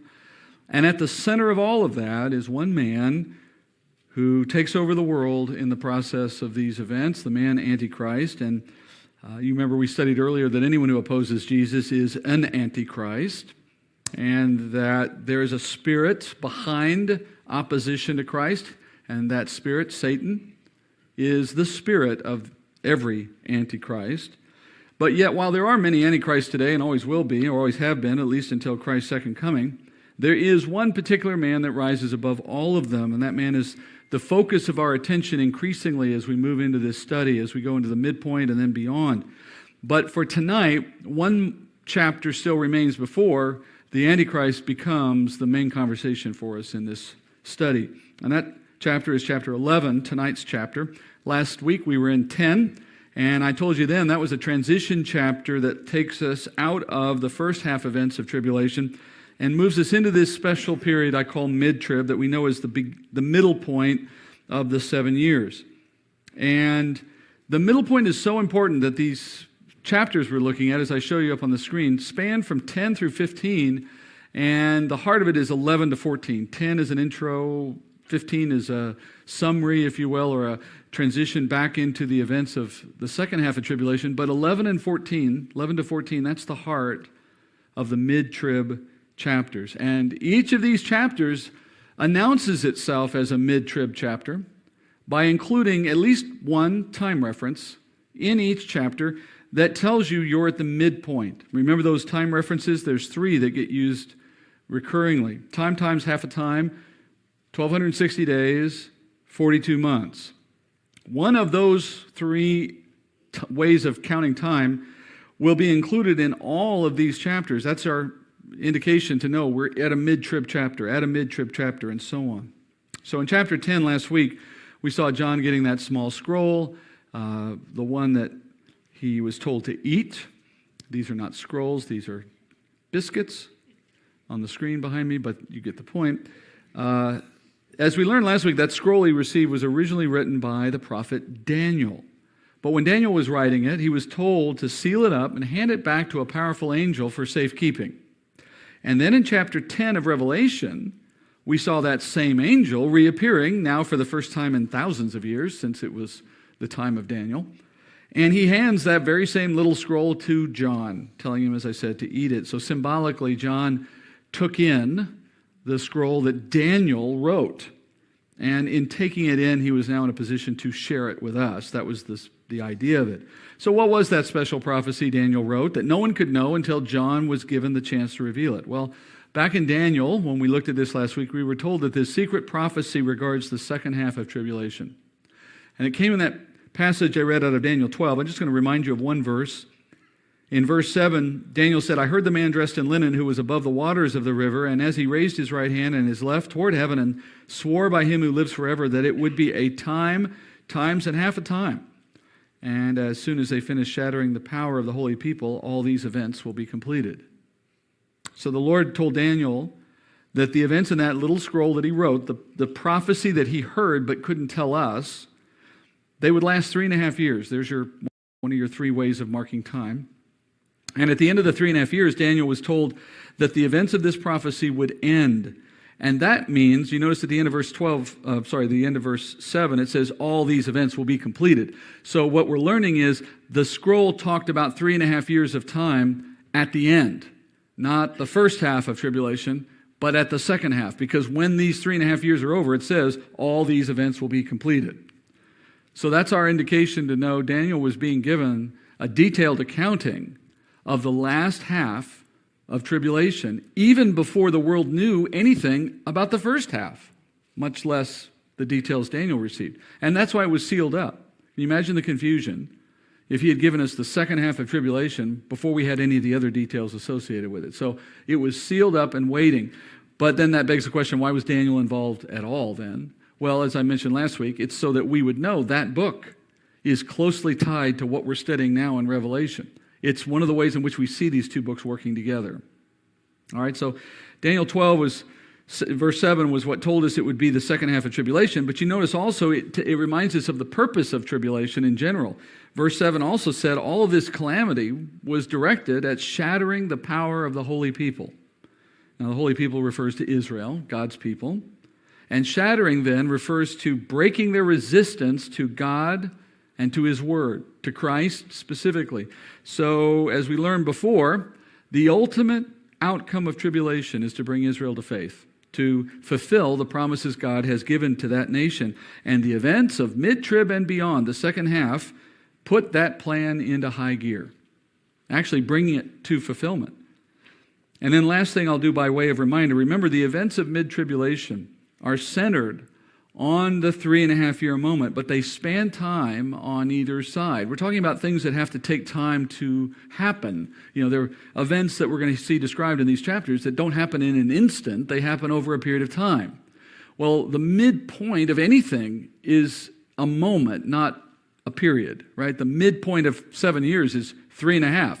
The moment you hit the midpoint, it's over, and you're moving past it, right? So how do we fit stuff into it? Well, we don't, literally.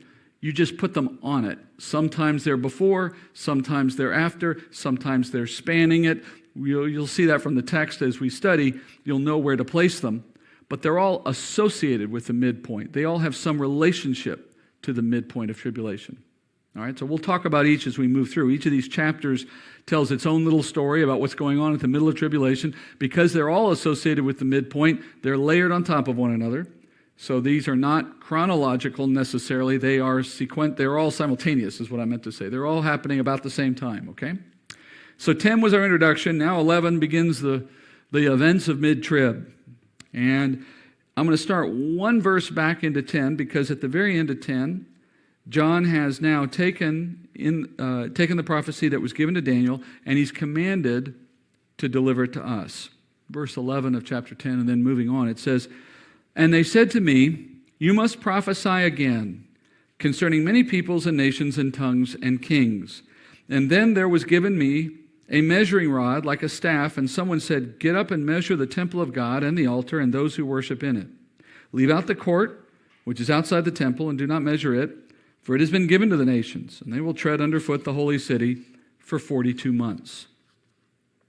All right, now let's stop there. We're getting into the beginning of this chapter, and although all the disasters of tribulation are certainly focused on Israel, they're the ultimate audience, nonetheless, the scale of what God is doing in the time of tribulation is so large, it impacts every nation, every tribe, every tongue, even kings. So John is now told, it's time for you to go back to work, and you have more things to say about what's being done in this 7-year period, and in particular now moving into the second half. And it's all centered in one place.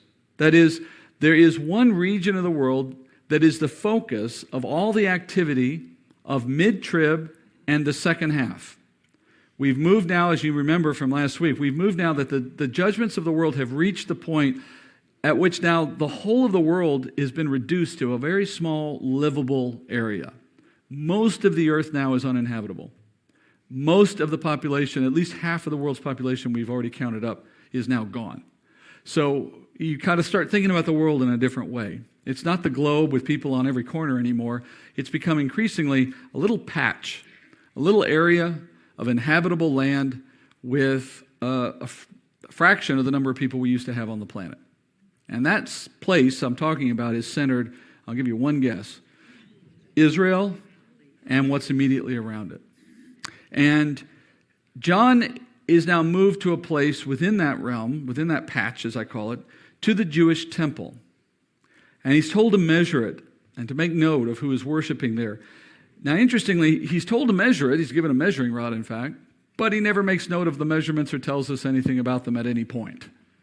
It's quickly apparent that he's told to measure, but the measurements aren't the point. That there's something else going on, in other words. And that point is actually much more obvious than that. The point is simply that there is a temple.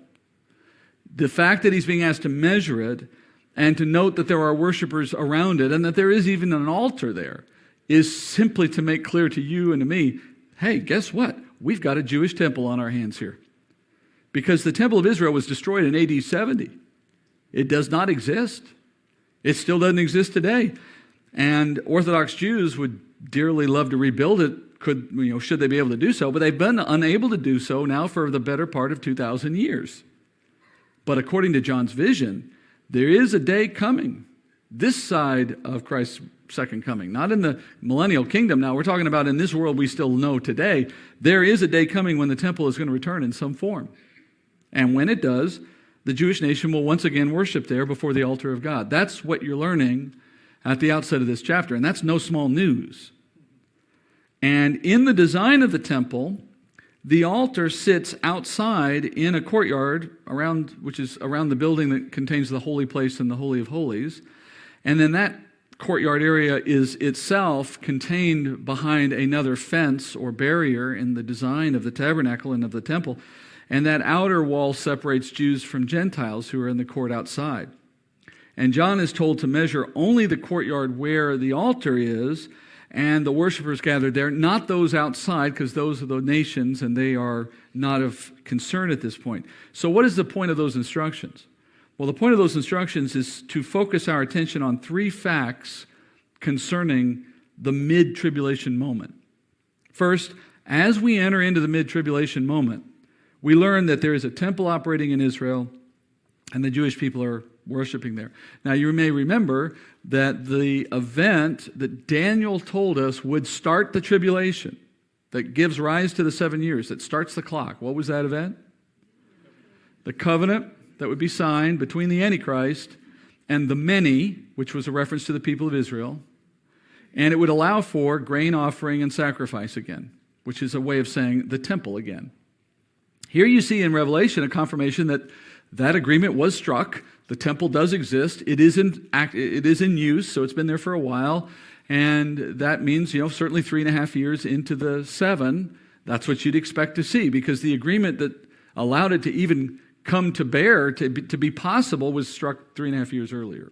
Okay, that's the first thing that we note. Along with that, it's interesting to note that despite the war and the supernatural calamities and the earthquakes and the hails and all the stuff we've been reading about, nonetheless, it looks like business as usual at the temple.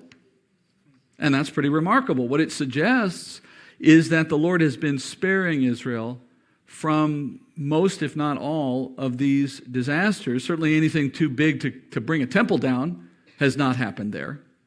And that fits with what I said earlier from Revelation 6 when we looked at the seal judgments, and I said the one that said protect the wine and the oil, I told you that's a bit inscrutable, but in my understanding of it, it was a bit of an oblique reference to Israel, a kind of coded way of saying Israel. Why? Well, Israel is known in the Bible as grapes or olives or figs or etc. And so you have here two things that represent Israel. Wine comes from grapes, oil comes from olives, and so the idea is that those two things being preserved is a way of saying preserve Israel.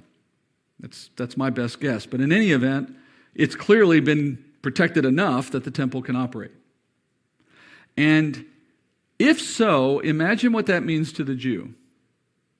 Those who are there worshiping, wouldn't the fact that the world is being torn asunder, and yet, remarkably, your little patch of the world and your temple particularly seems okay? Wouldn't that reinforce in your mind that your God is on your side? And wouldn't that then reinforce your desire to return to that God and to worship at that temple? That would be like a safe place. And a Jew might find that reassuring for obvious reasons. So it would seem as though that while the rest of the world is in turmoil, cursing the name of God, as we've already seen, Israel is at rest to some degree and in worship of that same God. And there seems to be God's effort in that to uplift his own people while making the rest of the world take note of that. That's very consistent with the pattern of God we've seen in past times. All right, first thing you learn. Second thing you learn is that the existence of the temple does not mean that the age of the Gentiles has ended. Remember, we've said the age of the Gentiles, according to Daniel again, is a period of history in which Israel is being trampled by foreign Gentile powers, their city trampled, their freedoms taken from them, and so on. Well, here we hear now that they're in their city with their temple active and worshiping. That might suggest that they've moved past the point of the age of the Gentiles and they've come back now to a place of peace in their land. Except that we see in verse 2, John says, the Gentiles continue to tread down the holy city. That little reference there is intended to remind us that the age of the Gentiles, as Jesus defined it in Luke chapter 21, that it would be a period in which all the Israelites would be led captive and Jerusalem would be trampled underfoot until this time is completed, that's still underway. And of course that makes sense. We remember as we studied in Daniel 2, the statue, Daniel 7, the beasts. When we studied all that, we learned that this whole period of history will play out until Christ's second coming. Christ's second coming is what ends the age of the Gentiles. We're not there yet.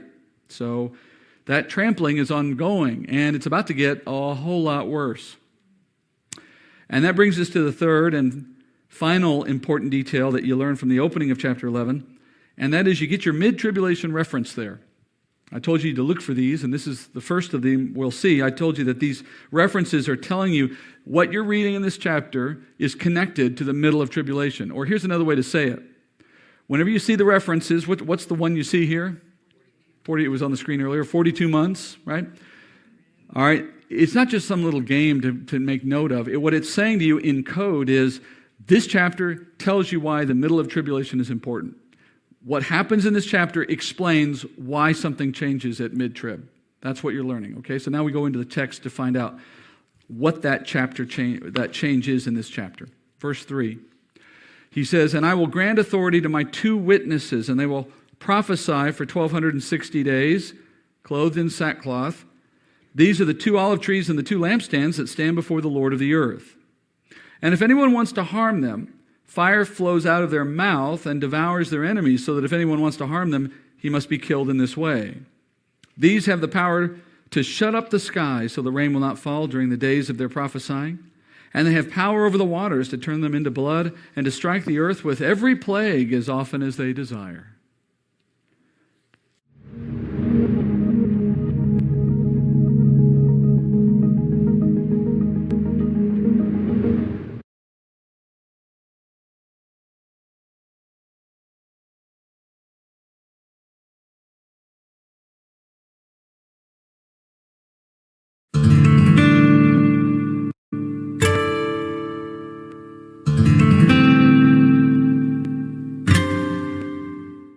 All right, well, clearly we're into some new material. John just sort of drops us right into a new scene. 2 prophets on the stage here.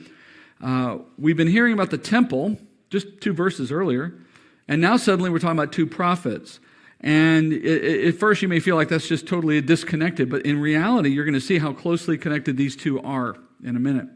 So John says these men prophesy for 1,260 days. There's another of our 3 ways of describing time, right? So it's another reference to mid-trib. Lest we think that only the temple part of this chapter has something to do with mid-trib, no, the 2 prophets do as well. And so John connects 2 things here. He connects the operation of the temple in Jerusalem with the ministry of these 2 men. I want you to understand that the fact that they're put together in this way is intentional, so that as you imagine the temple operating, what do you now imagine? 2 guys right in the middle of it. They're at the temple. This is where they live, okay? And during the time that the temple stands, which, how long will the temple be operating under Jewish control during this period of time? 3.5 years. How do I know that? Because remember Daniel 9, when it told us that the start of the 7 years was that covenant, he goes on to say in 9 that the middle of the week, which is half of the time, or 3.5 years, the antichrist who struck that covenant and made it possible, that same man will turn around at mid-trib and reverse himself and put an end to what he allowed. So that tells us that the temple operates under Israel's control for only the first half of the tribulation. And during that time that the temple stands, 42 months, is the same length of time that these 2 men will prophesy in their ministry, 1,260 days. So at the same time that the temple is operating, these guys are in the temple operating. So they are called the Lord's 2 witnesses. And what is a witness? Well, a witness is someone who testifies concerning the truth in some matter. And we're reminded what the law says concerning the necessity of witnesses prior to a judgment. In, for example, Deuteronomy, God says in the law, 19:15 to Israel, "A single witness shall not rise up against a man on account of any iniquity or any sin which he has committed. On the evidence of 2 or 3 witnesses, a matter shall be confirmed." So, before the law could condemn anyone for their sin, their offense had to be confirmed by the testimony of at least 2 witnesses. That becomes a standard in Israel, and it's a standard that reflects God's heart, too, that we would be double sure before we take freedom or life from someone.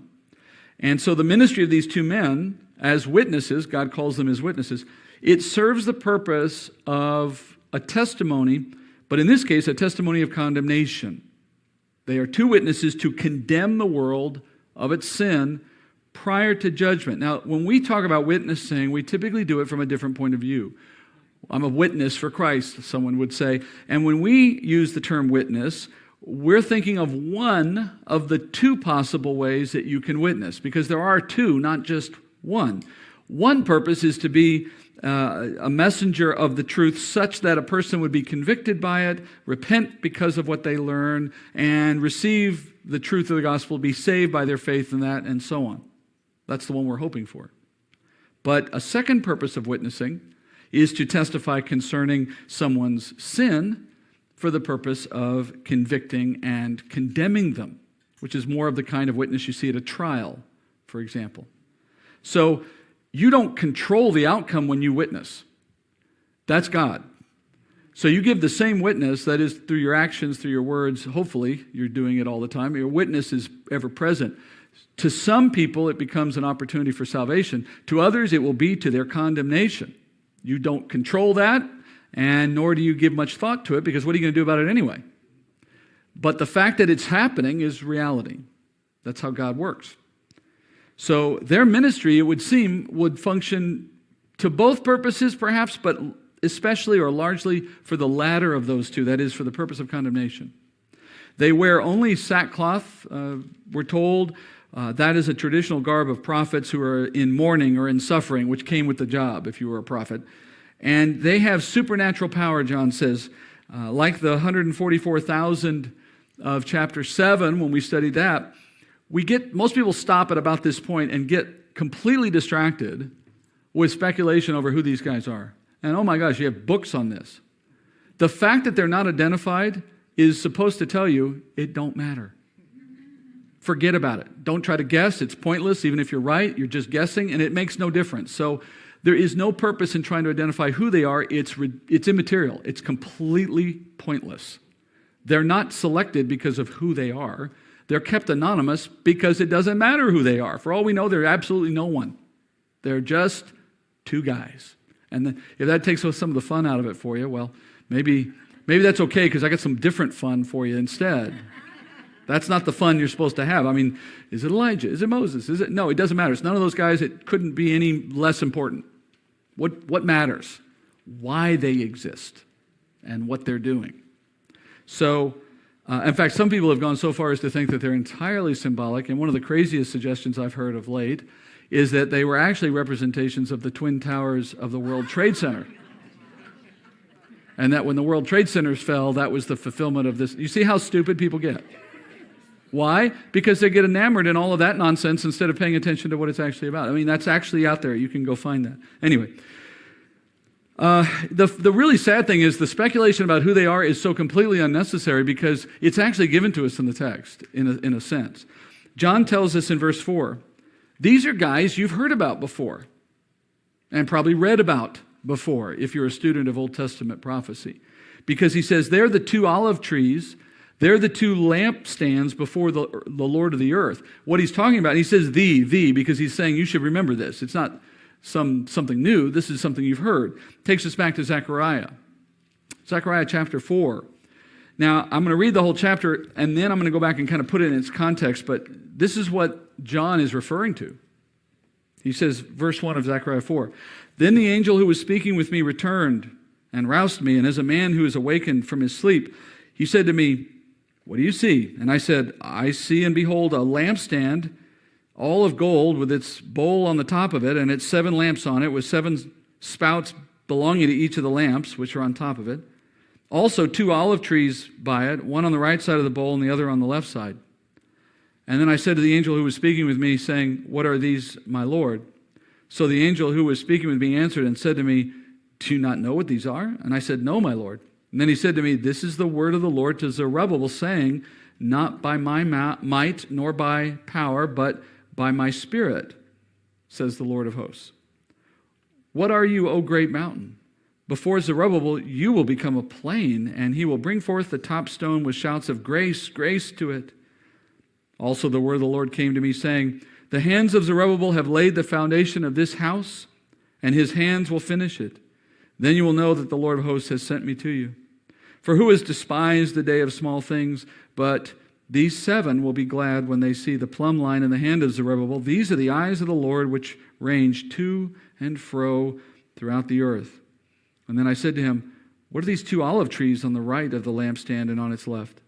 I answered the second time and said to him, what are those 2 olive branches which are beside the 2 golden pipes which empty the golden oil from themselves?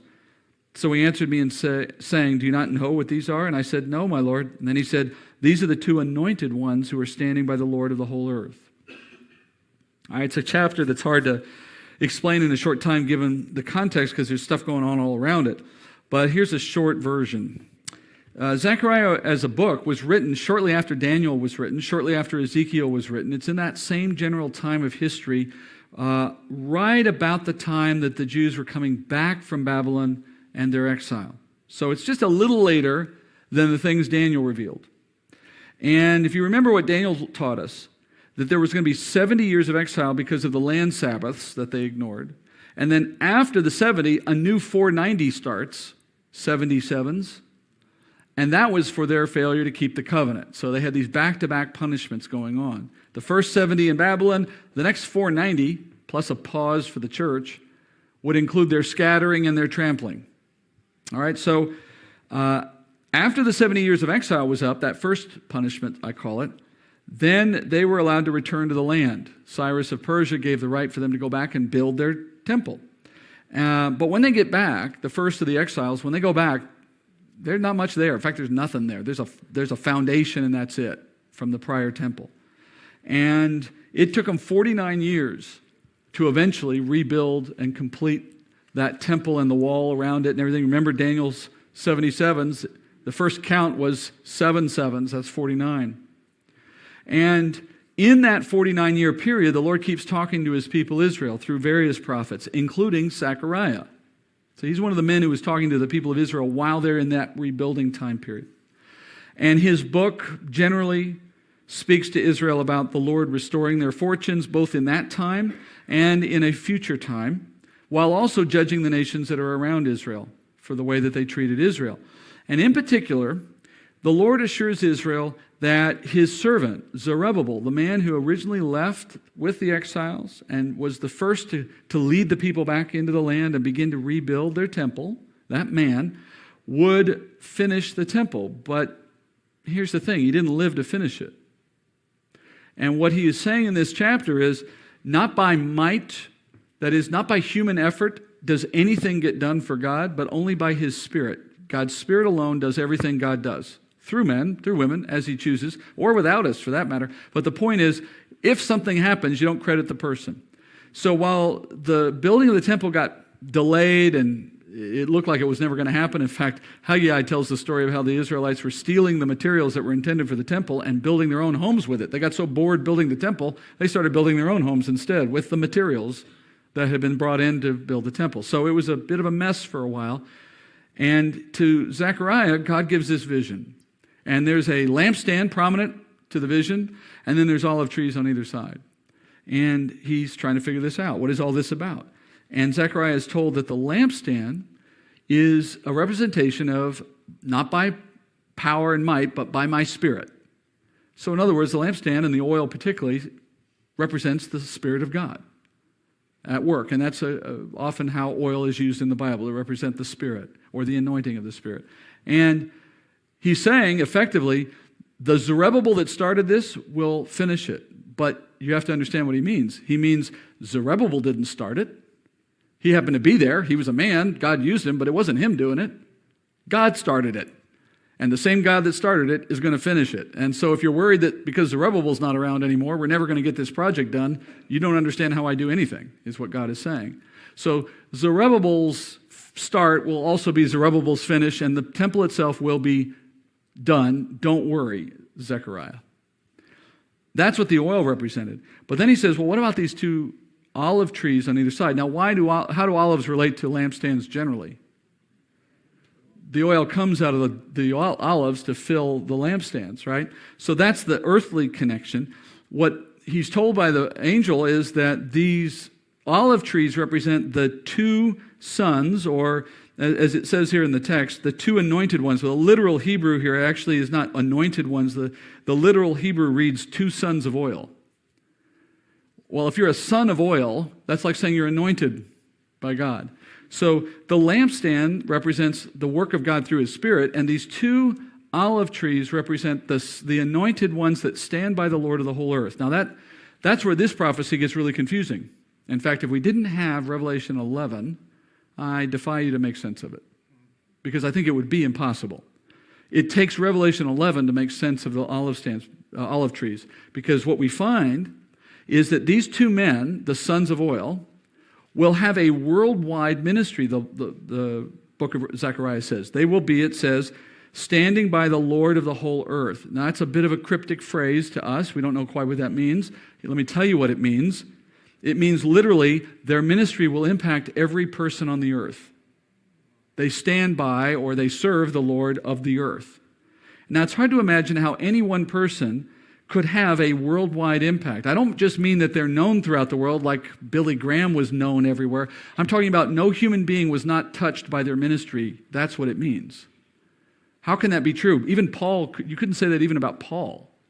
So how can that be true? Well, now in Revelation 11:4, we're told that the two men that we're seeing here, the two witnesses, John says, these are the two olive trees and lampstand. They are connected to Zechariah 4. And it will come now in the rest of this chapter that you and I were going to discover how it is that these two men have an impact on every human being on the planet. That's now what we get to learn. This chapter, in a sense, is the second part of Zechariah 4. And you put the two together, you get the whole story. So, back to chapter 11.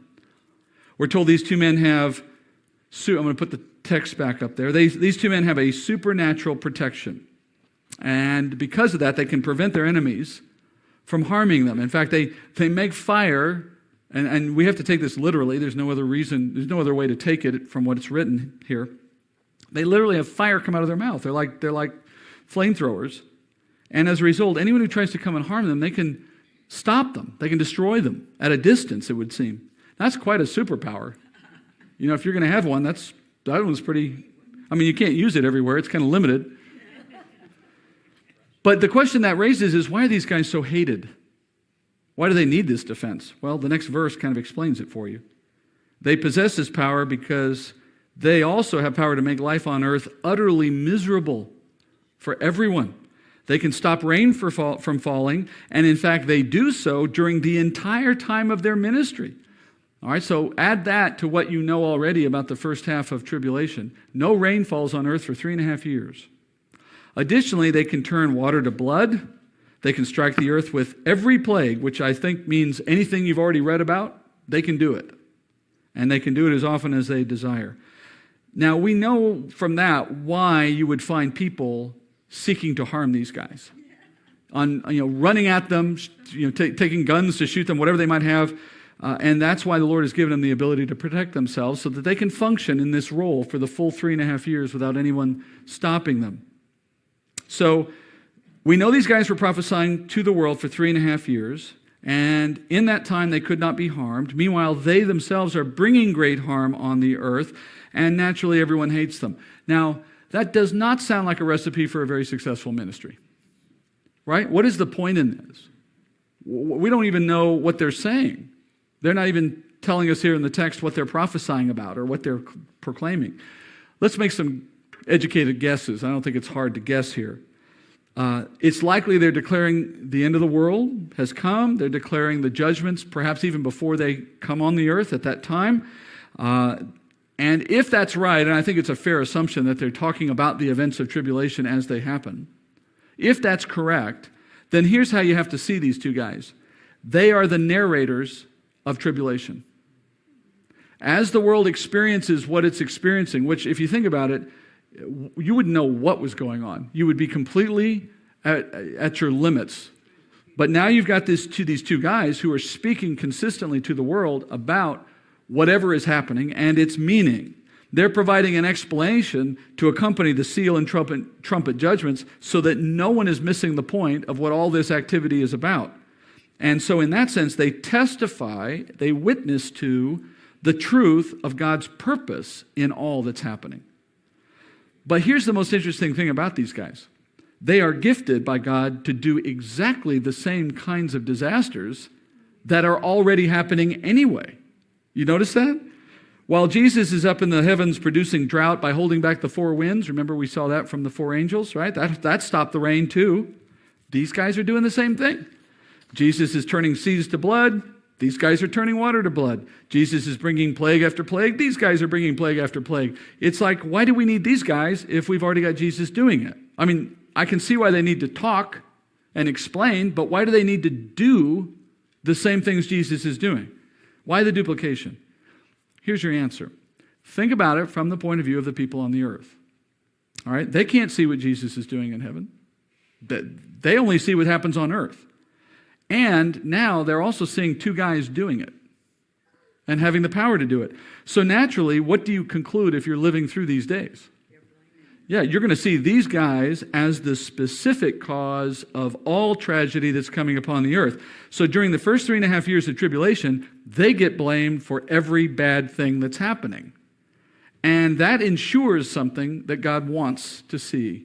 This ensures that the world connects the events to their explanations. In other words, if they were just two crackpots making stories up on the corner and doing nothing of any importance apart from that, how many other nutcases are there running around the world during this same period of time blaming global warming or aliens or Brexit or who knows what they're pinning it on, right? Right? That's human nature. You would have had all kinds of people saying, this is what it means. No, this is what it means. The world's coming to the end. No, it's the polar the polar opposites of the whatever. Next thing you know, no one knows what to believe. But these two guys, they're doing it too. And so the power they have validates their message, and it causes the focus of the world to be on them for a time, which is God's purpose. In other words, God wants the world to blame these men and to take it out on them. And it will lead to a very interesting conclusion that Paul later calls a great delusion. We'll come back to that in later chapters. But the Lord appoints these men to be the poster children, the scapegoats for all of what happens during the first half of tribulation, but only for the first half. And at the end of 3.5 years, when we reach the midpoint of tribulation, their time is up.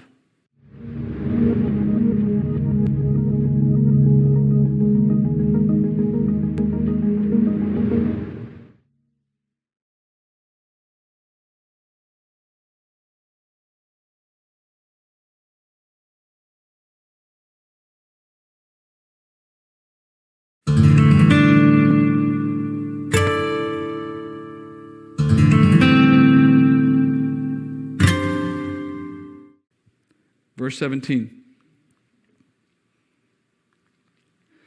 When they had finished their testimony, the beast that comes up out of the abyss. Actually, let me go back. I'm sorry, guys. I wanted to show you one other slide. Let me show you this slide before we get back to the text. I put this together to show you, here's how you put their activity in with the rest of what we've seen. This is a sort of an overview of the first half of tribulation. You should recognize most of the stuff that's on there. The last things there at the end are just the trumpet judgments, all but the last one. So then we hit this midpoint, and what we're hearing is that during all of this same time, you've got the two witnesses doing their part as well in the temple. Okay, and so from the earth's point of view, it's all the same. It's all coming from them. All right, now we can go to the text. Verse 7, when they had finished their testimony, the beast that comes up out of the abyss will make war with them and overcome them and kill them. And their dead bodies will lie in the street of the great city, which mystically is called Sodom and Egypt, where also their Lord was crucified. Those from the peoples and the tribes and the tongues and the nations will look at their dead bodies for 3.5 days and will not permit their dead bodies to be laid in a tomb. And those who dwell on the earth will rejoice over them and celebrate. And they will send gifts to one another because these two prophets tormented those who dwell on the earth. So John says these men will finish their testimony after 3.5 years, and then the Lord allows them to be killed. Verse 7, they will be overcome, he says, by a beast that comes up out of the abyss. Now, we know what the abyss is, right? We studied that back in chapter 9. When we were looking at the trumpet judgments, we learned that that's the place where the Lord confines the demonic angels, the fallen angels, the disobedient ones who've been especially bad and need to be contained. and he lets them loose to do their work in this time. So the beast is coming from there in a sense, and that means we know he's connected to the demonic realm. At this point, that's all we'd know, except maybe also the fact that the term beast is reminding us of something we studied in Daniel. Remember the 4 beasts, right? But beyond that, we don't really have anything else to go on right now, and that's fine. And you're going to learn a lot more about this beast in coming mid-trib chapters. This is just a brief introduction to him. We'll come back to him. Anyway, after these 2 guys are killed, then we hear that their bodies are left unburied for a time to dishonor them, it seems, and they're visible in the great city. Now, the city's unnamed, but you can clearly tell which one it is because it's the one Jesus was crucified in. That's Jerusalem. But John says it's also mystically called Sodom and Egypt. Now, Sodom was a city of great depravity. That's back in the time of Lot, you remember. And Egypt, it's a nation, not a city, but Egypt was a nation that's prominent in Scripture for one reason more than anything else. They were the first nation to introduce idolatry into Israel. Israel's idolatrous heart started while they were in captivity. Actually, when they were in Goshen, and then while they were in Goshen, they became idolaters, Ezekiel says. That led God to put them in captivity under the Pharaoh to prevent them from pursuing their idolatry. Then, after a period of time in captivity under Pharaoh, they're let go and they come into the desert. And we find out in the desert wanderings that they brought their idols with them. And then after they get into the land, they bring their idols again. So the idolatry of Israel that's always been present through the history of their span in the land began because they were in Egypt for a time. And they took those idols with them. Ezekiel tells us that. So when you hear Sodom, you think of the poster child of depravity. And when you think Egypt, you should think the origins of idolatry for Israel, the stumbling block for his people. And so at the point that these events are going on in mid-trib, John says that you can just as easily call Jerusalem Sodom or Egypt, which is simply a way of saying this city has become a place of great depravity and great idolatry at this point in history that we're talking about, at the mid-trib point. Later, when we get to more detail on the beast, you're going to realize why the city is called Sodom and Egypt. It's connected to what the beast is doing at that time. All right, after they die, their bodies are left unburied, and during this time, the whole world is aware of this, and they're all celebrating the death of these guys in a way that the world has never seen before. You know, you can't think of a holiday that the whole world celebrates. This one will be the first. Everyone will celebrate their death. They'll be giving gifts to each other because these guys died. And why? Well, now you have a better sense, if you didn't know already. These guys have been credited with every bad thing for the last 3.5 years, and now they're dead. Not a better reason to celebrate if you're the rest of the world. Remember, I said the world is going to conflate their activity with that of God in these plagues, so they're going to see it all as a solution. Can you imagine how much the world must have hated these guys? I don't even know what that would have felt like. How much can two people be hated? These guys hit the target. And think about it. Just after the first woe judgment, just after those 5 months of stinging, you get that stinging over with, you're like, I'm going to go get those guys right now. Right? The whole world would have been, you see 20 guys, though, flame beaten by those guys, and you think, I guess we can't do it. But you're still hating them. That's what the whole world is feeling. And as soon as these guys are dead, they're celebrating. And I think it's something like the feeling of V-Day. VE or VJ, the idea that the war is over. We've finally beaten them. And now what do you think of the guy who kills them? What do you think of the guy who finally, somehow, was able to take these 2 guys out? You would celebrate that guy as a world hero, wouldn't you? Remember who did it? The beast. So how are these men connected to the operation of the temple? Because we started this chapter by saying they were in the temple, working there, and these are being associated by John in this chapter. He wants us to connect these two in this chapter. Well, according to Zechariah 4, these men will conduct their ministry from the temple. And so during the first half of tribulation, the Lord is, I think, using these guys as a form of protection for the nation and for their temple so as to ensure that at least 3.5 years that temple is undisturbed and it can be operating and no one takes it from them.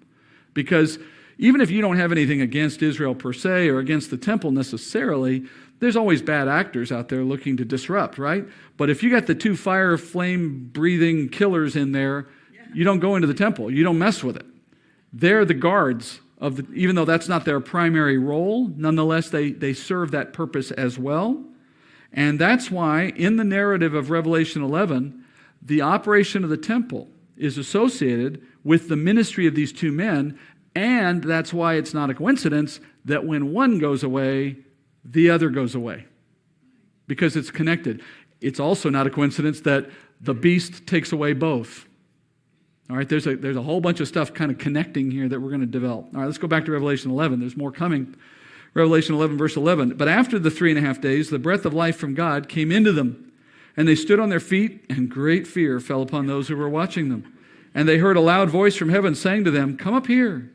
Then they went up into heaven in the cloud, and their enemies watched them. And in that hour there was a great earthquake, and 1/10 of the city fell. 7,000 people were killed in the earthquake, and the rest were terrified and gave glory to the God of heaven. So after 3.5 days, and you can sense already what it would have felt like, right? They're celebrating the death of these guys. All of a sudden, boop, they're back on their feet. Naturally, just the fact that someone's being resurrected in front of you probably freaks out a lot of people all by itself. But much more than that, I think, more than the miracle of resurrection, they fear the prospect of these guys going back to work. So they're thinking this is now a return to that set of circumstances, and they become terrified. But almost immediately, we hear the witnesses are called to heaven by the Lord, and as their enemies watch, they're taken up. So what was the message to the world in all of that? The message is God approved of these men. Right? God's removal of them, his resurrection and removal, is evidence that God approves of them, and therefore what they did and what they said is of God. So, in effect, he's saying to the world, you're rejoicing a little prematurely, because your biggest concern shouldn't be those guys. Your concern should be the God behind those guys who gave them that power. And it's in these things you now see Zechariah's promise fulfilled. The promise Zechariah gave, or was given by the angel, was that these men would have a worldwide impact in their ministry. They would stand by the Lord of the earth, as a phrase. It means to have the power to affect the whole earth. Not a person on the earth has not heard of these men, doesn't know the impact of these men, hasn't experienced the impact of these men. Not a person on the earth wasn't happy when they heard that they had died. And not a person on the earth is happy to hear that they've come back to life. The whole thing is worldwide in its impact. Now, you may have heard at some point people speculating on this particular chapter when it comes to this worldwide attending to these men.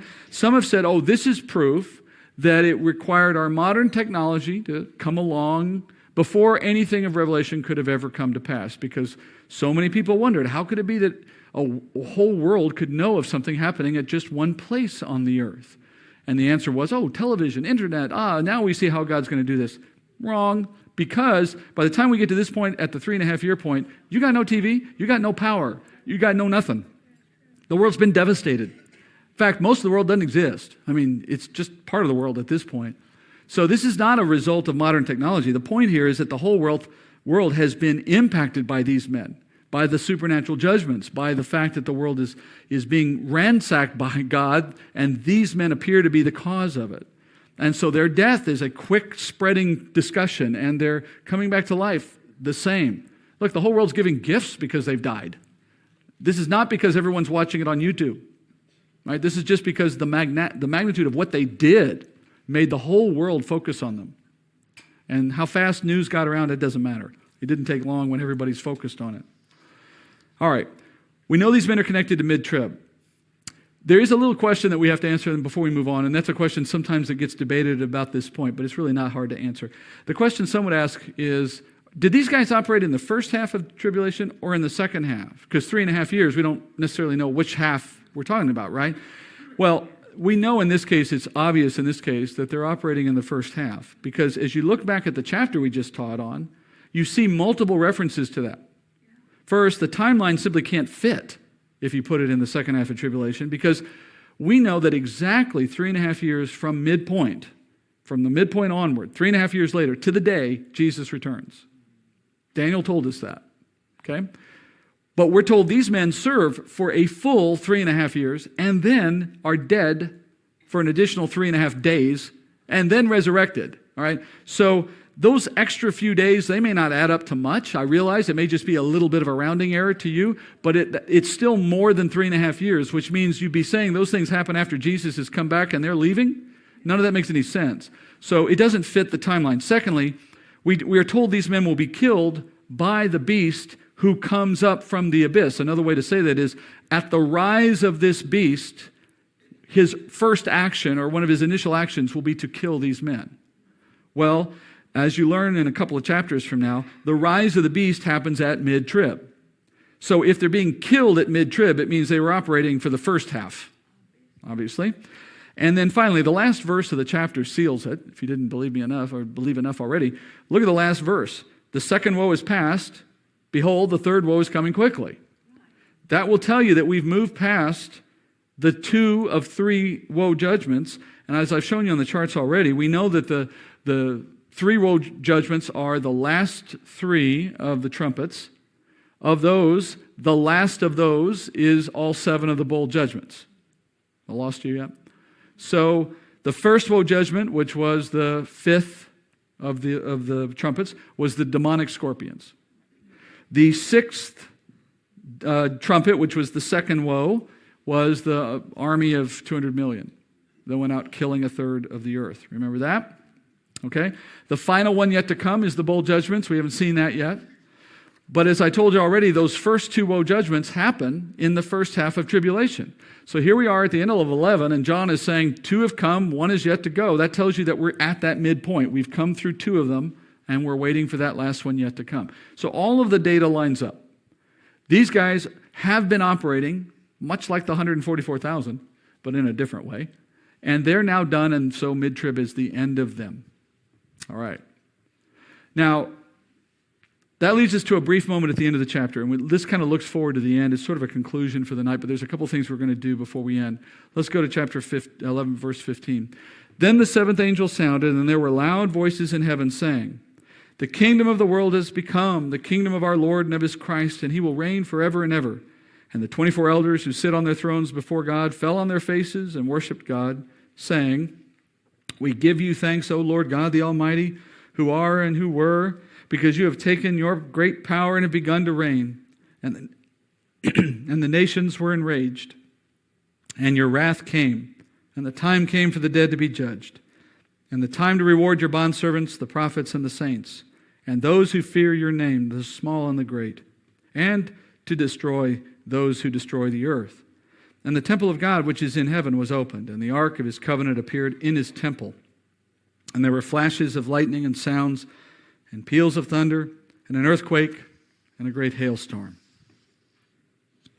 So here's that 7th and final angel that we've been waiting to hear, the 7th trumpet, which, as you remember, now that 7th trumpet is the 7 bowl judgments. And at the sounding of that trumpet, there are voices in heaven which declare that the world has now become the kingdom. In other words, at the sounding of the 7th trumpet, that is leading us to Christ's second coming, and that itself leads us into the long-promised kingdom. And at that, the proclamation results in elders falling to their knees and worshiping God and so on. Now, we're meant to live in bodies and to live on earth. And I have to imagine that the saints who are in heaven during these short years of tribulation are especially eager now to see the kingdom, because not only have they been waiting since whenever they died, but now after the rapture, they've received their bodies. So they're in heaven in their bodies, which isn't really where they're meant to stay. That's just for now. The body is meant to live on earth. That's why it was made. So in effect, they have to be looking forward to coming back more than anyone could at that point, because they're the closest anyone has ever been to it. They're all dressed and ready to go, and they're just waiting for the opportunity to get down there, right? So as they hear that 7th trumpet blow, it's like the doorbell ringing. Okay, time to go down there. We're happy to see it. And they begin to praise God for his fulfillment of that promise. And they start retelling effectively the events of tribulation. The nations were enraged, and then God's wrath came, which is a reference to the bowl judgments that are now being started or being announced. And after that, a time to judge the dead and to reward the believer. And then the kingdom, and then the temple opens, and an ark in the heavenly temple appears. Now, if you didn't know this already, the temple that has been given to Israel in the law is a pattern from what is actually present in heaven. So there's an actual temple in heaven, an actual ark in heaven. And that's what's kind of seen from the earth, it would appear. And then following that, you have great natural disasters again that come up, or supernatural disasters that come upon the earth. where does this fit into our timeline? Well, this is, for lack of a better way of putting it, this is a preview of coming attractions. We are still in the mid-trib chapters. We've just begun the mid-trib chapters. So this is foreshadowing where the story is going. In fact, you're going to see this preview once more. In chapter 15, which is the chapter I told you leads you out of mid-trib and gets you back into the judgments of the second half, when we get to 15, if you want to look there on your own, you'll notice a very similar moment plays out a second time. So it's kind of like when you're watching a TV show and they're trying to get you to stay on till the end, and every time they take a commercial break, they give you some foreshadowing about the end, and you're like, oh, I wish they'd just get to it. Well, that's what this scene is. This is the moment the trumpet is blown, yes, but only in the sense that it's sort of setting you up for when it's actually going to play out. Not until we get to chapter 16 do the events of those 7 bowl judgments actually take place. But this is just letting you know it's coming. It's coming. We're moving there.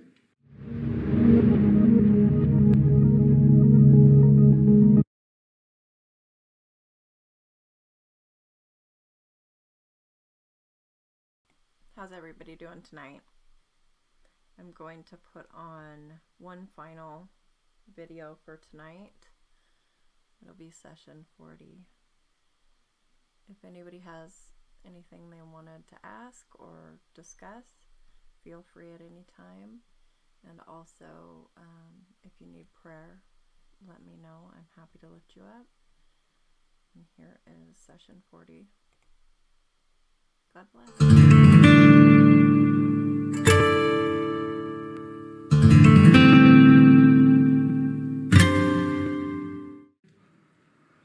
All right, let's kind of remember where we've been.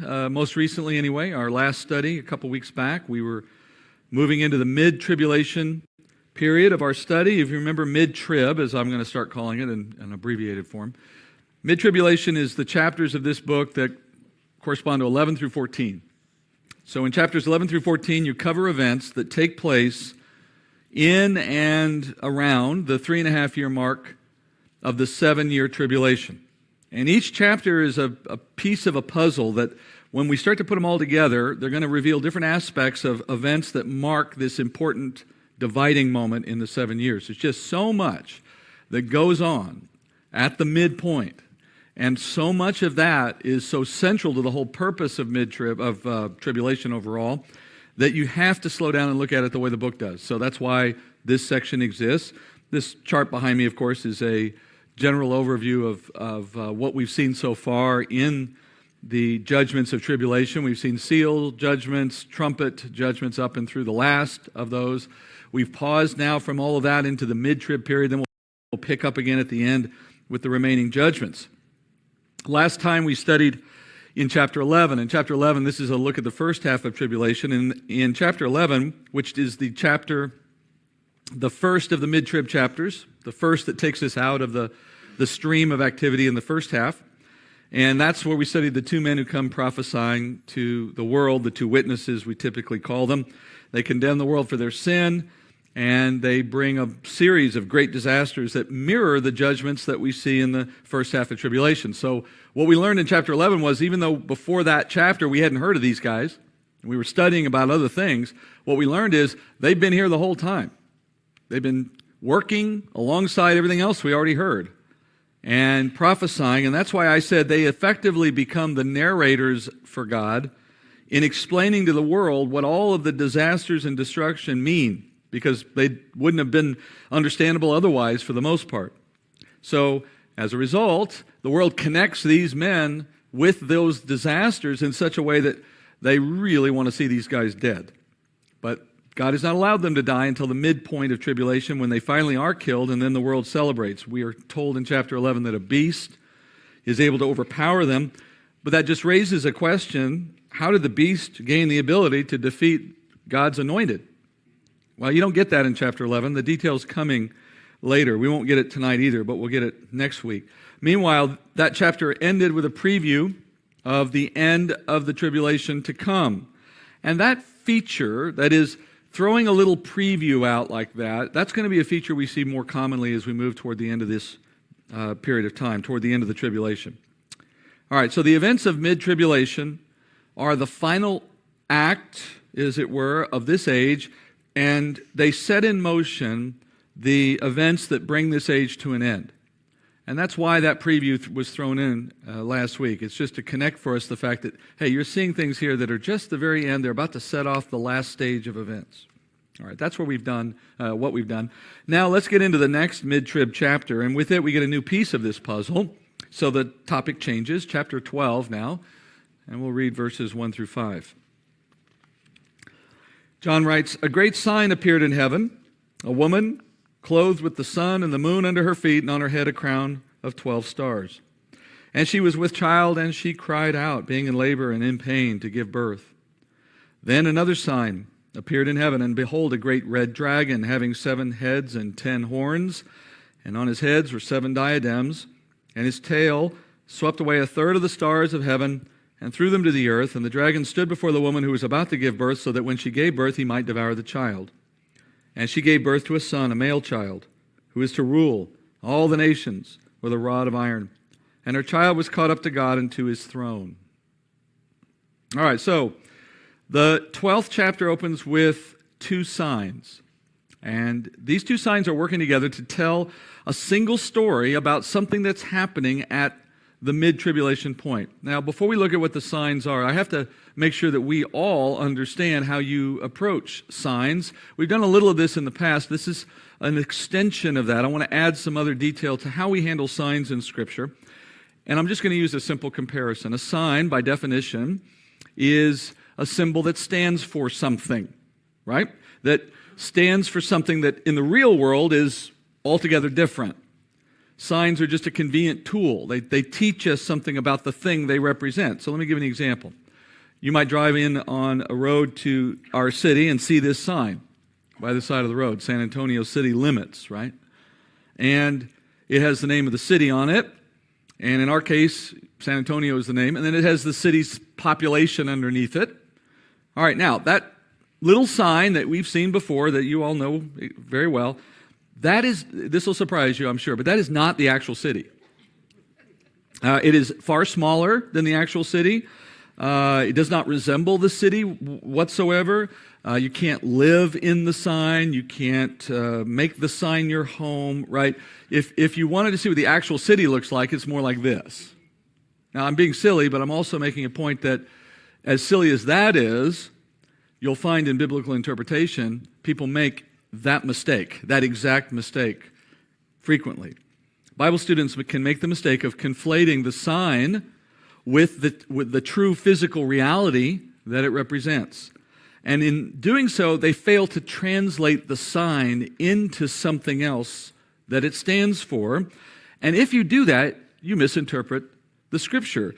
Imagine the mistake you would make if for some reason you assumed the sign by the side of the road was the actual city. You know, you'd be saying, I heard so much about it, but it's not really that impressive. You'd make some serious errors, okay? Well, back to chapter 12. In the opening of chapter 12, we're given 2 signs, and we know they're signs because John says they're signs. All right, so we have to translate the signs into something real. And that begs a question, how do I know what the translation should be? That is, what is the sign a picture of? And that just comes from careful observation of the text, right? From looking at the context. Now, in this case, we have 2 signs. We have a woman with child and we have a dragon. Okay? The woman represents something. The child represents something, all right? And you have to keep, and the dragon represents something. And you have to keep an understanding of what they represent. You can't just transfer the literal. The woman is not a picture of a woman. The child is not a picture of a child, okay? They picture something, otherwise they're just literal. They're not signs anymore. All right, so in verse 5, let's start with the child. In verse 5, we're told the child is a son who will rule all the nations with a rod of iron. Now, the reference to ruling with a rod of iron comes from Psalm 2. So we have a child with a rod of iron. Let's look at Psalm 2. If you're laughing at my graphics, it's conditioned for being thrown out of the classroom. Just kidding. Psalm 2:7. That's meant to be funny. I will surely tell of the decree of the Lord. He said to me, you are my son. Today I have begotten you. And ask of me, and I will surely give the nations as your inheritance, and the very ends of the earth as your possession. You shall break them with a rod of iron. You shall shatter them like earthenware. Now, it was never a surprise to you to learn that the picture of the child is a picture of Messiah, right? So knowing that the child is a picture of Messiah is not the hard part. The point is this. The sign of the child does not represent the baby Jesus. The sign does not represent the baby Jesus, because the baby Jesus never sat on a throne, and the baby Jesus never had a scepter in his hand, and the baby Jesus didn't rule the nations. It's not the baby Jesus, it is the Messiah ruling that is being pictured there. Okay? The Messiah ruling is where the picture stays or where it lands, because it puts him in a throne at the end and puts him by the right hand of the Father. That's post-infancy, okay? Now, I'm kind of beating that horse a little bit, and I get it, but here's why we're beating that horse. Because as easy as the child was, and as easy as it might be to mistake the child as the infant, if you don't translate the sign and you just stay with the baby is the baby Jesus, where are you going to go next when you look at the woman? The natural thing to do next is to say, okay, well, the woman must be Mary. And in fact, the Catholic religion portrays Mary in the way of this particular passage. If you've ever seen this picture of Mary, it's a very common iconic view of Mary as the Catholic religion promotes, right? Look at the description. Sun, moon, stars. It's from this chapter, reflecting their inaccurate translation of this text. They think the woman represents Mary because they failed to translate the sign into something. They've just taken it hyper-literally, which would defy John's instructions. He said these are signs, not literal things. All right, so we don't want to make that mistake. So by not making that mistake, we have to do this translation process. The baby is a picture of Christ ruling. The woman, what does she represent? Well, we go back to context again. Notice the woman is clothed with sun, moon under her feet, and has a crown of 12 stars on her head. All right? So following our rules of interpretation for determining the meaning of symbols, which we've talked about in past weeks, you remember, where's the first place you go looking for an explanation in the Bible for the meaning of those symbols? Where? In the immediate context. In the immediate context, right. We don't find that here. Where's the next place you go? In the book. In other words, the same author. The guy writing that, maybe he said what those meant somewhere else in the same book. We don't find that here either. So that means we go where? And this was easy. Anywhere else in the Bible, right? And generally speaking, backward in the Bible. And of course, in Revelation, that means everything is before it. So we go back. And in this case, you go all the way back to Genesis.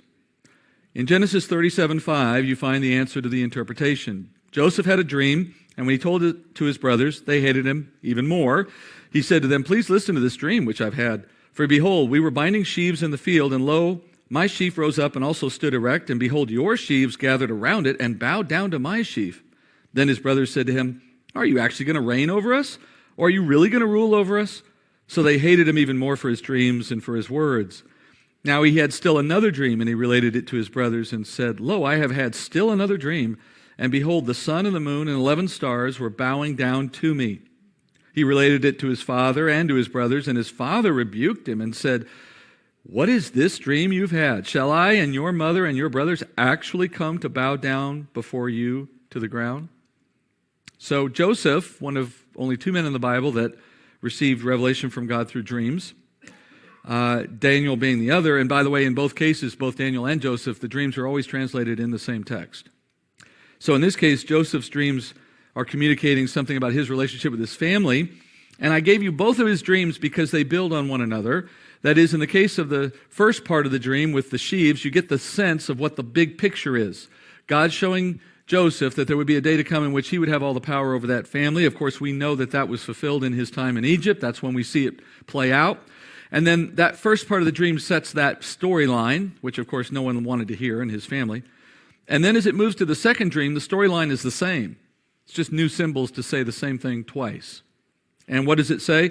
In that dream, you have sun, moon, and stars. You've moved from agriculture to celestial bodies, but the sun, moon, and stars now all represent things that correspond to the same idea. But in the way that they now are being used, we see their representation by Jacob's interpretation.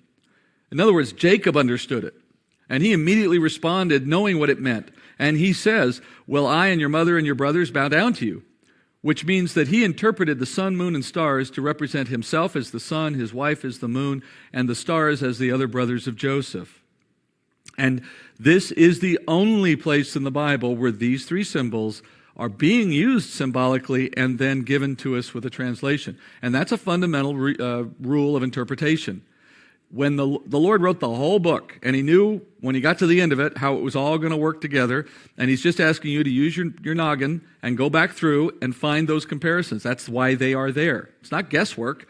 There's a reason why there's only one other place to find this, so that you wouldn't be confused if there were two. Right? This is the one. And when you look at the translation, it makes perfect sense. In fact, it fits perfectly in the context of Revelation 12. Because what we now have is a biblical interpretation that says the sun and the moon, and now in 12, we have 12 stars, not 11. That reflects the sons of Israel, or simply put, the nation. The nation of Israel. It was 11 stars in Joseph's dream because he was one of the 12 in the dream. It's 12 stars in Revelation 12 because now we're talking about the whole of the nation, all the tribes. All right, so the woman would represent Israel as a nation, and that, by the way, is reinforced by other scripture that represents the nation of Israel as a female or as a woman. As one simple example, although it's all over the Old Testament, Jeremiah 3:8, "And I saw that for all the adulteries of faithless Israel, I had sent her away and given her a writ of divorce, and yet her treacherous sister Judah did not fear, but she went and was a harlot also." So our interpretation fits perfectly. That is to say, a woman with a sun, moon, and stars represents the nation of Israel, the 12 tribes, of course, coming from Jacob. And as a woman, it's natural for the nation of Israel to be represented that way. And when you connect that sign, that is of the Messiah as a baby in this case, and as the woman as Israel in this case, well, now the picture just builds, because that's a perfect storyline. Israel is the nation that brought forth the Messiah. Now you get why it's not important that it be considered the baby Messiah. It's not about the stage of his life. It's about the mere fact that Israel produced a Messiah. That's the key issue here.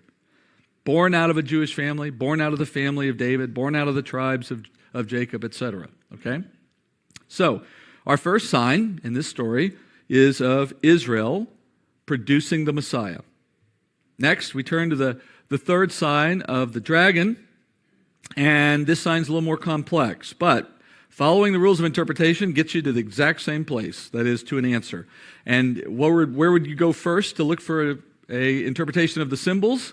Back to our rules, in the context, and sure enough, if you go to verse 9, in this passage, you get the answer to what the dragon is. And verse 9, we'll read in a minute, but verse 9 tells us that the dragon is Satan. The serpent of old, it'll say in a minute. So this is, and I'm jumping into that without having read the verse yet, because there's no need to belabor it. It's clear, it's stated for us, we get it, okay? Going further, this dragon has a tail, and that tail sweeps a third of the stars from heaven down to earth. Now, here's where knowing how to use signs really helps. The dragon is a sign. It's not the literal. Satan is not a dragon. Why do you think Satan sometimes is projected or pictured as being red and having a forked tail? It's not because of devil ham. Why does he look like that? This chapter.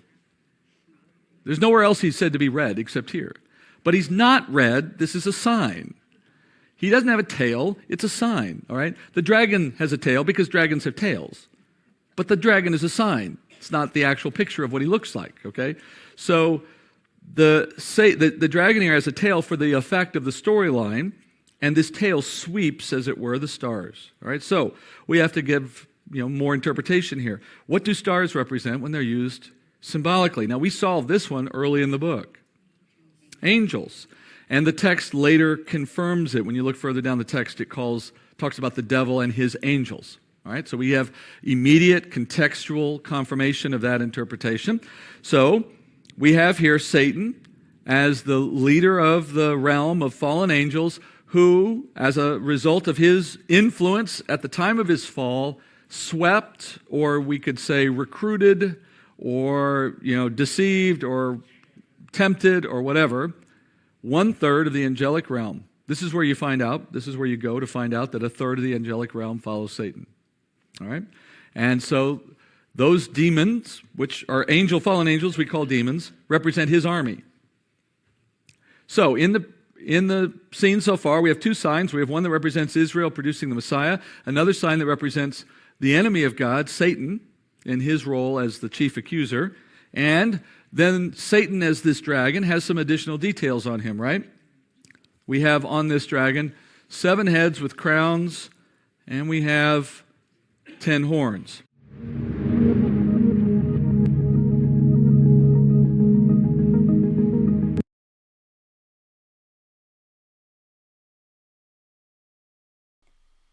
Okay, so I still have one or two hanging on. Thanks for being here and watching.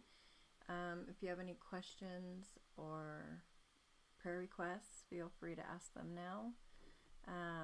Otherwise, I'm going to cut this off for tonight, but I do this every Tuesday. Next week, I think I'm going to start at 7 p.m. Pacific Standard Time instead of 8, like I have been, so that more people are able to come. Because I know it's a little late for a lot of people. Anyway, I hope you have a really good night, and I will see you next time. God bless. Bye-bye.